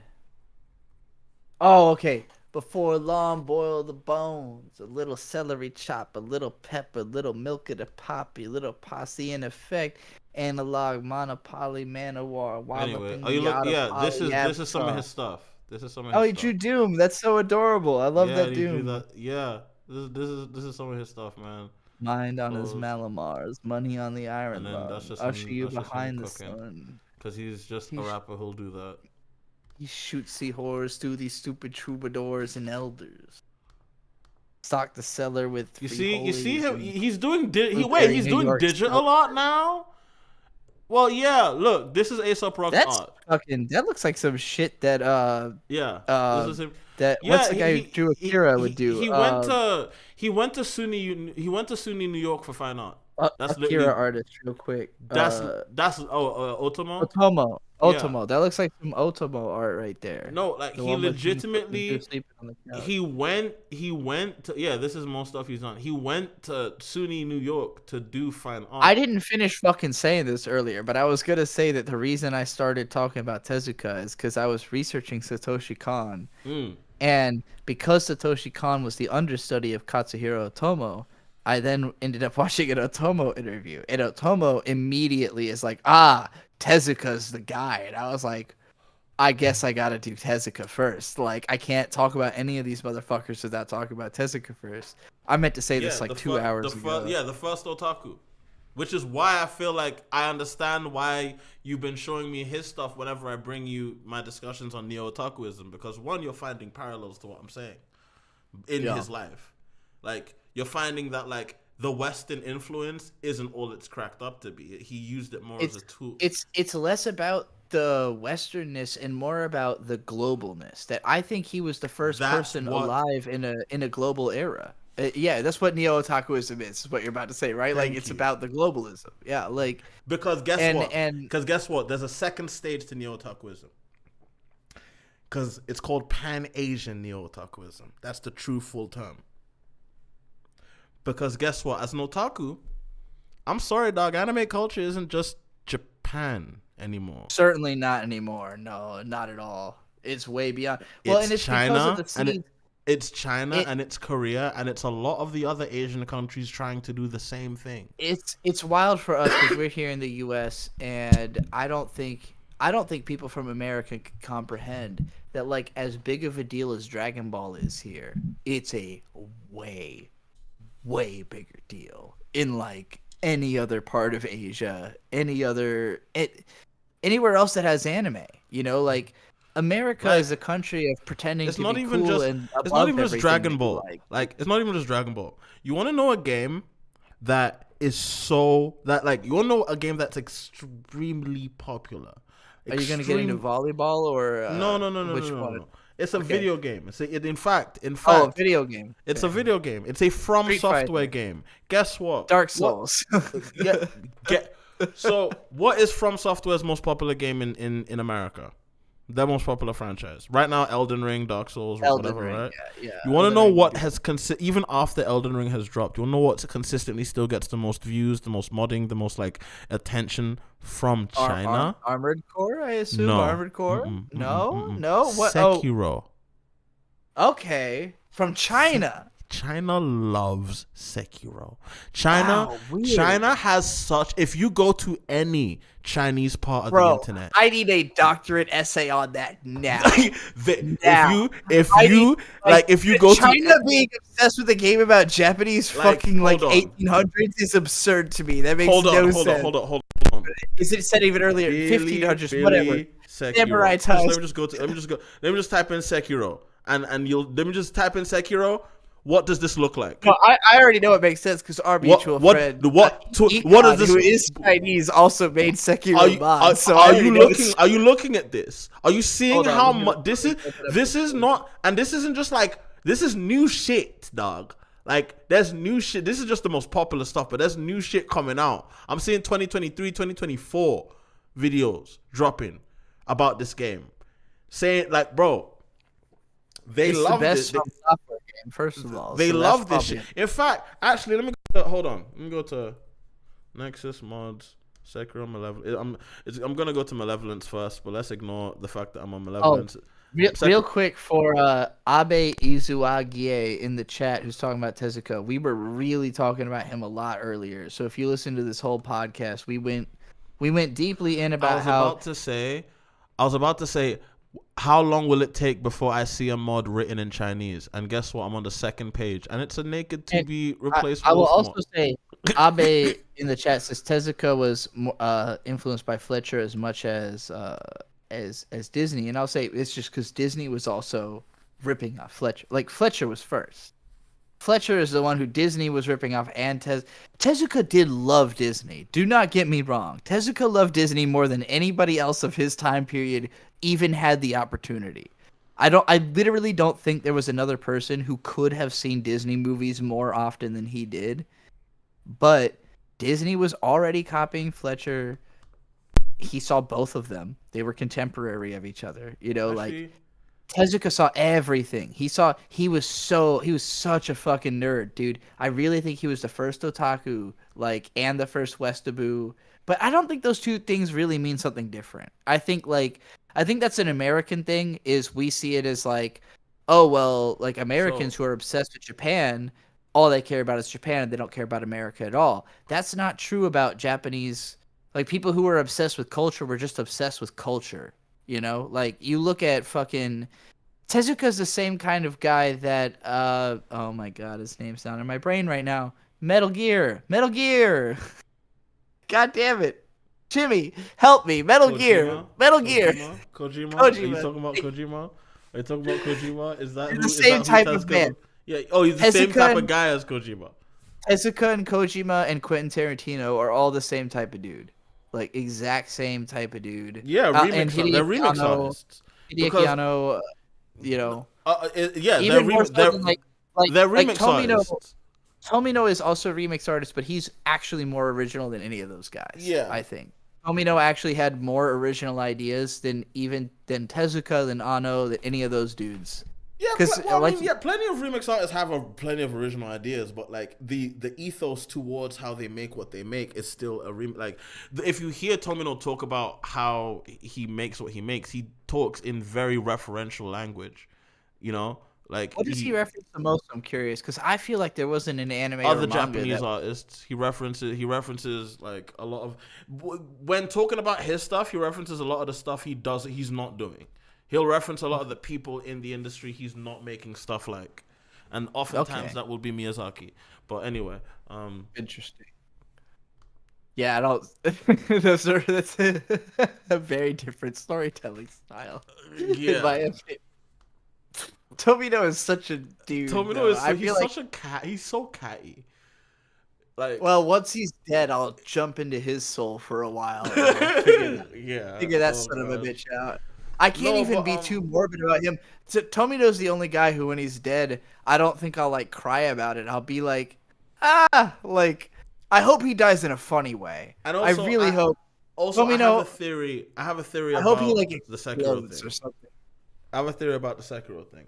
It's not fucked up of me to say, right? That I hope Tomino explodes. No, Tomino's gonna live for. Tomino's gonna be alive for a while. It's like, number one, Tomino lifts weights. He also doesn't drink alcohol anymore. He's gonna be around for a while. He's taking care of himself again. I would like to have as much Tomino as I can, but if he's gonna die, I would like him to die in like the craziest, most insane way. Like, no, I see that, because he is that kind of guy. He can't die normal. He has to have some kind of Yukio. He has to. I feel like Tomino should go into politics, but I don't want to start today. He's too old. I feel like he should have got into politics, but I don't want to start today, because he could have done it. He could have done it. Been the Donald Trump of Japan. He could have easily done it. But he could have been like a Donald Trump, but for like leftism. He could have been like a left-wing Donald Trump for Japan easily, because Tomino has a very left-wing ethos. It's all over Gundam. He has an anti-war, anti-imperialist ethos. Weird question. Do you think Donald Trump is more or less right than the average Republican? Oh, like, Donald Trump is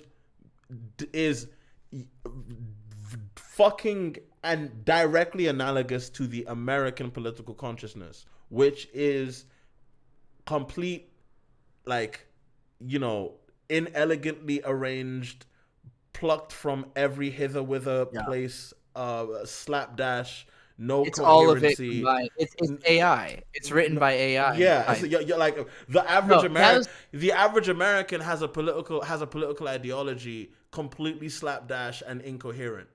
If you ask an average American person what like whether or not $15 minimum wage would be a good idea, they'd say yes. But then if you ask them whether or not they feel like, you know, black people should have a living wage, that answer would get a different answer in various places. That's true. You know, like it's one of those things. People, America's not nearly as unified as anybody, even in America, thinks it is. That's for sure. Yeah, and the thing is, and that's because this country was built on maintaining certain mindsets and maintaining certain worldviews. Yeah. Those worldviews aren't going anywhere, so this country is going to continue being a certain specific way. Anyway, I want to make my argument for why China loves Sekiro. Actually, it just popped into my head. Think about who you're, like, okay, yes, you're using, it's in Japan, right? An image with all the lightning is fucking, I cannot stop staring. It's in Japan. Yeah, I know, it looks crazy, right? But yeah, like, it's in Japan, right? It's set in Japan, sure. China doesn't like Japan, but Trixie, think of who you're killing in Sekiro. Samurai. Oh, the Japanese samurai. You're killing samurai. Okay. You're murking samurai. Of course the Chinese would love that. Japanese game that doesn't love what Japan did. Exactly. Ah, yes. Yeah, and on top of that, you're playing as a ninja, which to Chinese people looks much more close to their typical idea of what a warrior looks like than a samurai does. Because guess what? True. I've always said this. Japan does have wuxia. They just call it ninja fiction. Yeah. Well, Japan also, like, I mean, the relationship between Japan and China has gotten so complicated that it's hard to just say, like, well, Japan got their entire fucking culture from China. They did, no, Japan did get their entire culture from, like, the Kamehameha comes Look from China. Look at it from a historical perspective. Everything about shonen comes from China. Everything. Well, like, even just like China had, like, literally just had culture first. Like, they had empires first. Yeah. They had something to distribute I'm not even talking about I'm not even talking about all of that stuff. I'm talking about modern, tangible culture. I'm talking about the modern stuff Japan relies on is stuff they got from China still. I think modern culture right now is, like, it's such a weird hodgepodge between old people who still have a nationalist mindset and young people who do not even conceive of, like, a border, you know, like, but borderline of ideas, if you will. Like, there's no Chinese and Korean and Japanese and American fiction in particular, those four are almost indistinguishable now. Like, new shit coming out, you cannot, like, as soon as Wushu, like, as of Crouching Tiger, Hidden Dragon 2001, Wushu is American culture. Like, it's in there. Fucking what's his name? What you're describing is how Studio Omega works. LOL. Because America is what it is, you can use any kind of magic. Yeah. Like, there's certain parts of the world where you can't, like, you know, do like you can't use typical Japanese magic in Brazil, but you can use it in the No, you can use Japanese magic in Brazil. The whole of America, both North and South America. Yeah, but Brazil was a bad example because you can use Japanese magic. Oh, sure, okay. Let me put a better example. You can't use Russian magic in Brazil. Fair, yeah, that would be weird. Yeah, you wouldn't be. It wouldn't work. Not to say that you can't use it. You'd be at a disadvantage. You wouldn't be able to pull enough cognition. Like Pokemon typing type. Yeah. Shit. But America's a free-for-all. That's what a melting pot is. You can use any kind of magic is powerful in America. But Native American magic will be more powerful than any magic. You understand my universe better than most people would before even reading it. Jeez, because guess what? The way I have it written is the Native Americans are the most powerful, like, people who, when it comes to doing magic stuff in America, it's just they're entirely neutral, so you can't get them to do anything.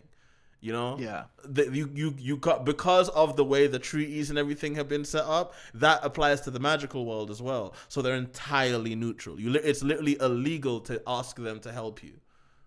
Like. Yeah, but they will help you if they decide to. Man, when do you think the world's gonna be ready for, like, enthusiastic readings of problematic media? Are we there yet? I'm dropping Studio Omega. I'm intentionally gonna be problematic with Screw the Omega. Bro, you know what? I told you what the real villain of Screw the Omega was. Don't spoil it, but like you know who the real villain of Screw the Omega. I said it's the Death Drive, but you know. And you know what's gonna happen to me once that like becomes a thing if I'm able to get the series that far. Anyway, I'm gonna be honest. I don't know what the fuck's gonna happen. I feel like we're about to enter a space and time where I legitimately don't know what's gonna happen. Yeah, I feel like we've been in that space for a while. Like, okay, here's how I'll tell you my mindset. Maybe we've been in the space for a while, but nothing has happened yet that I like couldn't reconcile in my brain. Yeah, no, you're right with that. But I'm saying, I could tell that we were gonna get to where you're describing much earlier than now, and I'll tell you what I mean by that. Like when, okay. So if you look at the database theory of literary analysis, it exists because Japan was kind of earlier to the game of having corporations share their stuff with each other. Does that make sense? Like they were earlier to the game of things like production committees, things like we all pool our resources together to make this thing. Right? Stuff it's actually weird America hasn't caught up on. Yeah. Well, we're getting there. The whole Marvel buying out all of everything else. No, because America, it's a different. America doesn't because America is so anti-collectivist. It even presents itself in their capitalism, and because Japan is so collectivist, that presents itself in their capitalism too. I legitimately don't understand the level of individualism Americans stand on, and it's becoming deeply uncomfortable. It's what happens when you build a country on basically telling everyone that like, hey, you know all of the fucking rules and social mores you had to deal with in the place that wanted to kill you because you had a different religion. Our country is literally based on people running away from having to fit in. So exactly. So the thing I want to say about this though. Where was I? It's just embarrassing that our country doesn't see itself as the freaking misfit country. Yeah. So we think we're like normal, and that's just Japan was able to. Well, I mean, y'all think y'all are normal. You know what? You're right. Nuke this fucker off the planet. I'm sick. You see, she's got to where I've got to. She's gotten to my position. Anyway, I'm going to. I don't know. Where's a cool place? Where is the country to flee to though? Anywhere. Brazil. Go to where your heart wants you to go. Go to Japan. Figure out your way there. No. Brazil. See, the thing about Brazil is that it's basically Japan and America combined. That is true. That's very true. It's very true. It's like a third world country they're currently like second world. They're on the cusp of being like a first world country because they're like, we love America and Japan so much. We're gonna copy everything until we become first world. This is probably racist of me to say, but no, it's sound analysis. Because you're not wrong. You're not wrong at all. I think particularly as an anime YouTuber, I think like Brazil is the place that cares about anime the most right now. Besides the US and Japan, it's Brazil. They're literally and China. The US, China, Brazil, and Japan are the places, and maybe Korea are the places that care about anime. You know, and like Brazil cares about it the way America does, is what I mean by that. Like they care about it, and like this is the Japanese thing we're in love with. Someone said, "Doesn't American magic exist, and how does it work?" Black American magic exists. If it comes from Louisiana, folk magic exists. Sure, we got Bayou magic in America. Yeah, folk magic exists. Black, there's plenty. Have y'all ever heard of Johnny Conqueror's root? LOL. I'm really thinking about it. I don't think there's a U.S. magic I believe in that doesn't come from a swamp, but the swamp is a magic place. Like the swamp. There's something about there's also like if you really want to go like maybe the mountains. If you really want to go Neil Gaiman about it, there's like city ley lines. Oh, I believe in that hardcore. Like hardcore. I mean, what? And actually, mostly rivers, that's actually like okay. Canonically, 9/11 ruined the backside in New York because the World Trade Center was a convergence point for a bunch of the city's ley lines.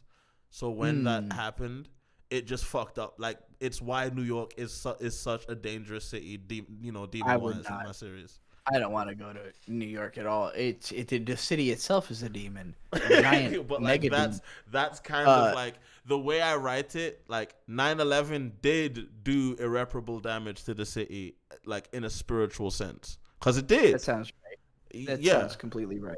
Yeah, like I wrote a way to literalize that, if that makes sense. But anyway, America's so weird because it is, I think, above that. I don't know. I've never been to China. Someone said them wops are doing some Lovecraft shit.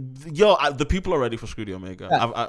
I'm so like, folks are telling me what I'm already gonna write. Folks are telling me Isn't that what Lovecraft Country is about? That Jonathan yeah. And I do get some ideas from Lovecraft Country, except I'm not doing it from such an Afro-pessimist lens. I haven't actually seen the show. So Lovecraft Country is good because it's basically how do black people fit into Lovecraftian horror. That's the idea. I cannot think about Jonathan Majors anymore without thinking that JPEG Mafia line on New Black History where he's like, when I come through, you better look at the floor. Because I'm in that mode. When I'm on my own, I got that flavor. Jonathan Majors. Oh, shit. Like, because when he says it, I just imagine a woman getting hit in the face. And I'm like, shit, that's badass. I hate Peggy sometimes, man. I wish Peggy was a cooler guy. He would be such a great pick for, like, the alternative GOAT if he was a cooler guy.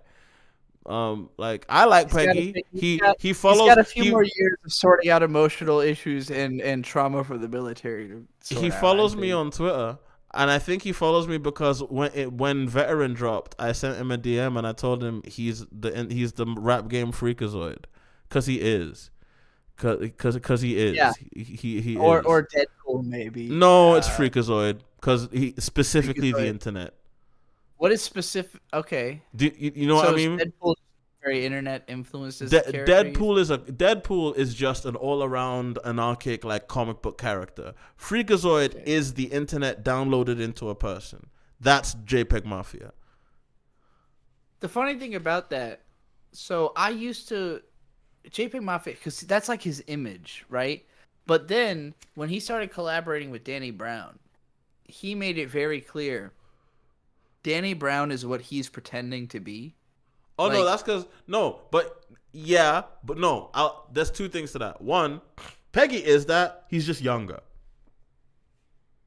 I get what you mean, but what I mean by this, Peggy said he was like, because I know the exact thing you're talking about. Because I know exactly. I watched it. Yeah, where Peggy was like, quote. He said, "I listen to the Breakfast Club. I'm a normal guy." Yeah. Like, Danny Brown is the dude who, like, knows who lolcows are and has actively trolled people on the internet. Like, he's a part of, like, communities that are part of trolling lolcows. Like, he's deep internet. And when you know that and you listen to Danny Brown and you think about what some of his references could mean, you're like, oh, shit. Like, he's making way deeper pulls. But, like, JPEG's image is, I'm so hard, I'm the internet. You know, but like Danny Brown actually is just like an internet dude who's like, that's not what his whole story is, because he's also a hood dude with all kinds of crazy shit, you know, like he could talk about.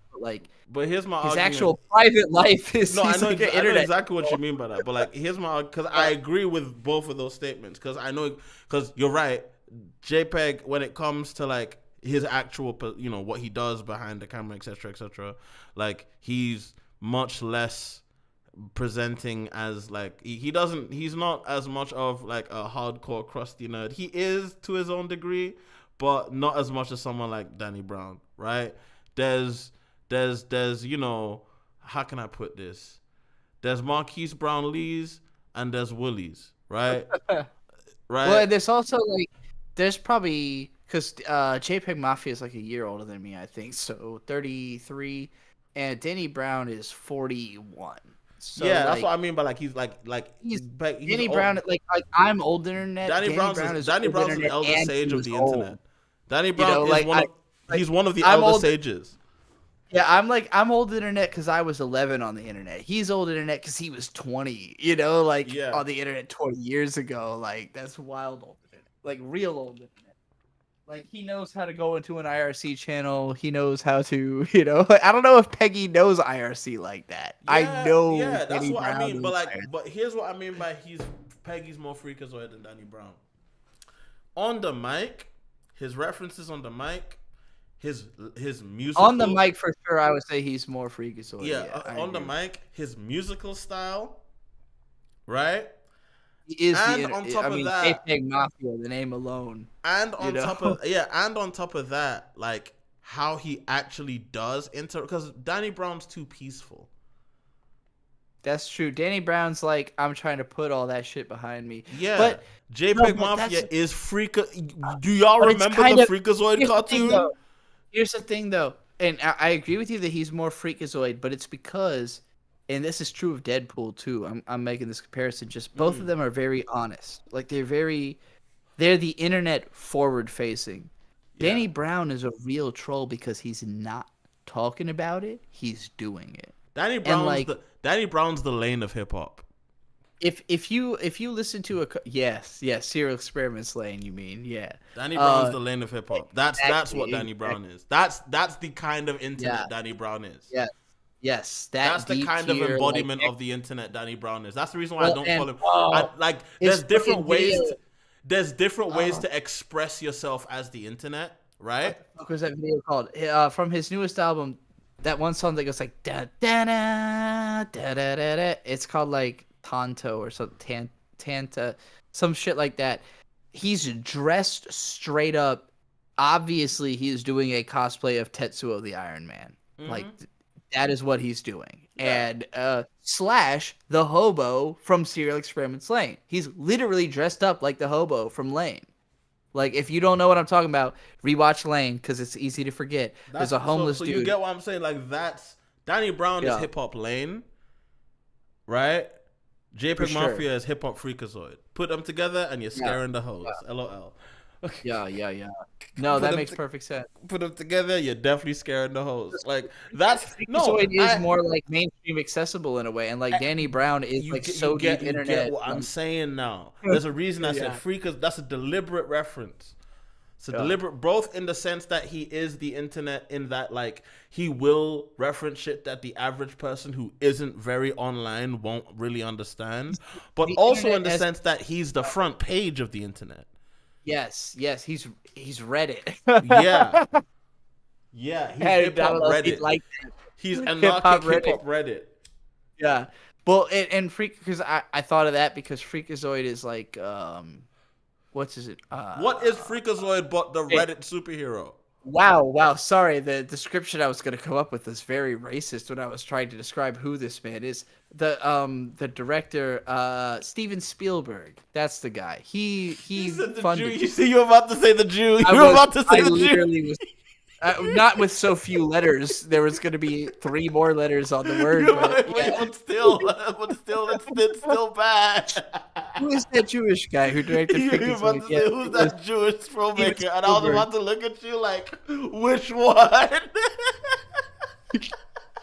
No, Steven Spielberg did Freakazoid. I think I'm gonna go to the bathroom again. Wow, I need to use the bathroom as well. But like, that was funny.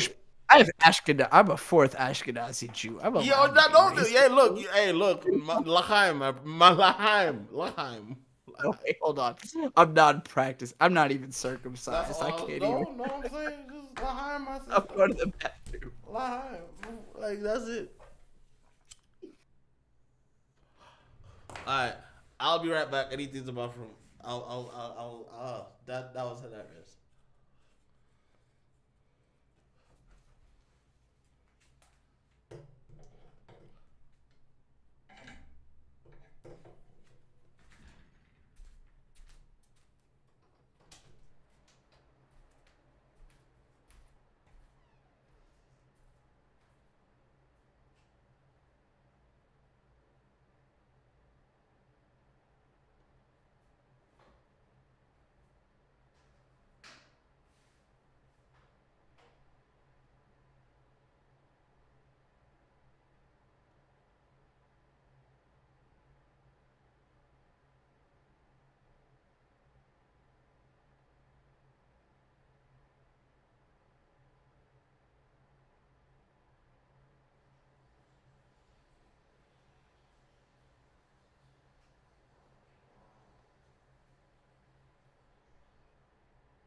Hello? Did he leave too? Or did I mute something? Nino seems to be dead. I don't hear him. Yeah, I don't hear him at all. Did we both go to the bathroom at the same time? Someone speak to me in the chat. This is my lowest, deepest, we're gonna sing the money song. You're back. All right. What's the money song? We're gonna sing the money song. Bimbo, money. Bimbo. Money. No, not that one. No, not that one. A different one. Hold on, let me close the door. Money on my motherfucking mind. Copy. Bimbo, ima bimbo, demo ashita sore kintoki. Sore kane ja motomeru sa. Okane mochi no inochi. Bimbo, ima bimbo, demo ashita sore kintoki. Sore kare sa, motomeru sa, okane mochi no inochi. You have a real talent at making me hear the beat in my head when you rap. So here we go. That means we're broke right now, but tomorrow is gonna be golden time. So until then, I'm gonna say I want it. The life of a rich person. So saying it with me now. Bimbo, ima bimbo, demo ashita sore kintoki. Sore kare ja motomeru sa, okane mochi no inochi. Anyway, let's go. What was I talking about? I make up stupid Japanese songs in my head sometimes, and it's like the right way. I want to learn Japanese, Portuguese, and Spanish. I think those are the languages I'm gonna need to know like 10 years. Because you want to take a tour around South America, I can already tell. Well, that's part. I just think South America's lit, and like. Yeah, I know you're gonna. Brazil, I want to take Brazil a moped. Cares more about anime than America does. I want to take a motorcycle from London across the English Channel, all through Europe into Asia. See, the thing is, I don't know shit about Europe. I know that they will be fine with me, obviously, but I don't know. Europe's not gonna be. The important part is riding through Europe. That's going to be the important part. Getting out of Europe. The experience of being in Europe and having to leave. I think it's hard for me to wrap my brain around because, like, all of Europe is smaller than all of the USA. Yeah. And I've been all over the USA over and over again. So you could definitely do a Euro trip. I could definitely do it. It's just especially since Europe is kind of designed for trips like that. America isn't. Yeah. You can you can get a train all across the continent. I could fucking you just put like the map of the USA is like deeply embedded in my brain at this point, and like when you said that, I just started picturing Kansas and Texas, and like the biggest problem with crossing America is that Kansas and Texas are right in the middle of it, and you do not want to drive through them. Because they enforce the law a lot more harshly than any other states do. And if you got weed in your car, kiss goodbye to the next 5 fucking years of your life. Like, exactly. Which is you do not want to drive through Kansas or Texas with weed in your car. Like, you're going to fuck yourself up. America sucks, man. Like, there's parts of it. It's such a lopsided country. I can't stay here, bro. This place is barbaric. It's a bunch of animals. It's just there's no one like it. If you are from New York or you are from LA or you are from Chicago, you have no idea what's happening in the other ones or any other part of the country. Like Chicago, LA, and New York could be their own countries because they have so much of their own self-sustaining culture. And so many people that it competes with the rest of the whole country. Like individually, any one of those cities competes with the rest of America. So like a significant amount of our culture just comes from like these few population centers, and then the rest of the country is mostly fucking empty. And the part that's not empty is like just little towns that have like no connection to the rest of the world. And it's weird, man. It's weird. Like we're making decisions for 300 million people on the basis of what suits the needs of people in 3 cities, and then the rest of us kind of collectively-ish. And even then, there's like 200 more cities that have more power than the rest of the country. And even those are tiny cities compared to the amount of land. If you look at like Texas, they're dealing with power grid issues because they've privatized their power grid.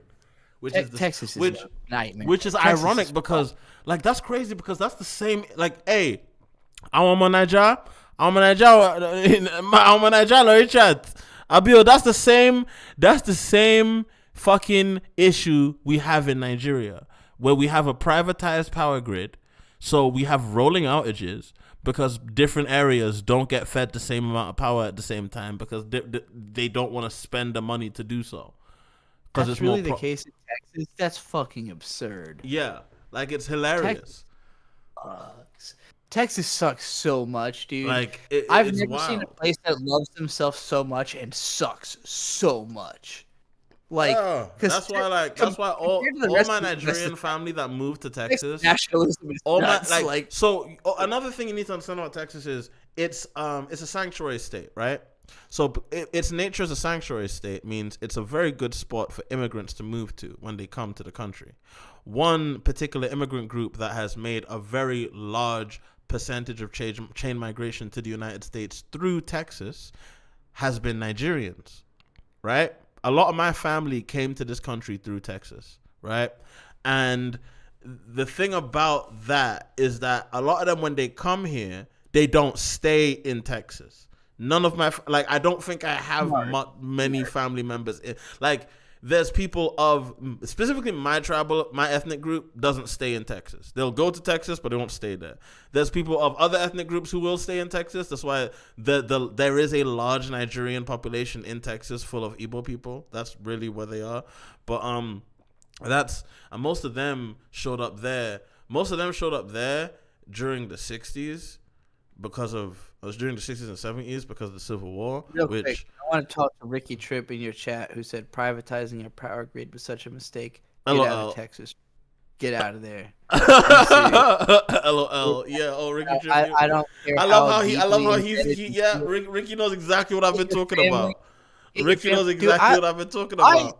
I love Oklahoma. I love Oklahoma. They're probably if Ricky's in Texas, he knows exactly what I've been talking about. Oh, those rolling power outages because you just don't want to pay to keep it up.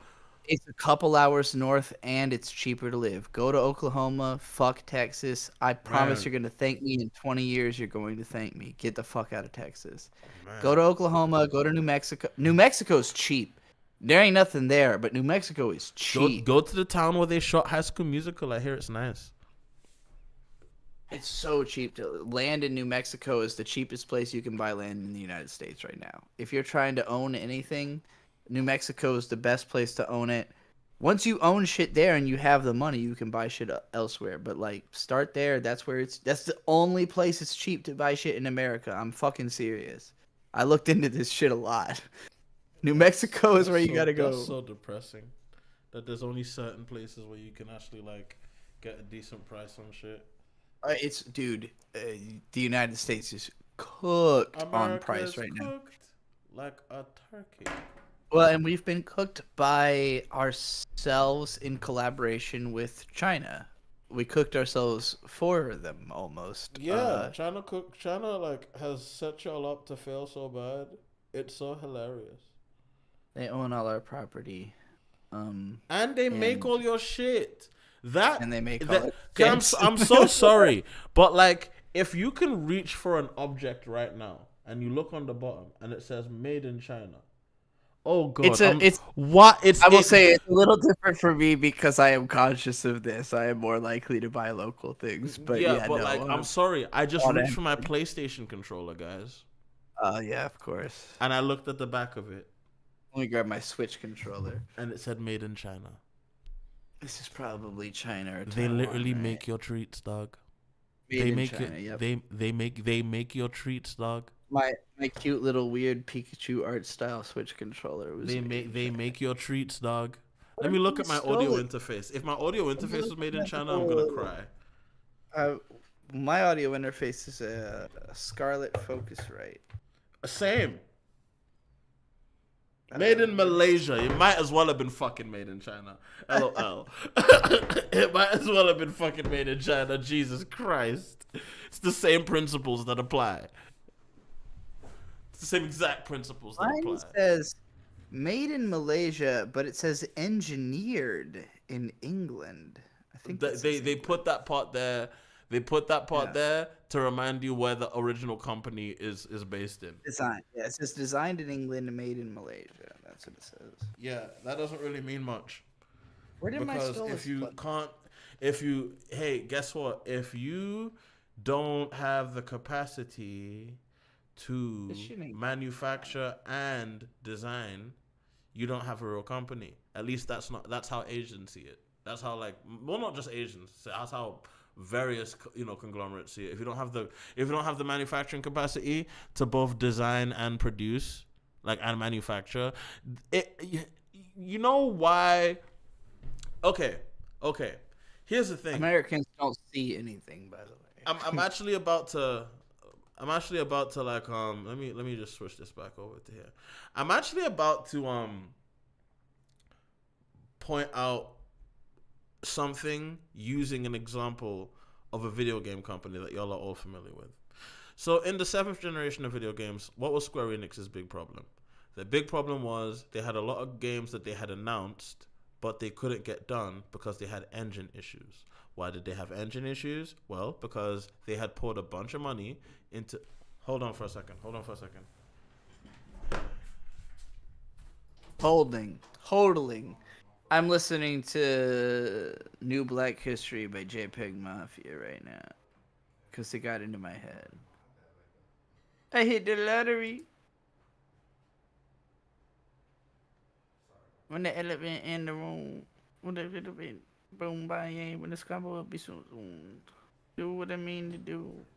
These are my gangster chronicles. I'm listening to this song by my... Where did he go? Where did Jimmy go? Sorry, you back? I had to input the internet for somebody. Sorry about that. Where was I? Yeah. I started listening to JPEG Mafia while you were gone. LOL. Sorry. No, where exactly was I in that talk? I had to remember my internet password. Now I'm fucking messed up. Just start screaming about why JPEG Mafia is problematic for you. I don't want to do that yet. I'll do that in a sec. I want to go back to the point I was making. If anyone remembers what the point I was making, please remind me in the chat. Jesus. I remembered before I finished that beer, but... give me a second. Let me actually just go and listen to it. Let me just go and listen to it real quick.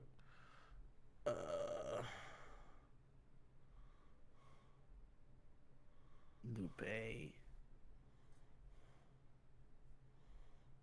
More like Loopy Fiasco. Y'all heard that new album from Lupe Fiasco? Samurai? Where he's it's all about being. Can I open up? Am I allowed to open up? Is this a safe space? Yeah. Yeah, of course. So it's your own live stream. My ex-girlfriend was a big fan of Amy Winehouse. And it was it was a thing me and her used to bond over a lot. And I loved Amy because I love Amy Winehouse too. So it's just you know. So it's just the way I will just say things did not end with me and her well. I ruined things intentionally because I didn't see a long-term future with this person.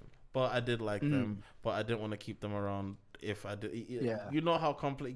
I had a fucking light novel moment. LOL. Anyway, regardless, the point is when I listened to that first track on Lupe Fiasco's album, I couldn't help but just sob crying, especially at the hook. I got these. I mean, really I can't. Very beautifully alliterated. Beautifully alliterated. Because the thing is, you wanna know why? Because I remember her showing me that voice note that she did. Yeah. So no, that's rough. That is a rough. That reminds me of a friend of mine. He's interpolating he's interpolating one of the voice notes she did, where she talks about how she feels as a sick. That whole album ruins me from the inside out. There's a friend of mine who told me that he cannot listen to the Samurai Champloo ending theme because of a woman that he bonded with over that song, and I just thought, yeah, of course. Like, no, women will make you hate the song. things you love. Women will make That's you a hate song the things you that love. No, I'll actually, you know what? This is to a lesser degree, but like earlier in the year, I was like trying to talk to this one girl who was a big fan of Team Ninja games and anime and all sorts of stuff. And like, you know, this is a Super 9 core, right? LOL. Yeah. So you go like, how could this go wrong? So on top to the point where I bought this girl Rise of the Ronin. I bought You'll her. Never, just for the record, I know how it could go wrong. Yeah, of course. I know. I know. Obviously. I've had a girlfriend whose favorite thing was me. So you can imagine. Yeah, if no, you're I thinking, understand. How could that go wrong? I understand. No, trust me. Like, I've had many girlfriends whose favorite thing was me, and you know, anyway. But yeah, so I got this girl Rise of the Ronin. I take her out to get sushi multiple times. I just didn't. So I'm not gonna get into the details, but after a while, she ends up ghosting me, and we stop talking. But then it's like, man, now I have a fucking awkward attachment to fucking Team Ninja. I had to go on a binge of the Ninja Gaiden franchise to get myself back in a space where I could enjoy their games again, dog. And at like, some point, you have if y'all remember, like, if anyone remembers on Twitter, this isn't about them. This is about like this transcends them. Like, yeah, I liked this before them. I will like this after. Yeah, no, I had to. That's why I had to go back through the Ninja Gaiden franchise. Like that. I had to remind myself that through doing that. If y'all remember me rediscovering Ninja Gaiden, also in the process of replaying the Ninja Gaiden franchise, I could write that fourth game. Koei, you made me think like I still have like a weird relationship with Precure because like I was only lightly into it. And then I got my ex like super into it because it was like something I was struggling with. But I thought, well, you seem amenable to this. So then she got super into it and made it like a part of her identity, you know? And to a point where it's like for me, when then she's gone, it's like, well, okay, Precure was her thing. You know, like how do I re-engage? And then I realized at some point, wait a minute, I was the one who got her into that shit. I was the Precure fan, you know? Like, why am I holding myself back from this thing? Like, it will be that way, dog. No, I still haven't touched Madoka. Like, like I got my ex into Madoka, and she became obsessed with Madoka. Like, I'm so happy that like the person I sent you that voice note about is into Madoka as well, LOL, because I can finally transfer that mindset to this person. Because Jesus. It is a nice feeling. Midori, thank you for having good taste in anime. Jesus Christ. I'm code naming this person Midori for the purposes of the stream. The great thing about great taste is that it is sort of transcendent, right? Like you like if something is that good, it's more like it would be weird if you didn't like it. You know, like if you don't if your take on Madoka is it's bad, I would have to look at you like, wait. You know how I learned that Gurren Lagann is transcendent? My ex, super anti-action, doesn't like boy stuff, etc., etc. You wanna know something? She loved Gurren Lagann. Yeah. Gurren Lagann moved her. So good. Moved her. When like my brother's wife, not to speak on her like too openly or anything, but like when he met her, very anti-sexual person, but she cosplayed Yoko, like because there's something about that show. Because to her it wasn't a sexualized character; it was an empowered woman. She was a powerful. She was the hot. The sniper from Litna Village, dog. What are you talking about? If all you see is a sexy girl, that's on you. Yeah, that's on you. She did a lot more than be hot. That's and, like, on you. Like it's not. I guess the way I would put it, and this is the thing about Gainax that I don't know. It's easy to be insecure about this if you are insecure, right? But like Gainax is looking at it like pause. You're about to make a neo-otaku's point. I know the exact point you're about to make. I just want to preface it by that you are about to make a neo-otaku's point, but continue. If they draw a chick with huge tits firing a sniper rifle and her tits go flapping around, it's because that would happen. Like, if you were a chick with huge tits and you fired a sniper rifle, your tits would flap around. And, like, whether that's hot or funny or whatever it's supposed to be, that's not what matters. What matters isn't what it's supposed to be. What matters is that it would happen. Thank you. And that's why they drew it. They drew it because, like, yeah, big titty girl firing a big rifle. Why did they draw a big titty girl? You can argue that. Why is she using a sniper rifle? You can argue that. Why are we having an action anime? Why is she 14? You can argue that. Why is she 14? You can argue that. Like, you can argue all of that other stuff, but the actual act itself, there's no argument. Yeah. Because that, like, you know, you can't, perfect. That's exactly it. Exactly it. Shout out to Hope. I looked to the left and I saw the person I'm talking about's picture on the wall, and I was like, you're here. Hilarious. That's hilarious. But yeah, no, like, it's anime is transcendent in that way that it speaks to everybody, and like you can project your own ideas onto it, but that doesn't change what it actually is. And like the people making it probably smarter than you. You know. Also, VTubers and Japanese advertising and music videos kind of like, oh god, I don't like VTubing, but there is no clearer like vindication for the things I argue about than for the fact that they exist. Because let's actually get into it. You've got I'm like really I'm stuck with VTubers. I think I know what you mean, but like as I unpack it, hold that thought. As I unpack it, I want you to get into why, but like we'll get to that. Just let me get this off. So VTubing, and I've said this before, there is an ethical, logical reason for why VTubing exists. And that reason begins, starts, ends, and is only at allowing people who are too camera shy to present themselves a chance to show their talents. Are we clear? Or ugly. Camera shy you can be camera shy for many reasons. I just didn't want it to be polite.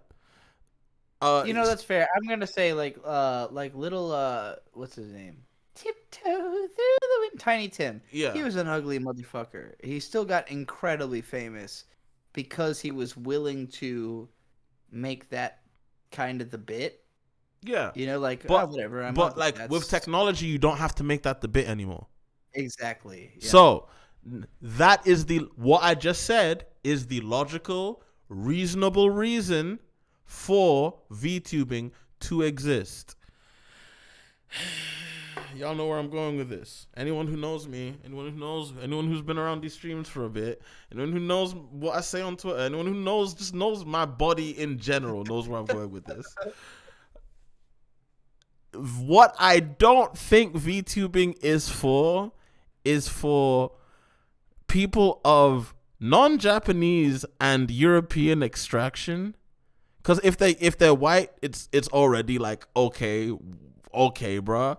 But then if they're Asian but just not Japanese, and then also American on top of that, it's still like okay, bruh.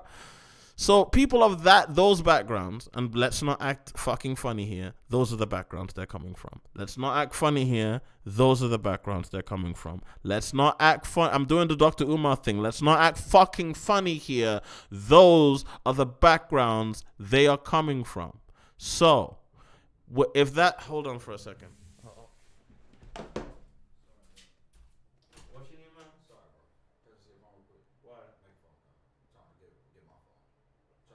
I don't know where he's going with this yet. You killing me, dude.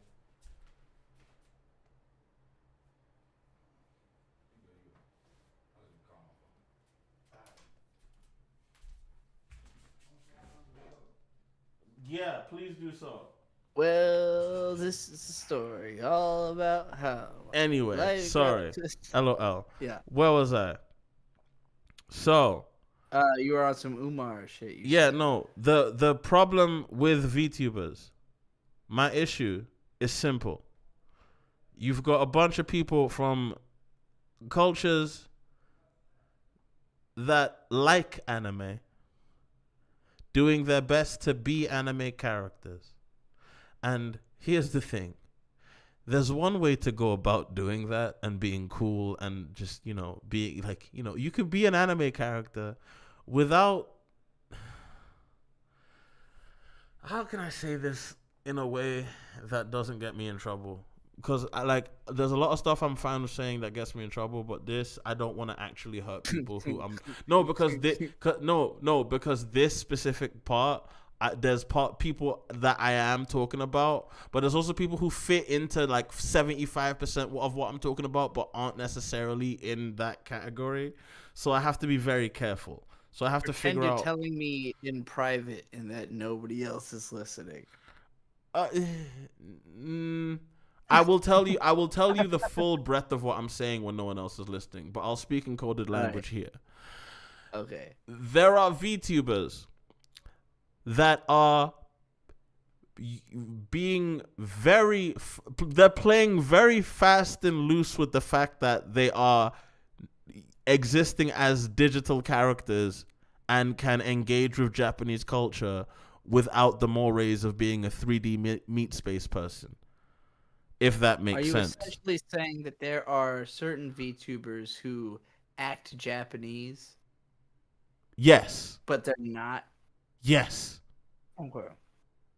And I know, look, 僕ものようにですね。俺ものようにですね。でもね、日本が大好きでもね、超が大好きでもね、もう俺もが大好きでもね。Okay? You get me? But, yeah. Like, there's a way you do it. There's a way you do it that like makes you look a certain way. Yeah. You know what I mean? There's a way you do it that one feeds it feeds into. There's a way you do it where inherently some part of you knows you're feeding into wacky Japan. And I haven't made the video. I haven't made the video yet, so let me finish this part. I haven't made the video yet, so I can't. I shouldn't use that term fast and loose like that. But I'm sorry. EN VTubing is the fucking current endpoint of like modern Orientalism expressed through capitalism. I guess that's the academic way I can fucking say it. It's white people pretending to be Japanese by acting like anime characters. And don't ever fucking stop bringing the Asian ones to me as a way to fucking make it okay, because them ones, guess what? That rarely are they actually Japanese. Don't bring a bunch of Korean and Chinese and fucking Filipino girls to me telling me, oh, but they're Asian still. You're being racist, dickhead. It's not all, Asia's not one fucking country, bruv. And plus on top of that, they're all American as well. But yeah. On top of that, they're all American as well. So stop it. Yeah. And then that's before I get to the fucking like exacerbated problems that we have in the other parts of the anime community, which is how fucking anti-black it is. That shit's I cannot talk about this on the level I want to, but because I'm white, but this shit is, it's not just anti-blackness, it's like a resistance to engage. Like it's like even the people who think they're woke, they think being woke means like, oh, well, I shouldn't engage with blackness because that's not my culture. And it's like, that's not the fucking point. Like, just because it's not you doesn't mean you shouldn't listen to it. The point is that you listen to shit that's not you. Like, that's how you... Like, that's... Yes, the point learn. is to that's listen how you to learn. It's not you. Exactly. And those same people who will say, "Oh, I don't want to listen to hip hop because it's black culture," are some of the biggest weebs. It's misogynist or whatever. Yeah, or like they're the biggest weebs. Yeah. Oh, hip hop's misogynist? Like my. You get so much in the trans community in particular. I'm realizing you'll get a lot of that. Like they can't listen to the rap music, but they can watch the anime. Yeah, it's I'm realizing Orientalism rears its head in more than just the context I've directed it. I keep forgetting that, yeah, people Orientalize me. LOL. sometimes when you're like, sometimes when you operate from such a pro-black perspective that you ignore most other people's. Sorry, when you said that, like my mind went into a tunnel. You were like, people orientalize me. I was like, what? Like, hold on, let me take a breather. when you operate from such like a pro-black perspective that like you kind of ignore most people's opinions on you in the first place, you forget that I'm being orientalized, I'm being racialized, I'm being. But I had never considered the thought that I would be that too. But now that you've said it, I'm like, wait a minute. People think people treat me like I'm an expert in Japan, and I'm like, I can't even speak the language. I cannot speak Japanese. People like. Well, they orientalize. Well, yeah, they orientalize weebs in general. Oh wait, this is holy shit. Wait a minute. Oh my god, this is the missing piece to the fucking Orientalism video. The fact that this shit not just affects like Japan and anime, but it affects you, y'all. I consider myself a fundamentally American person. Yes. Like when I observe my own behavior, I'm like, this could only happen because of America. But when people, people engage with the fact that you like Japanese culture, they engage with that. Yeah. Exactly. They don't think about, and it's a big disconnect I actually have with my audience, especially as I've started like. I'm a person who not only is American, but I've seen more of America than most Americans. Like, I'm a super American. I've been all over the country. Like, I know about the country in a way most people don't. Yeah. Except for, like, people who travel, people who tour and stuff like that. And, like, I connect to those You know about kind of the people, America that I hope supplants the America that exists today. For sure. If that makes sense. I only see it in people our age, and like people. The youngest person who I think I can relate to is like Dick Masterson, the Dick Show podcaster, who's probably like 43 to 45 by now, somewhere in that range. Like he's exennial, Yeah. I think the Gen Xers are a totally lost generation that's not even going to try to take power. Like when the baby boomers are dead, they're gonna skip straight to the millennials and the exennials. I'm 94, so I'm like a firm zillennial, right? You are a millennial.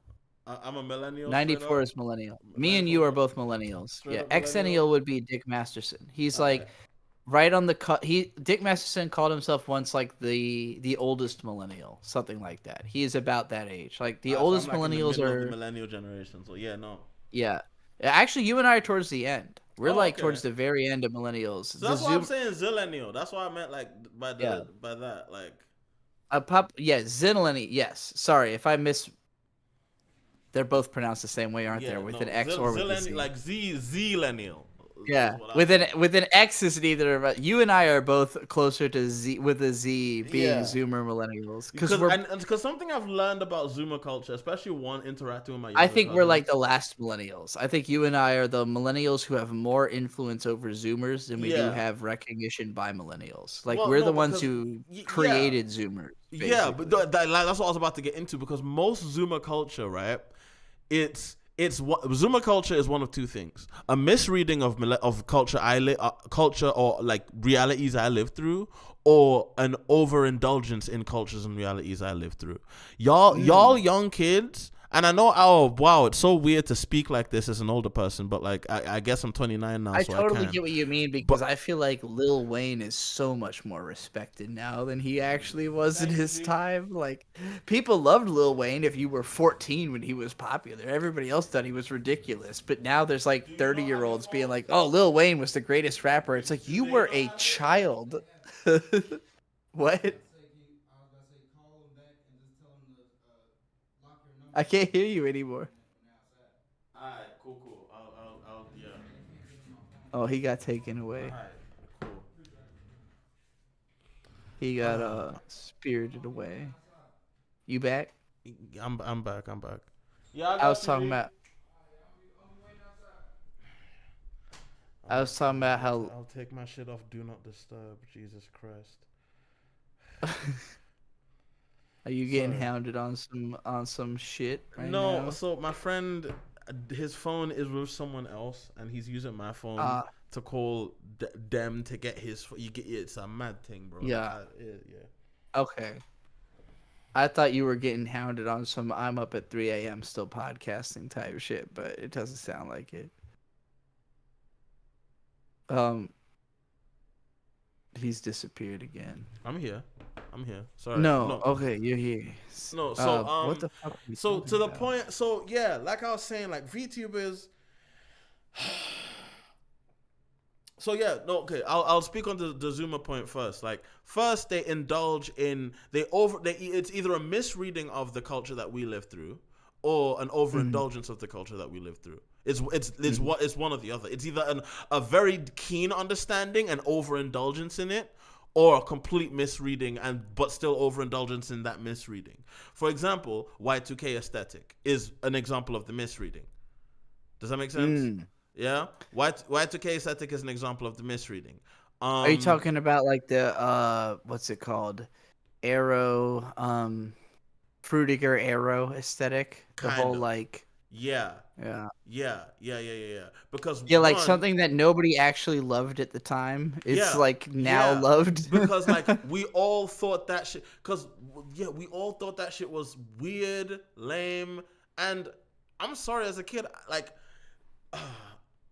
Am I weird for admitting this? That the Windows 98 music scared me when I used to turn on the computer. That shit used to fuck me up. I never thought of the like. It's interesting because like I understand how. If you've never heard, by the way, of Frutiger Arrow, go look it up. AERO. Like it's the aesthetics of early 2000s computers. And it was like this hyper trying to be futuristic, but now it feels retro because this isn't what we consider futuristic anymore, like aesthetic. That I guess people a bit younger than us, because they were so young when they were exposed to it, think of it as like more nostalgic and inviting. Whereas for us, it was just generic. Like my whole impression of that aesthetic is like this is what I look at it and it's like. just exactly. It's a misreading of the things that were like accepted at the time. And on top of you want to know what else? A lot of the fashion, right? A lot of that fashion at the time was considered tacky. It was considered tacky. It was, and I know a lot of it is meant to be a reclamation, etc., reclamation of iconography, a reclamation of fashion and repurposing. That's how the database works, etc. I'm literally not decrying any of this. I'm just describing what we see. You know, you've got me on a train of thought now because of this Deadpool Wolverine movie. This Marvel thing. Is that not like wait, is that not like an apotheosis of what this is? So here's what's fascinating me. Deadpool versus Wolverine deeply understands Marvel canon. Very much.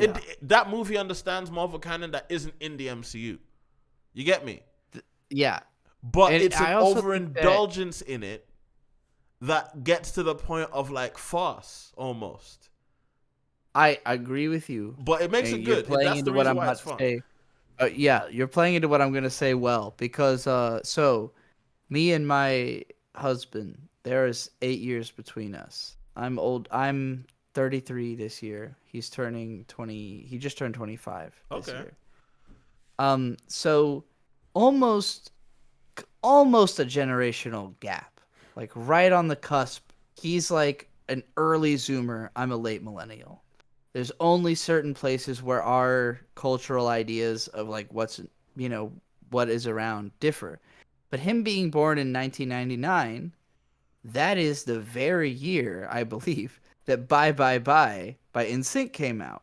Oh my god. So he's as old as that song. He's as old as that song. I remember that song. Prominently in that movie, so prominently. Exactly. Where it's like, Bird had never heard. Bird did not know the song. No, I don't know if he has. I don't know that he'd never. No, he has epigenetic memory of that song. I know for a fact. That might be true. Might be true. But I'm just saying, he definitely. Bird was born the year. He was born the year that Bye Bye Bye came out, I think. Yeah, Either then there's no 99 way or he doesn't have 2000 the song came epigenetic out. memory of that song. Absolutely. I grew up with. I was like the most impressionable age you could be, 7 or 8, when that song came out. You know, like I thoroughly remember that song because my best friend at the time, I didn't know this back then, but he was gay and he grew up to be a dancer. He learned all the moves. Like he would do back then all the dances from Bye Bye Bye, every Britney Spears music video. Like he was a dancer, you know? So like I knew that dance very well. My friend did it all the time. So when I saw that in Deadpool and Wolverine, I was losing my shit in the theater. I'm sitting there doing the head tilts with fucking Deadpool because I literally know the dance. I know the songs from my childhood. Bird has never heard this song. Bird has fallen in love with this song. Hello, I Al. can't listen to this. Every No. fucking day he's playing Bye Bye Bye on the way home from work because the song is immaculate. I don't know if you listen to it. It's immaculate. It's so from good. That movie soundtrack that like really gripped me. And you know what I'm about to say? It's the fucking choir version of Like a Prayer, bro. That shit hit, like that shit makes me want to cry sometimes, dog. Cause like, oh my god, how did they turn this into this, bro? They turned like a funky, fun song into like such a heartfelt plea for love and peace and eternity with someone who you know you can't have it with. Oh man. Woo! Woo! Yo! I'm sorry, dog. That shit got me. That shit got me, bro. Was the crack shipping movie of all time. Yeah, like yo. That scene of him just checking out. The scene of Deadpool checking out Wolverine's abs and just nodding at the end is like, yep, we did it, gang. We made it all the way here. Like, gay crack shipping is mainstream now. Watching that movie in the theater, we're here. I'm actually gonna explain something. Anime did this, by the way. You do not get here without anime. No, you're getting to what I'm saying, but trust me, I need to make my point. And I'll speak as. And Deadpool has been manga for 6 years now. So sorry, Trixie. You'll find this. You'll find this very interesting. Yeah, I grew up mostly consuming comic book ethos, comic book mythos, comic book like everything through Wikipedia when I was a kid. I consumed most of my nerd knowledge when I was young through Wikipedia. I'll tell you the reason why. My internet connection wasn't fast enough to watch anything. Yeah. My internet connection. I know about that. Yeah, my internet connection wasn't fast enough to watch anything. I lived in a place that didn't sell video games like that. So like, let me tell you, I read the entire story. I spoiled myself on all of Tales of the Abyss before I bought it for $10 bootleg in a fucking bargain bin in Ghana after I chipped my PS2. You get me? I could fucking never find Tales of the Abyss. It was a miracle that I found it. Regardless, the thing about that is that like when I was growing up, it was very stringent and clear to me, because I did so through Wikipedia, who owned what. So in my mind, certain stuff just couldn't happen. You know? Does that make sense? Yeah. Like, yeah, I get where you're going with this. Like certain, like when and the thing is, any nerd who grew up in the early MCU era knows exactly what I'm talking about, because in your mind, certain stuff just couldn't happen. And you were cool with it. You wanna know why? Because prior to that, you had this era of superhero movies that were disjointed, because the idea of them using all that money to make one movie and then it perfectly moves into another one that they used all that money for, in the same way that like one comic book could flow into another comic book, that idea was ludicrous. I'm saying this to a sorry, like I'm trying to cut you off. Yeah. This is the nice flip side of capitalism, is that like as much as they fuck up, if they fuck up badly enough, they have to get a talented person in there. Like if like MCU fucked up that badly that they had to get somebody smart to write them out of it. Yeah. Like every once in a while, capitalism remembers that, like, oh yeah, if nothing of value is at the heart of this, we can't keep going. So they have to make something valuable. And that's where we got this movie from. I think. We'll get all the way to that, but like my point here is that like I thought of that because you're saying like some stuff can't happen, and I'm like imagining reading those Wikipedia articles and thinking that, but like in the long term, after 20 years, you'll start to realize like, oh, it's gonna be so funny when you all have to buy each other and like make, like I'm thinking about all the stuff that seems crackpot now that I'm just like, nah, none of this is gonna be crackpot when they're all broke, and they have to. But that's exactly so that dimension doesn't figure in. One, because when we're younger, we think these companies are run by competent people. Yeah, exactly. That's the biggest, by far the biggest difference in my worldview between being a young person and being 33 is realizing the world is not run by competent people. Exactly. And I think that's the best thing. The best thing Trump did for culture was make us all realize that. Like, make us realize, like, oh, wow, you can be president and have no idea what you're doing. Like, not even know what the president's job is, and you can still be president. Like, that's crazy. So I do want to, like, say this to a generation of people who probably didn't grow up with this, like, realism in their minds. I'm telling you, when I was young, the idea of a comic book-based movie flowing into the next version of that same movie as if it was just the pages of a comic book. Outside of the Spider-Man films, that shit didn't happen. Yeah, no, not at all. And I'll give credit to that dumbass cunt fucking it's not her fault. Whatever genius producer thought I'm gonna make all 7 Harry Potter books into movies. Thank you. You did a great service to bringing serialized film back to theaters. She wasn't the only one. It wasn't her. Yeah. There were 3. Well, whoever did it. Everybody who brought serialized film back. Thank there you. were 3. The Lord of the Rings. Exactly. Movies. There were 3 way better movies that got Oscars. Yeah, sorry, I don't know why I gave any credit. Fuck that stupid bitch. I hate Harry Potter much. I set that up for you so you didn't have to. You know when I started hating Harry Potter was so I was a little kid, right? And I read those books when I was a kid. And I remember liking the first 2 because I was the same age as Harry Potter. And then I got to the 3rd one, and I hated the 3rd one, and I stopped reading it halfway through. And I've realized why as an adult. One day I'm going to write about this. The reason I hated the 3rd Harry Potter book is because in that book, Hermione starts acting like a cunt out of nowhere. Oh, you remember that part? Cunt. I'll get cunt. And it drove me nuts. And I found out when I grew up, I found out why. And it's because the plot, literally, a woman wrote this. I don't know how. The plot is Hermione's having her period, so now she's a bitch. That's the plot of book 3. Yeah, I remember that. That's Hermione's hit puberty, so now she's a bitch. That's a terrible fucking message. And it's like terrible. Japanese. How are crusty otaku in their basements able to depict a teenage girl's emotions better than that? Because J.K. Rowling is a trans man who won't come out of the closet. That's crazy, why. Right? And anyway, I'm not. She literally adopted a male persona for a whole book series. We're not gonna thinking it would make her more. She definitely self-identified with Harry. But I'm not gonna start today. Yeah. That's for another day. But I read this book. I was bored with it. I dropped it halfway through. I dropped the movie series. But what pissed me off the most about Harry Potter, I saw the 4th movie in theater with my family. I thought it was okay. Thought it was I was 14. I thought it was kind of mediocre because I'd gotten into anime by this point and I'd seen way crazier shit. When the Harry Potter kids get into anime, it's kind of curtains for Harry Potter.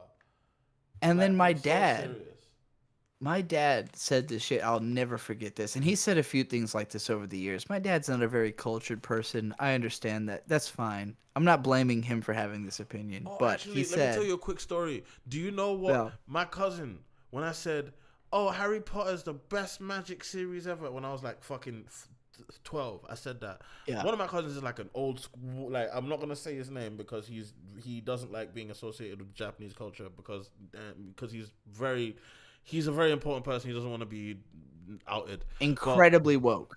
Yeah. Anyway, thing is, he basically said, you want to see real anime? he showed me the original fucking tape of Sorcerer, Stabber, Orphan. And when I tell you that was a life-changing experience. Anyway, but yeah, no, Yeah. like, cause like, Talk yeah, about you the can't 90s. you can't look Goddamn. at magic in media the same if you've seen Orphan. Yeah. Shit, I haven't seen that much of Orphan, but I have seen a little bit of it.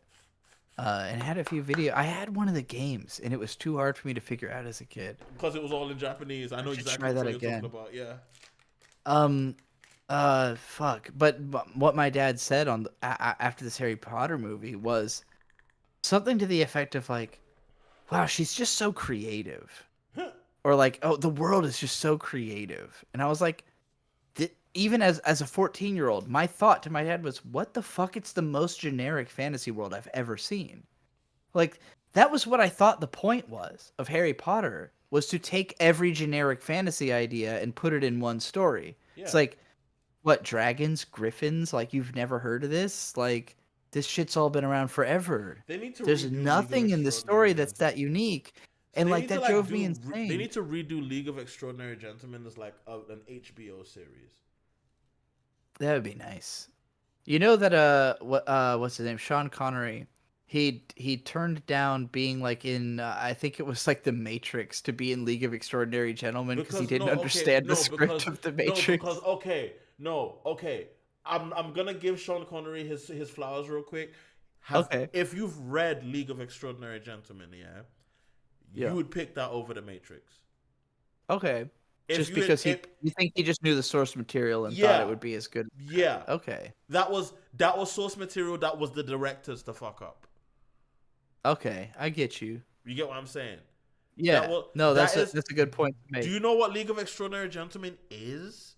I know it's an Alan Moore comic that takes a bunch of like classical heroes and that's what the fucking producers. No.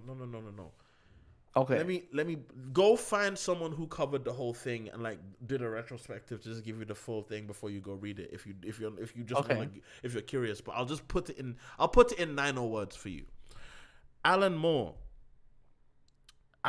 basically took the entire database of European fiction and created a story around it. Okay. No, So it's Alan Moore's The Sandman then, because that's how I feel about The Sandman with Neil Gaiman. Is that he just took all of Western canon. The Sandman's canon to fucking League of Extraordinary. It's Oh, that's amazing. It's so complicated, bro, because like there's ideas from his friends' works that he puts in there. Because it's a comic, so of course it's as complicated as it could possibly fucking be. There's ideas from his friends' works that he puts in there. There's like Michael Moorcock ideas he puts like bro, it's one of the greatest things ever. I'm sorry, as like a British comic book fan, like the stuff that like I'll give it a read. I've read V for Vendetta and The Watchmen. V for Vendetta is Alan Moore throwing a tantrum, right? Okay. V for Vendetta is just Alan Moore throwing a tantrum. That's him at his least elegant political writing, but like, which is still some of the best stuff you'll fucking read. Still a lot more political than any other comic writer. But League of Extraordinary Gentlemen, there's like an arc where they kill Harry Potter. I'm gonna spoil it. Fuck it. Wait, when did this run? It ran for years. I'm telling you. I guess they thought it was older than that. They need to make a series. I'm so like it's one of those things where like I would run around boardrooms sweating my fucking nuts off trying to get that shit made. Who do we need? Like the boys team? Do we need the boys team? Oh, yes, this? absolutely. Okay. Absolutely. Because it's all about, the entire thing is, it's all of the most fucked up people in fiction. Captain Nemo. I know that the mainstream media has stolen all of me and Jimmy's ideas for the last 10 years. So if you're going to steal more of our ideas, get the boys team on The Extraordinary Gentlemen. We're not going to complain. We're not going to ask for money. Just do it. We don't care. Oh, we're in it for the culture. I'm fine with that. No, so like, my thing in general would end up just being that, like, have the boys team do it, have it be super. You can make it as super gritty as fuck, but also have to have a little fantastical fairy edge to it, kind of like the Witcher series, Okay. Had. So because the idea is it's if you remember, it's all the most fucked up people in fiction. Dr. Hyde and Mr. Jekyll, Captain Nemo from 20,000 Leagues Under the Sea, right? All of these public domain. Okay. I didn't realize it was like bad dudes. Like, yeah, you get it. The League of Extraordinary Gentlemen. The idea is that like, and then you have Robinson Crusoe, the guy who basically the joke is Robinson Crusoe, the guy where all the like mythology around white people going to black people's countries and doing fucking fucked up shit, but it looking like a heroic story, you know? Yeah. AKA where Indiana Jones comes from. Right, but the original Robinson Crusoe, he's in the League of Extraordinary Gentlemen. Like Alan Moore's a genius, dog. Like he's fucking he's OG-chan for real. He's Oyabun. I don't think niggas get it, dog. Like, for real, bro. Like I stand by that. Alan Moore does rule. One of the greatest white men to ever do it. I won't even cap. One of the people are so stuck on the worshiping a snake thing. Like that's not awesome. Like you're just jealous that guy worships a snake. Do you want to know? I'm jealous. I'm going to open. Find me a snake to worship. I'm going to open Screw the Omega with an Alan Moore quote. That's good. It's gonna be simple. Yeah. It's one of the most simple quotes he ever made. Magic happens in the mind. Yeah, that's good for that story. Exactly. Especially. Exactly. That literally that quote made Screw the Omega. I don't know if has anyone in your audience read as much of Screw the Omega as I have, or is this some of them, I don't know how much of this have, some people have. You can spoil what you've read, but some people have like read some of it. It's like it's got its own unique flavor to it, because there are several things I would compare it to, but it's not like any of them. It's its own. Well, it's like you. It's like you wrote it. Like there's a little bit of a bunch of shit, but I feel like if I start naming shit, it's gonna put the impression in people's heads that it's just like that, and I don't want to do that. I'm fine with that impression being there. I'm fine with it's, that. I mean, like the opening scene obviously reads like Kill Bill, so I'm gonna just put that out there. But there's Kill Bill. All of the references are there on purpose. It's Kill Bill. It's Project K. It's Jujutsu Kaisen. It's Kagurabachi. All four of those, like, right up. If you put those four together, you got it. I'm so glad you know my shit. I'm so glad you know my shit. I'm so glad you know who I am. I'm so glad you know what I put, where I get my shit from. Oh, if you like all that shit, it's exactly that space. Like that. It's not like it's got too much swords to be like do da da da. But it would be like do da da da if do da da was more like K. Like K already feels like do da da da, but this is like somehow in the space between those two. Thank you. Yes, I did that. Yes, I did that on purpose. Yes, that's it. You wanna know why I'm happy? Because like I studied so much Shindenki, dog. I've studied so much of that genre, and let me just put my hands up and say one now. Let me just put this hands up. I'm gonna raise my T.O.'s bottle up right now. I'm just gonna say thank you, Kino Konasu, and take a big swig. Kino Konasu, that fucking mushroom did so much for everybody. That nigga. Well, he created like our whole generation. Okay. Like so basically, let me explain what Shindenki is. Shindenki is what Trixie used to call dark urban fantasy. Right? Yeah, I literally looked it up when you said it because I had not heard that phrase, and the image that came up was Umineko, so I felt like I understood immediately. So Denki just means legends, storytelling. The way that word is used in a genre sense, right? It's basically meant to be stories of supernatural events, but portrayed as if they happened in real life. Basically, they are derived from an even more ancient Chinese genre called Chuangxi. Chuangxi essentially is just the same thing. It's just the same characters, but in Chinese. It's Denki. It's basically that genre, Chuangxi, they would write literary accounts of, like, quite literally, like, government. They would write them from the perspective of, like, government officials, literary accounts, etc., and they would have them portrayed as, like, supernatural events be portrayed in these accounts. And those are some of the first supernatural, like, fantasy stories that were told in the ancient Chinese language. that practice carried on into Japan and essentially just became the framework for how they told stories about the supernatural in Japan, right? Yeah. Then you add the word shin. Shin, when you add shin in Japan, it can mean true or it can just mean new.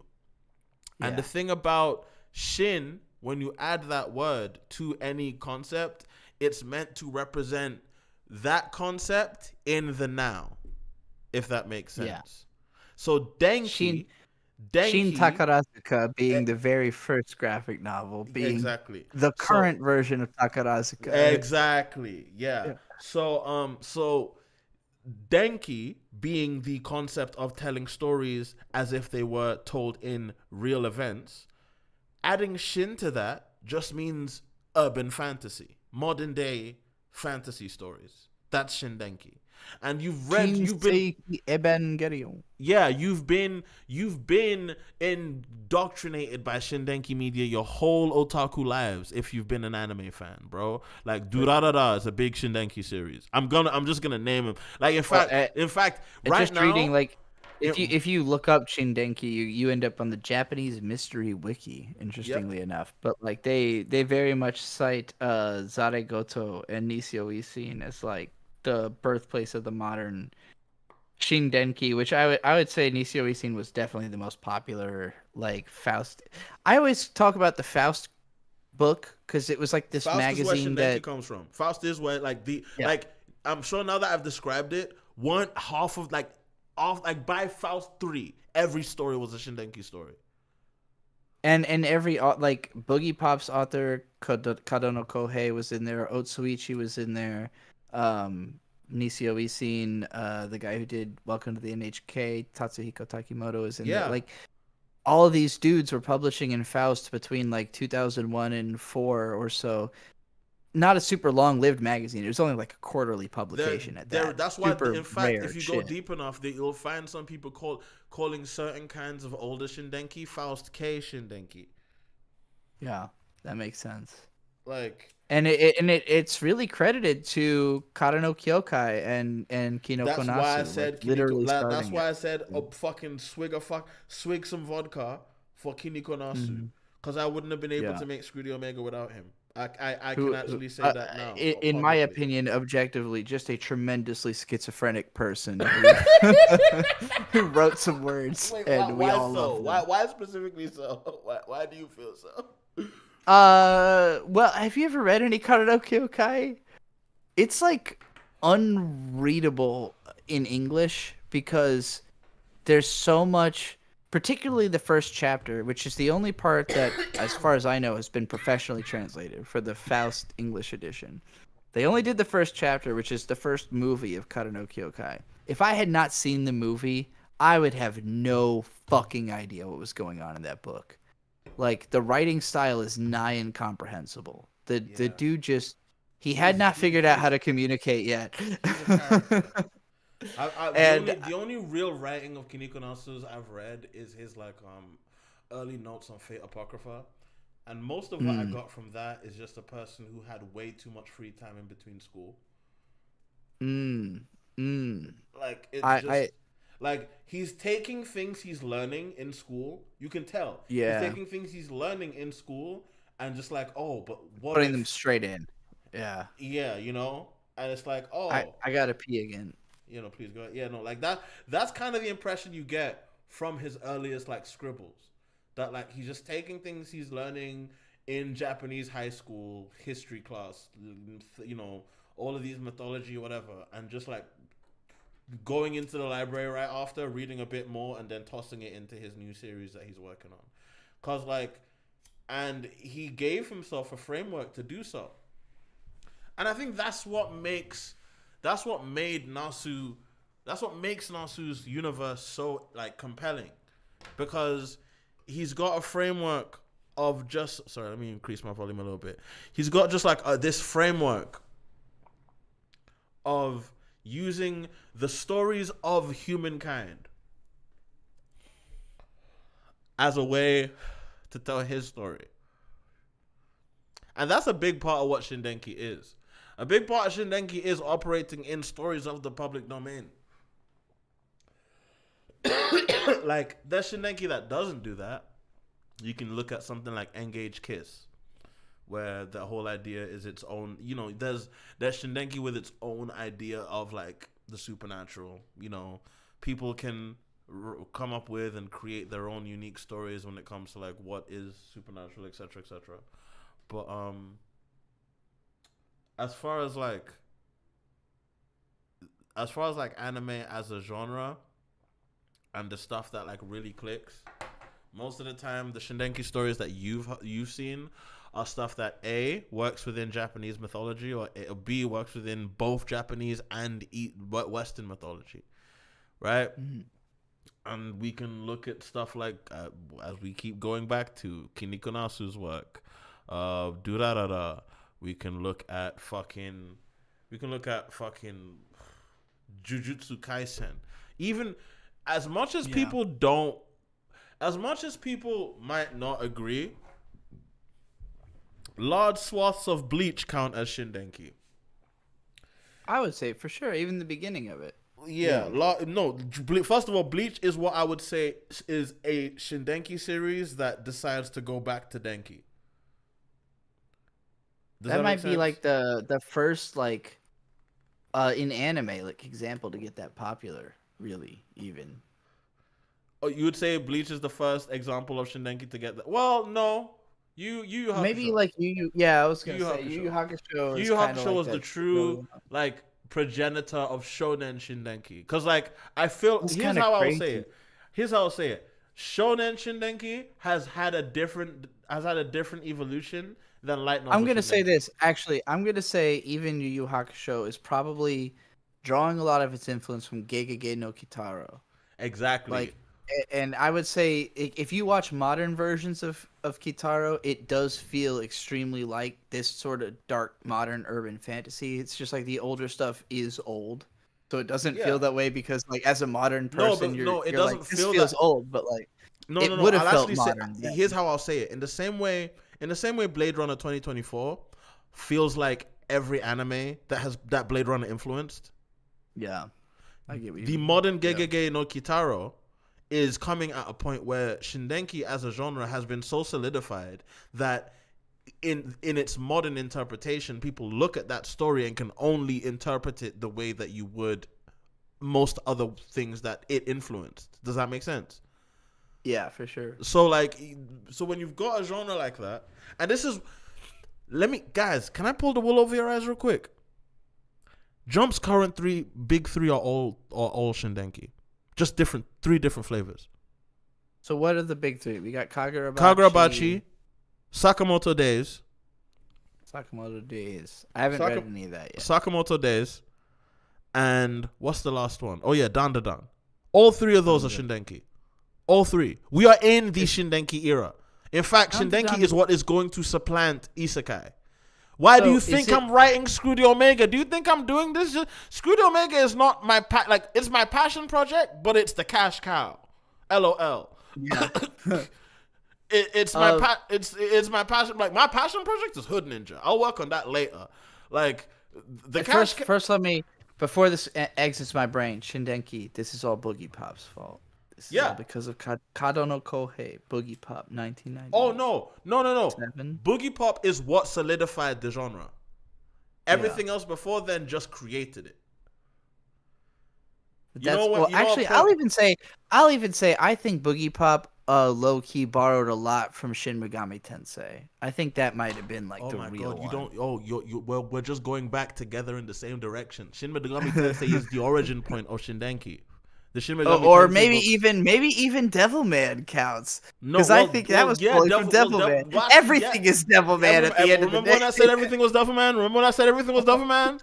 I said this fucking 6A. Everything is Devilman is my song. Thank you very much. Both of us have been saying it. Regardless, everything is Devilman. Every shonen is Devilman, and now I'm realizing every light novel is too. But regardless, everything is Devilman. Everything in life is a Devilman. JoJo's Bizarre Adventure is Shindenki.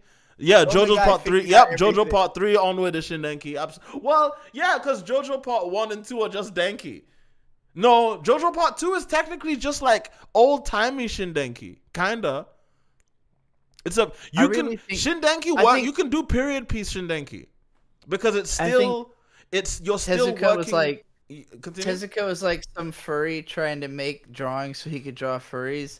And he was like, I want to make manga edgier so people will let me draw my furry waifus. And then Go Nagai went, hold my beer. And just made the edgiest imaginable. That man did more for making art edgier, I think, than anybody ever. Like, Go Nagai? That man made more soccer moms upset than Eminem could dream of. I'm so serious.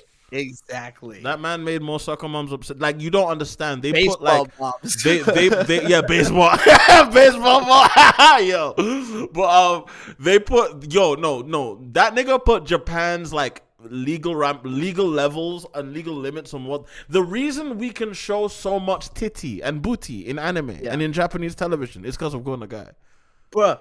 Actually, you just made me realize this is so fucking wild. Because we all talk about Japan like, oh, well, their standards are... Like, their children are allowed to watch whatever they want. So, like, I'm in Tezuka 1948, right?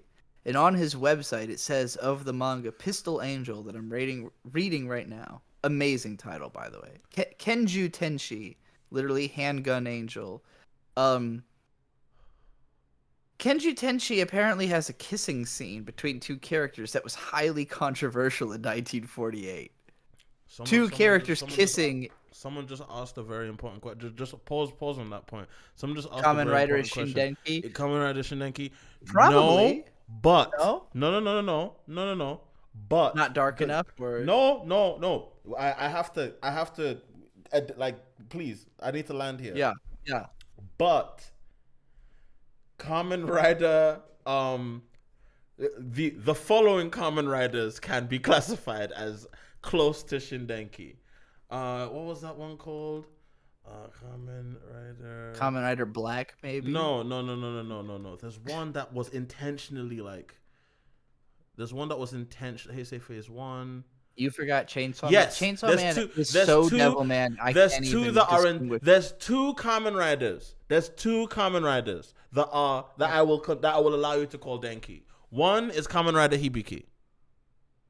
That's one that I will allow you to call Shindenki. Kamen Rider Hibiki. And two is Kamen Rider Kiva. That one is intentionally Shindenki. Right?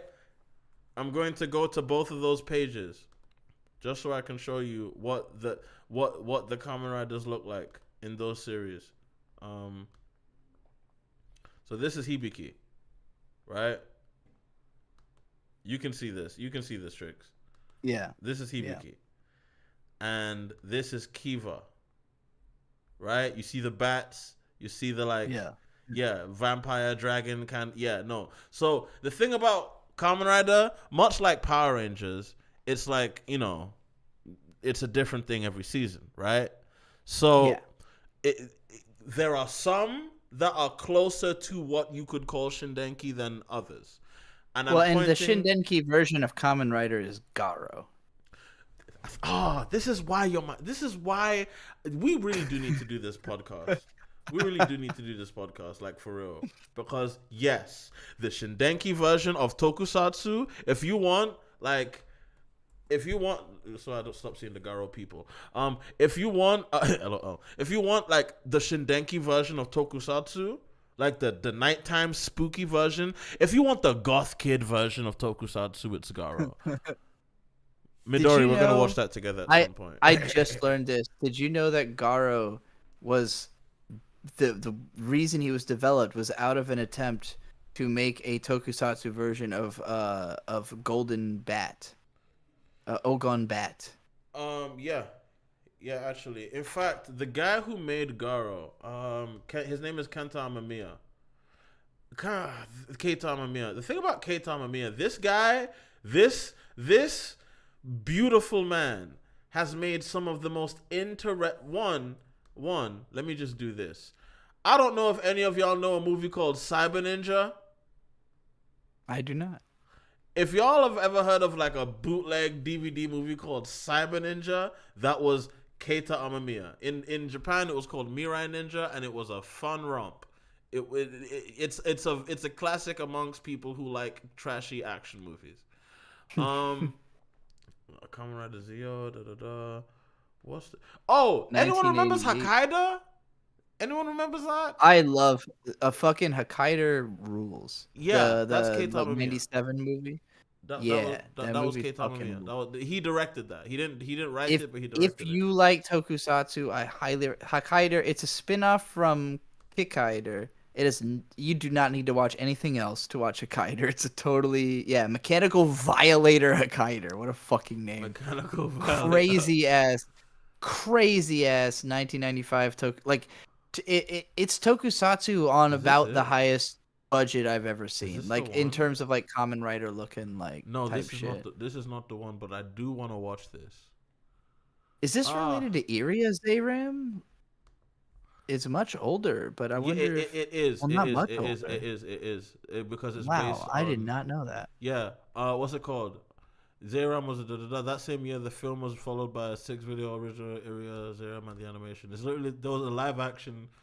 Wow. Keita Mamiya wrote Zayram, and then they made that Moon Over Tao movie looks awesome. Also, just based on the images you just showed. the Moon Over Tao. Like I looked at that, and I was like, I'm gonna go back to that. I gotta check out the rest of this dude's shit because Hokkaido was awesome. Like as a visual, Hokkaido is I think pure this is visual. Wait, hold on, is this fucking awesome? No, this is Iria Zayram the animation. That's a dope. LOL. Midori would love this. She would go crazy for this. I'll keep this in the tuck.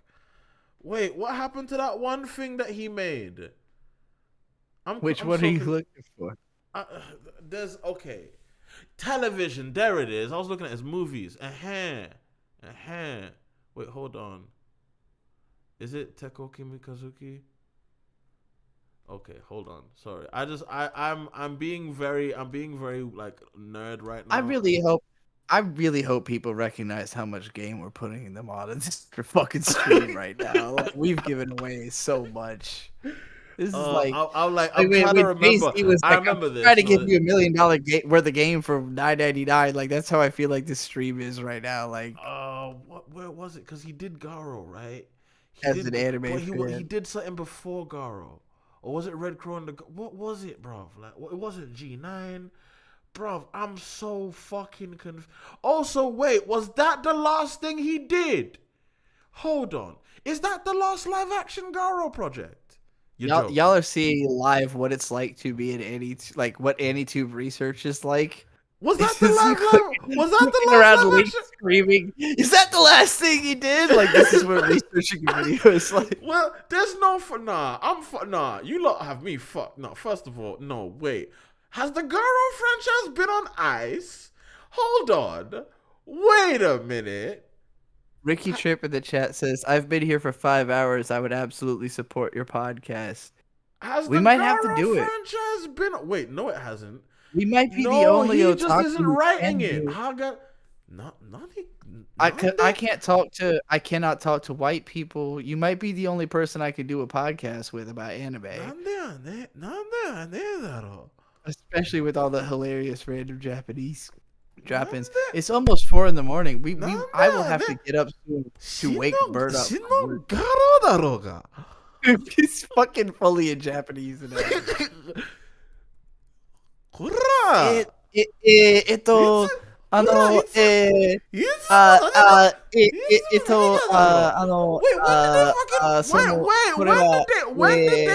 they drop this?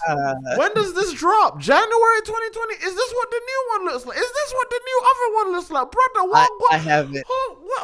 Me take a night. Sorry. I'm going through a short circuit right now. No, sorry. Ignore me. I was trying to find... Atashi ga mite ga nai kono Garo adaptation. Adaptation ではないですよ。この新のライブアクションシリーズだ。ライブシリーズ。ライブシリーズ。特撮だろうが。Tokusatsu だろう。Tokusatsu, だよね。だよね。Tokusatsu だよね。 Dayo.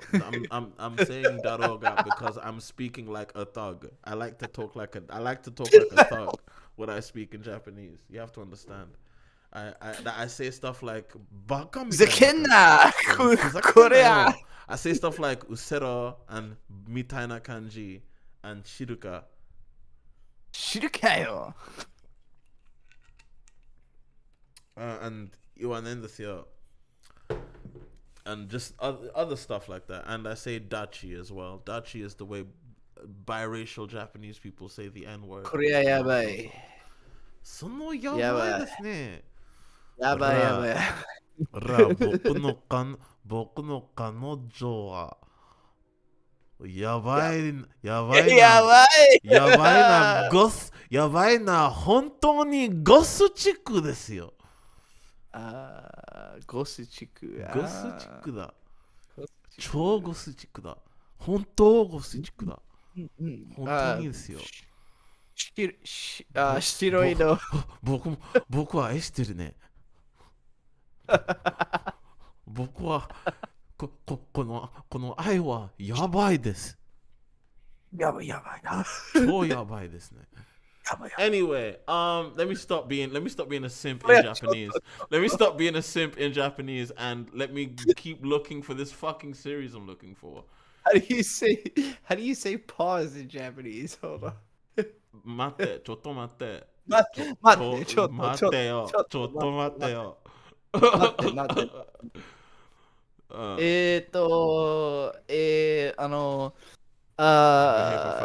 You know what? Yeah. その The people are looking for a podcast. The people are looking for a podcast. これはその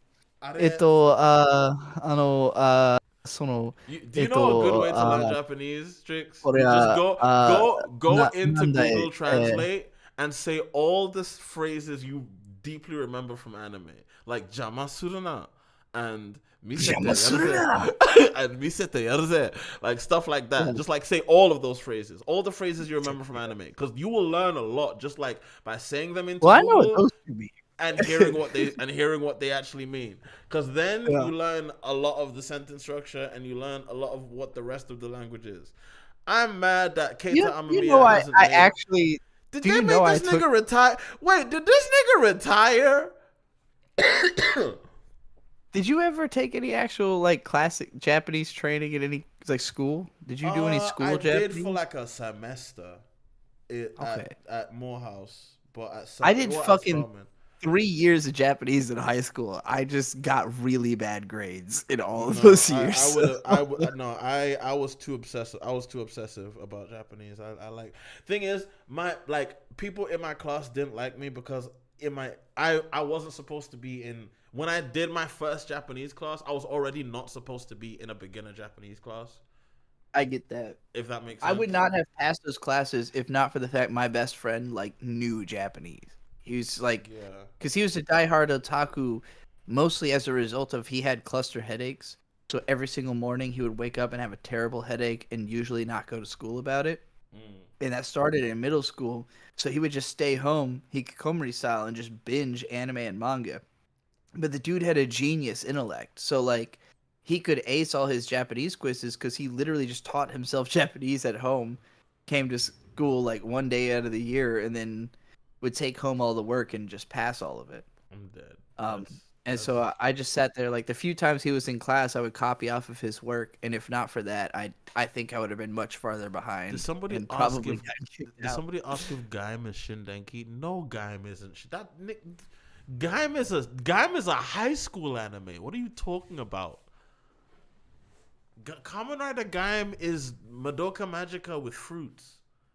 Go away. Shindenki to me is like it has to be characterized by a certain level of darkness. Like if people aren't like I mean, well, Madoka's not dark true. too. Not true. So there's actually I will tell you there are two types of Denki. There are two types of Shindenki. Okay.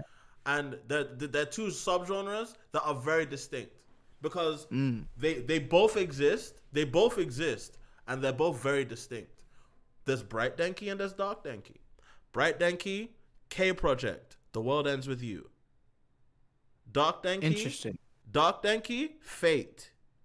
Yeah, K isn't very dark, is it? You get what I I'm haven't saying? seen enough of it to really realize that, but it's not that A dark. lot of its biggest action happens during the day. A lot of its most iconic scenes happen during the day. A lot of its most important plot points happen during the day. Happen in a bright setting. Happen in bright colors. I gotta finish that fucking anime soon. And then I've only seen but then you've also got The World Ends With You if you've played that game. That's Shindenki as fuck. That game is Shindenki to the bone. Sure. But it's very bright. Everything happens during the day. You get me? I get that. So but the thing is, I guess I feel more association with the nighttime type shit, but I totally get what you mean. Yeah, by there are two distinct types, and in fact, Screw the Omega. I'm gonna slightly spoil stuff, but you can watch this. Watch what I do with the time of day where the most important stuff is happening. In terms of what I want the series to feel like, if that makes sense. Because I'm gonna go through I'm trying to go through the Shindenki database. I'm trying to go through the whole thing in my series. That makes sense to me. No, now that I know that, I'm like, okay, I totally get where Screw the Omega is coming from. Because it already feels kind of like that, but it's so early, I couldn't tell that's like deliberate, it does. Speaking, maybe this is where you and I connect, is that we are both huge fans of this genre. Like, this is where we came up, is that early 2000s Shindenki boom of, like, everything Boogie Pop and do-da-da-da and fucking... You know what? Nisi always seems Spawn, you know? A fucking show that I love, that, like, it's not very well-liked. Like, well, it's not that necessarily that's not well-liked. It's just, like, people didn't really, like, big it up in its time, and it's kind of fallen... It was a decent seasonal show, but like if it didn't appeal to your specific interest, you wouldn't necessarily still talk about it. Is this show called Tokyo Margin? Tokyo Margin Gakuen Kenpucho To. Yes.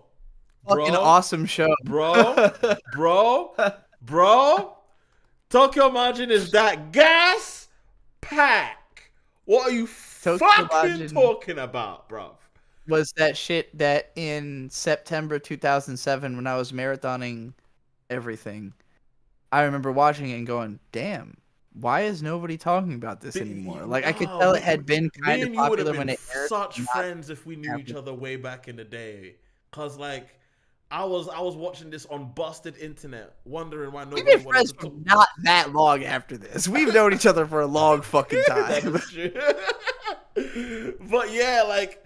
Jeez, man, like this. When I tell you, this is what Screw the Omega's from, bro. That makes a ton of sense. This is what Screw the Omega's from, bro. Is actually, I'm surprised how much the show's been forgotten. Actually, you want to see the cheat sheet? You want to see my cheat sheets, nigga? These are my cheat sheets, bro. These are my cheat sheets, my nigga. Like, yo, like I just said, what if I just made this black? That's how I made Screw the Omega. What if I just took this genre and I made it black? Costco brand U says, "What if we talk about Blast of Tempest?" And I don't. That's the one. I love that show as well. That's another. Do you remember that one? You might remember it better if I say its original name and not its slave name. Zetsu and no Tempest. Yes. Zetsu and I knew it was Zetsu something. Zetsu and no Tempest. I remember with that show loving the first half and hating the second half. I remember loving it all, but understanding why people didn't like the second half. And it's a big... that's a Mario Kart show of the 2000s. I feel like that show's second half would have been vindicated with a second season, but it never got a second season. Interesting. You know?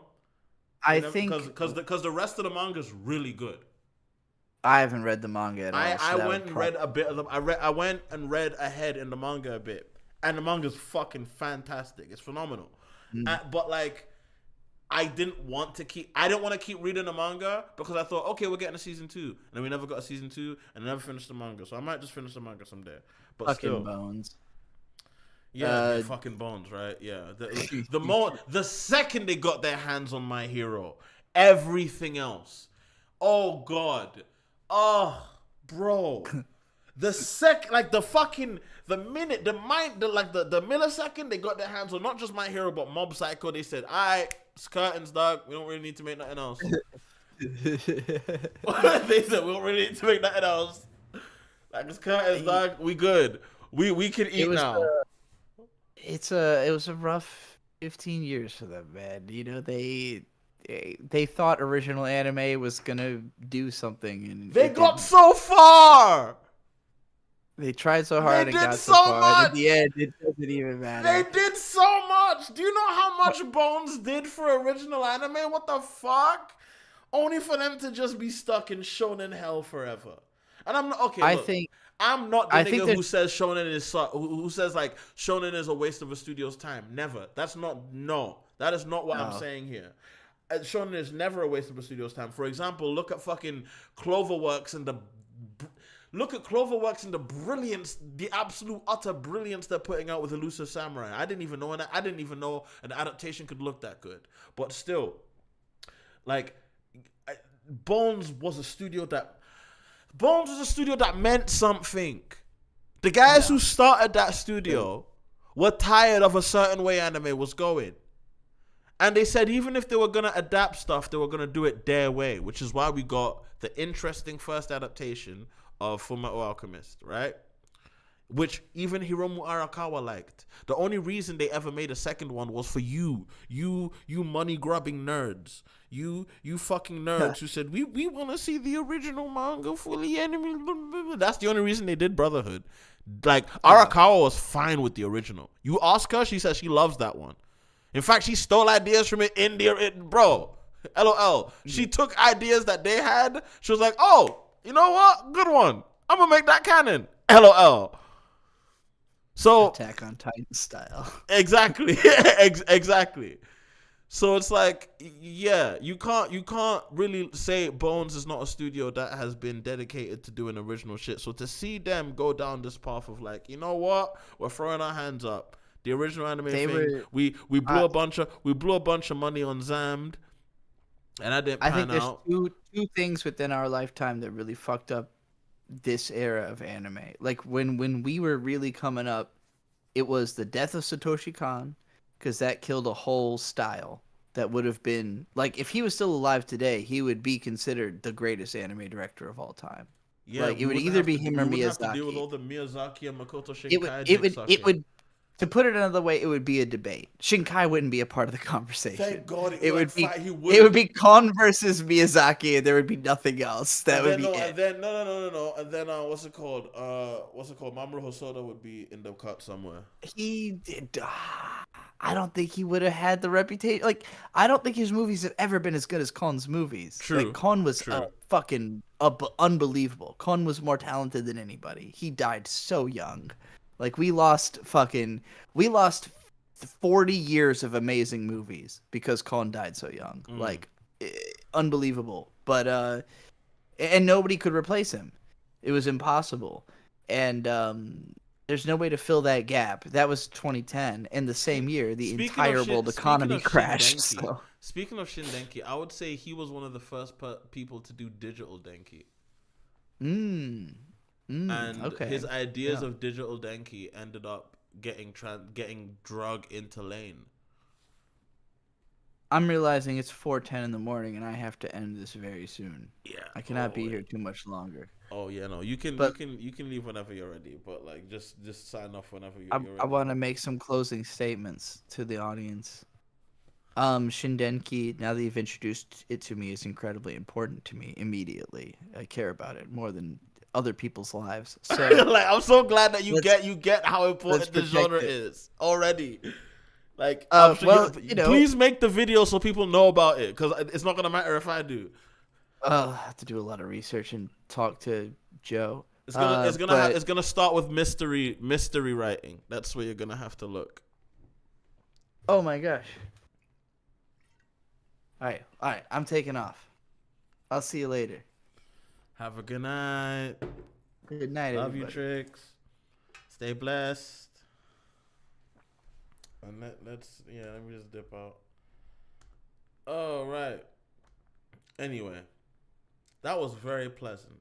That was wonderful. I'ma still be on for a bit because guess who's unemployed and doesn't have to be nowhere tomorrow?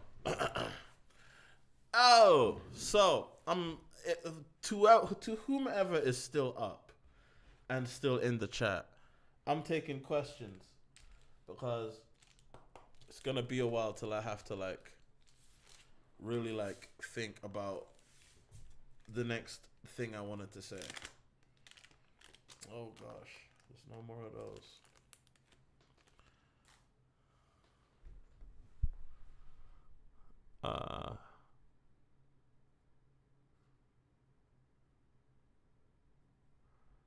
Let's just move this away. There we go.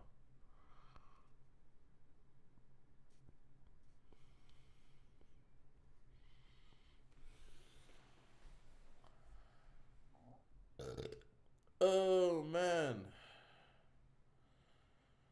You know what we should do? We should go to fucking Gundam Info.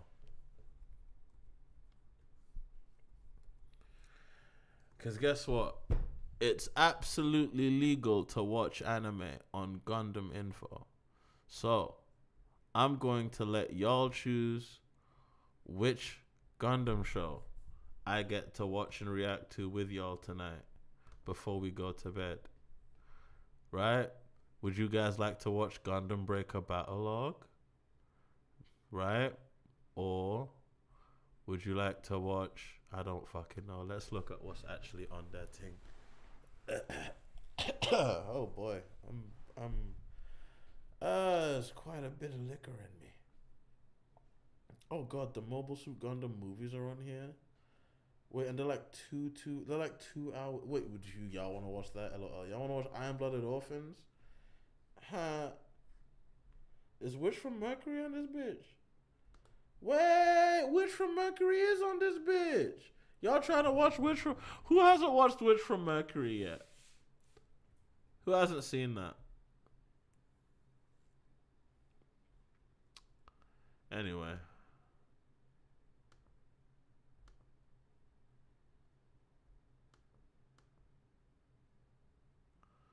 Oh boy.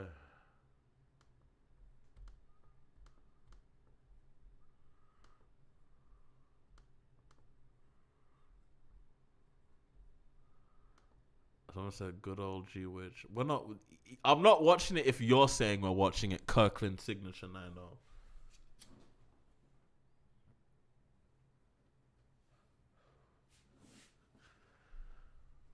I watched some of your first life with brother. Now you're back and I'm teaching in Japan. Life is weird. You know what, Luke Chef? Now that you're teaching in Japan, you can be one of my soldiers in the field. As far as pointing out how true the things I've been talking about all these years are. Right?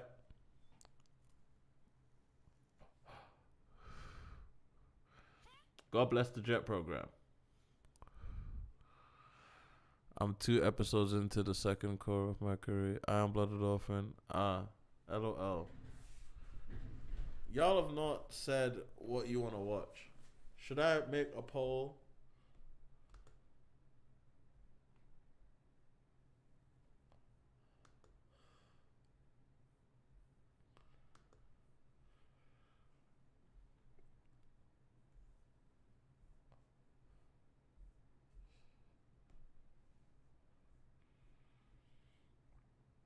Oh my god, the Seed HD remake. You know what? Bun it all. We're watching Seed. I just came up with an infinitely better idea.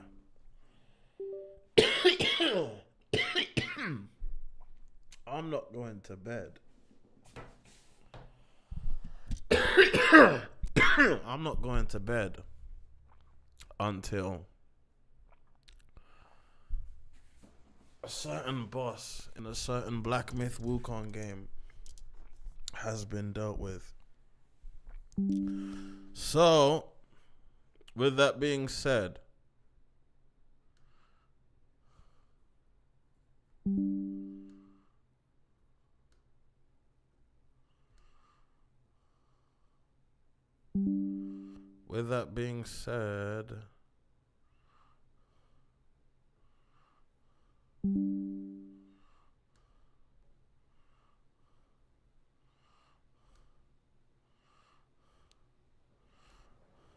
I don't know why. Let's just do this. We'll just do the borders like this.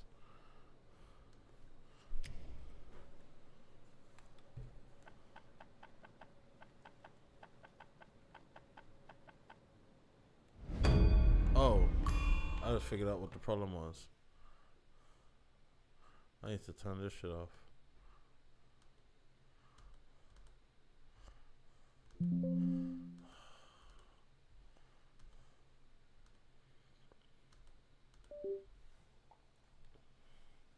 And on top of that, I also need to do this.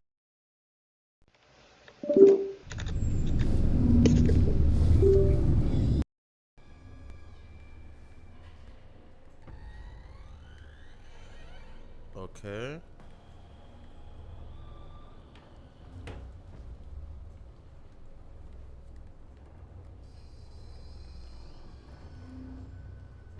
What the fuck? Why is my controller not working all of a sudden? Alright, let's turn this off. Let's turn the game off real quick. Turn this on one more time.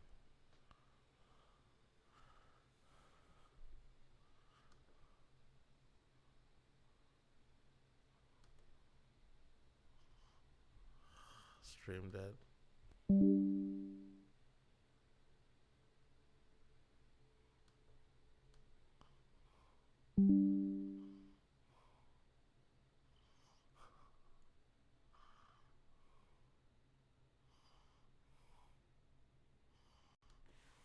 Wait, is the stream actually dead or are we back? It said the stream was dead. I feel like the stream is back. It says the stream is still going on. It says I'm still streaming. So I'm about to try and turn the game back on.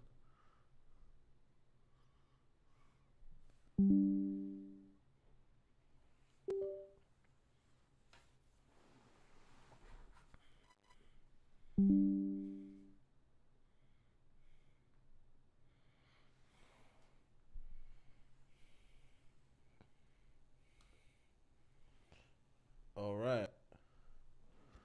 Okay. Yeah, the stream should be back now.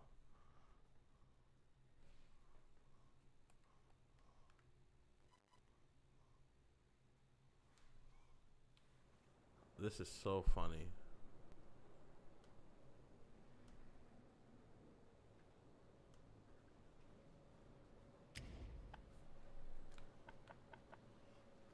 Okay. Wait, can I not use my controller and while it's playing? That would be so tragic.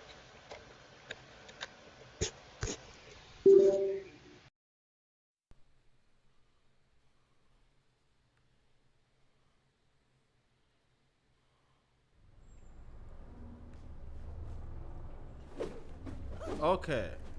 Are we here? We're here, guys. We're in game. Hopefully, let me check and see if the stream health. Your mic changed. Yeah, no, my mic should be back to normal now.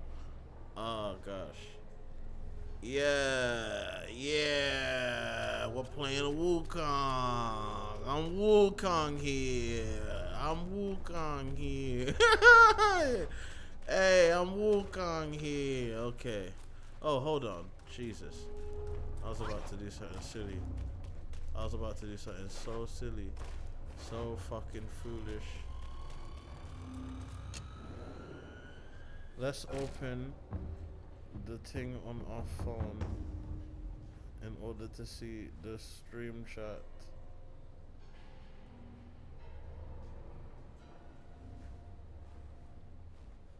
Let's open the thing on our phone in order to see the stream chat. Yeah.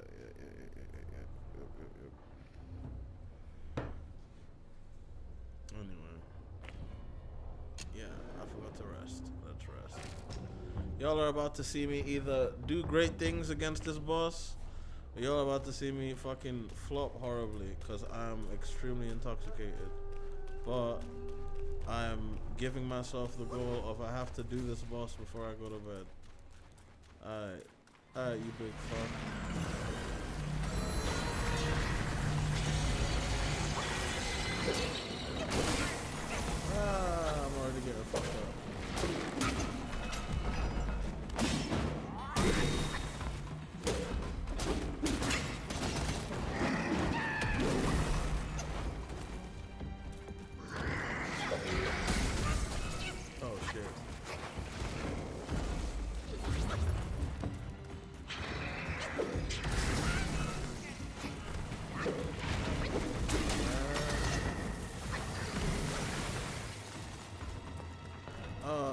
You know, it's a pretty decent game.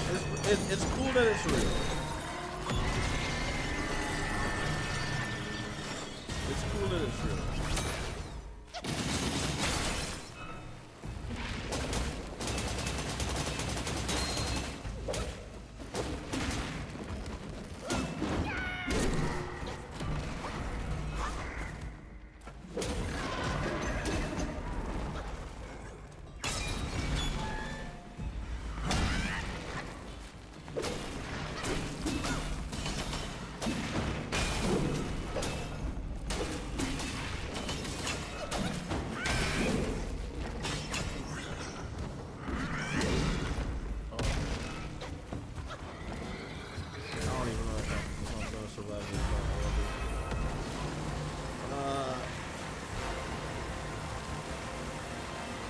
Well, at least the game is coming through.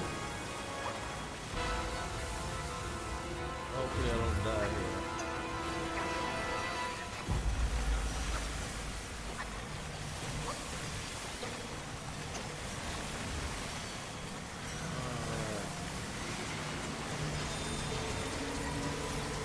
And you die. Okay. I don't know how dodging on the ground.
Now's the part where the boss goes to sleep. Oh, I didn't even get to heal. I didn't even get to heal.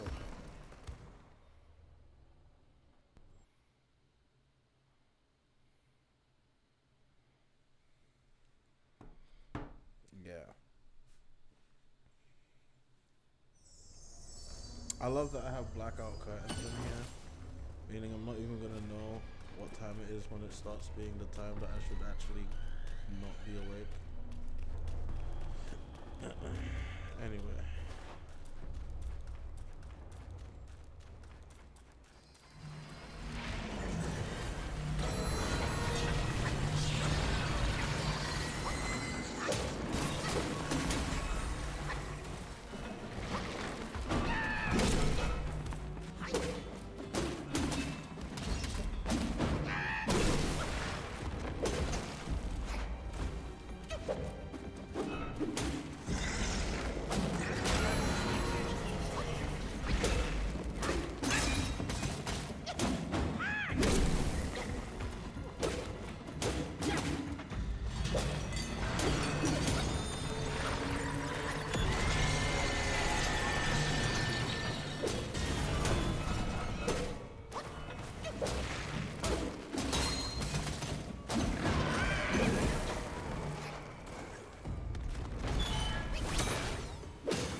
happened to time to lock in?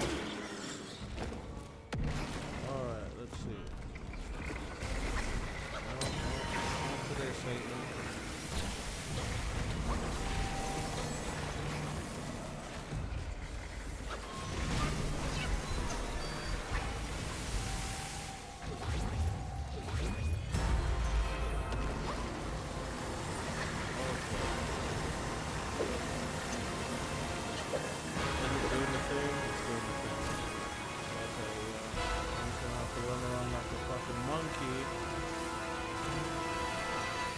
Calling a monkey, better go add the king to it promptly.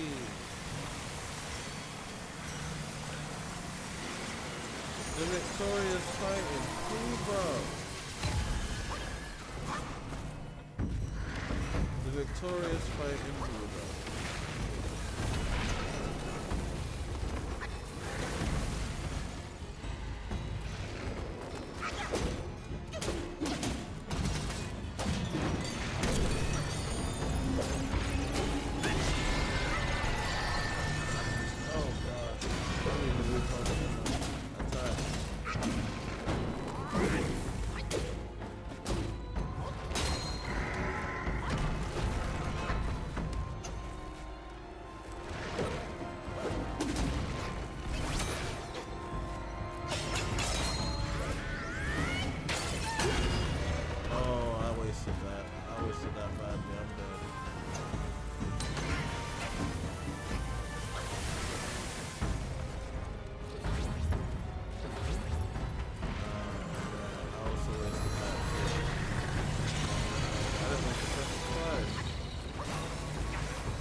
Don't you love Wukong?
I meant to press dodge. I pressed dodge. Alright, fuck this. I'm going to bed. Ladies and gentlemen, I've been your host, Nino, aka Kure, aka etc. etc. The Human Life Stream Machine, Nigerian Dandada, Low Heart Attack, Yasutoku Ganja, Miyamoto 2Flashy2, Mr. Black and Platinum, Sayonara Minasan. Thank you for watching. I'll be back later this week with another. Oh gosh. I'll be back later this week with another stream. Sayonara. Arigatou gozaimasu.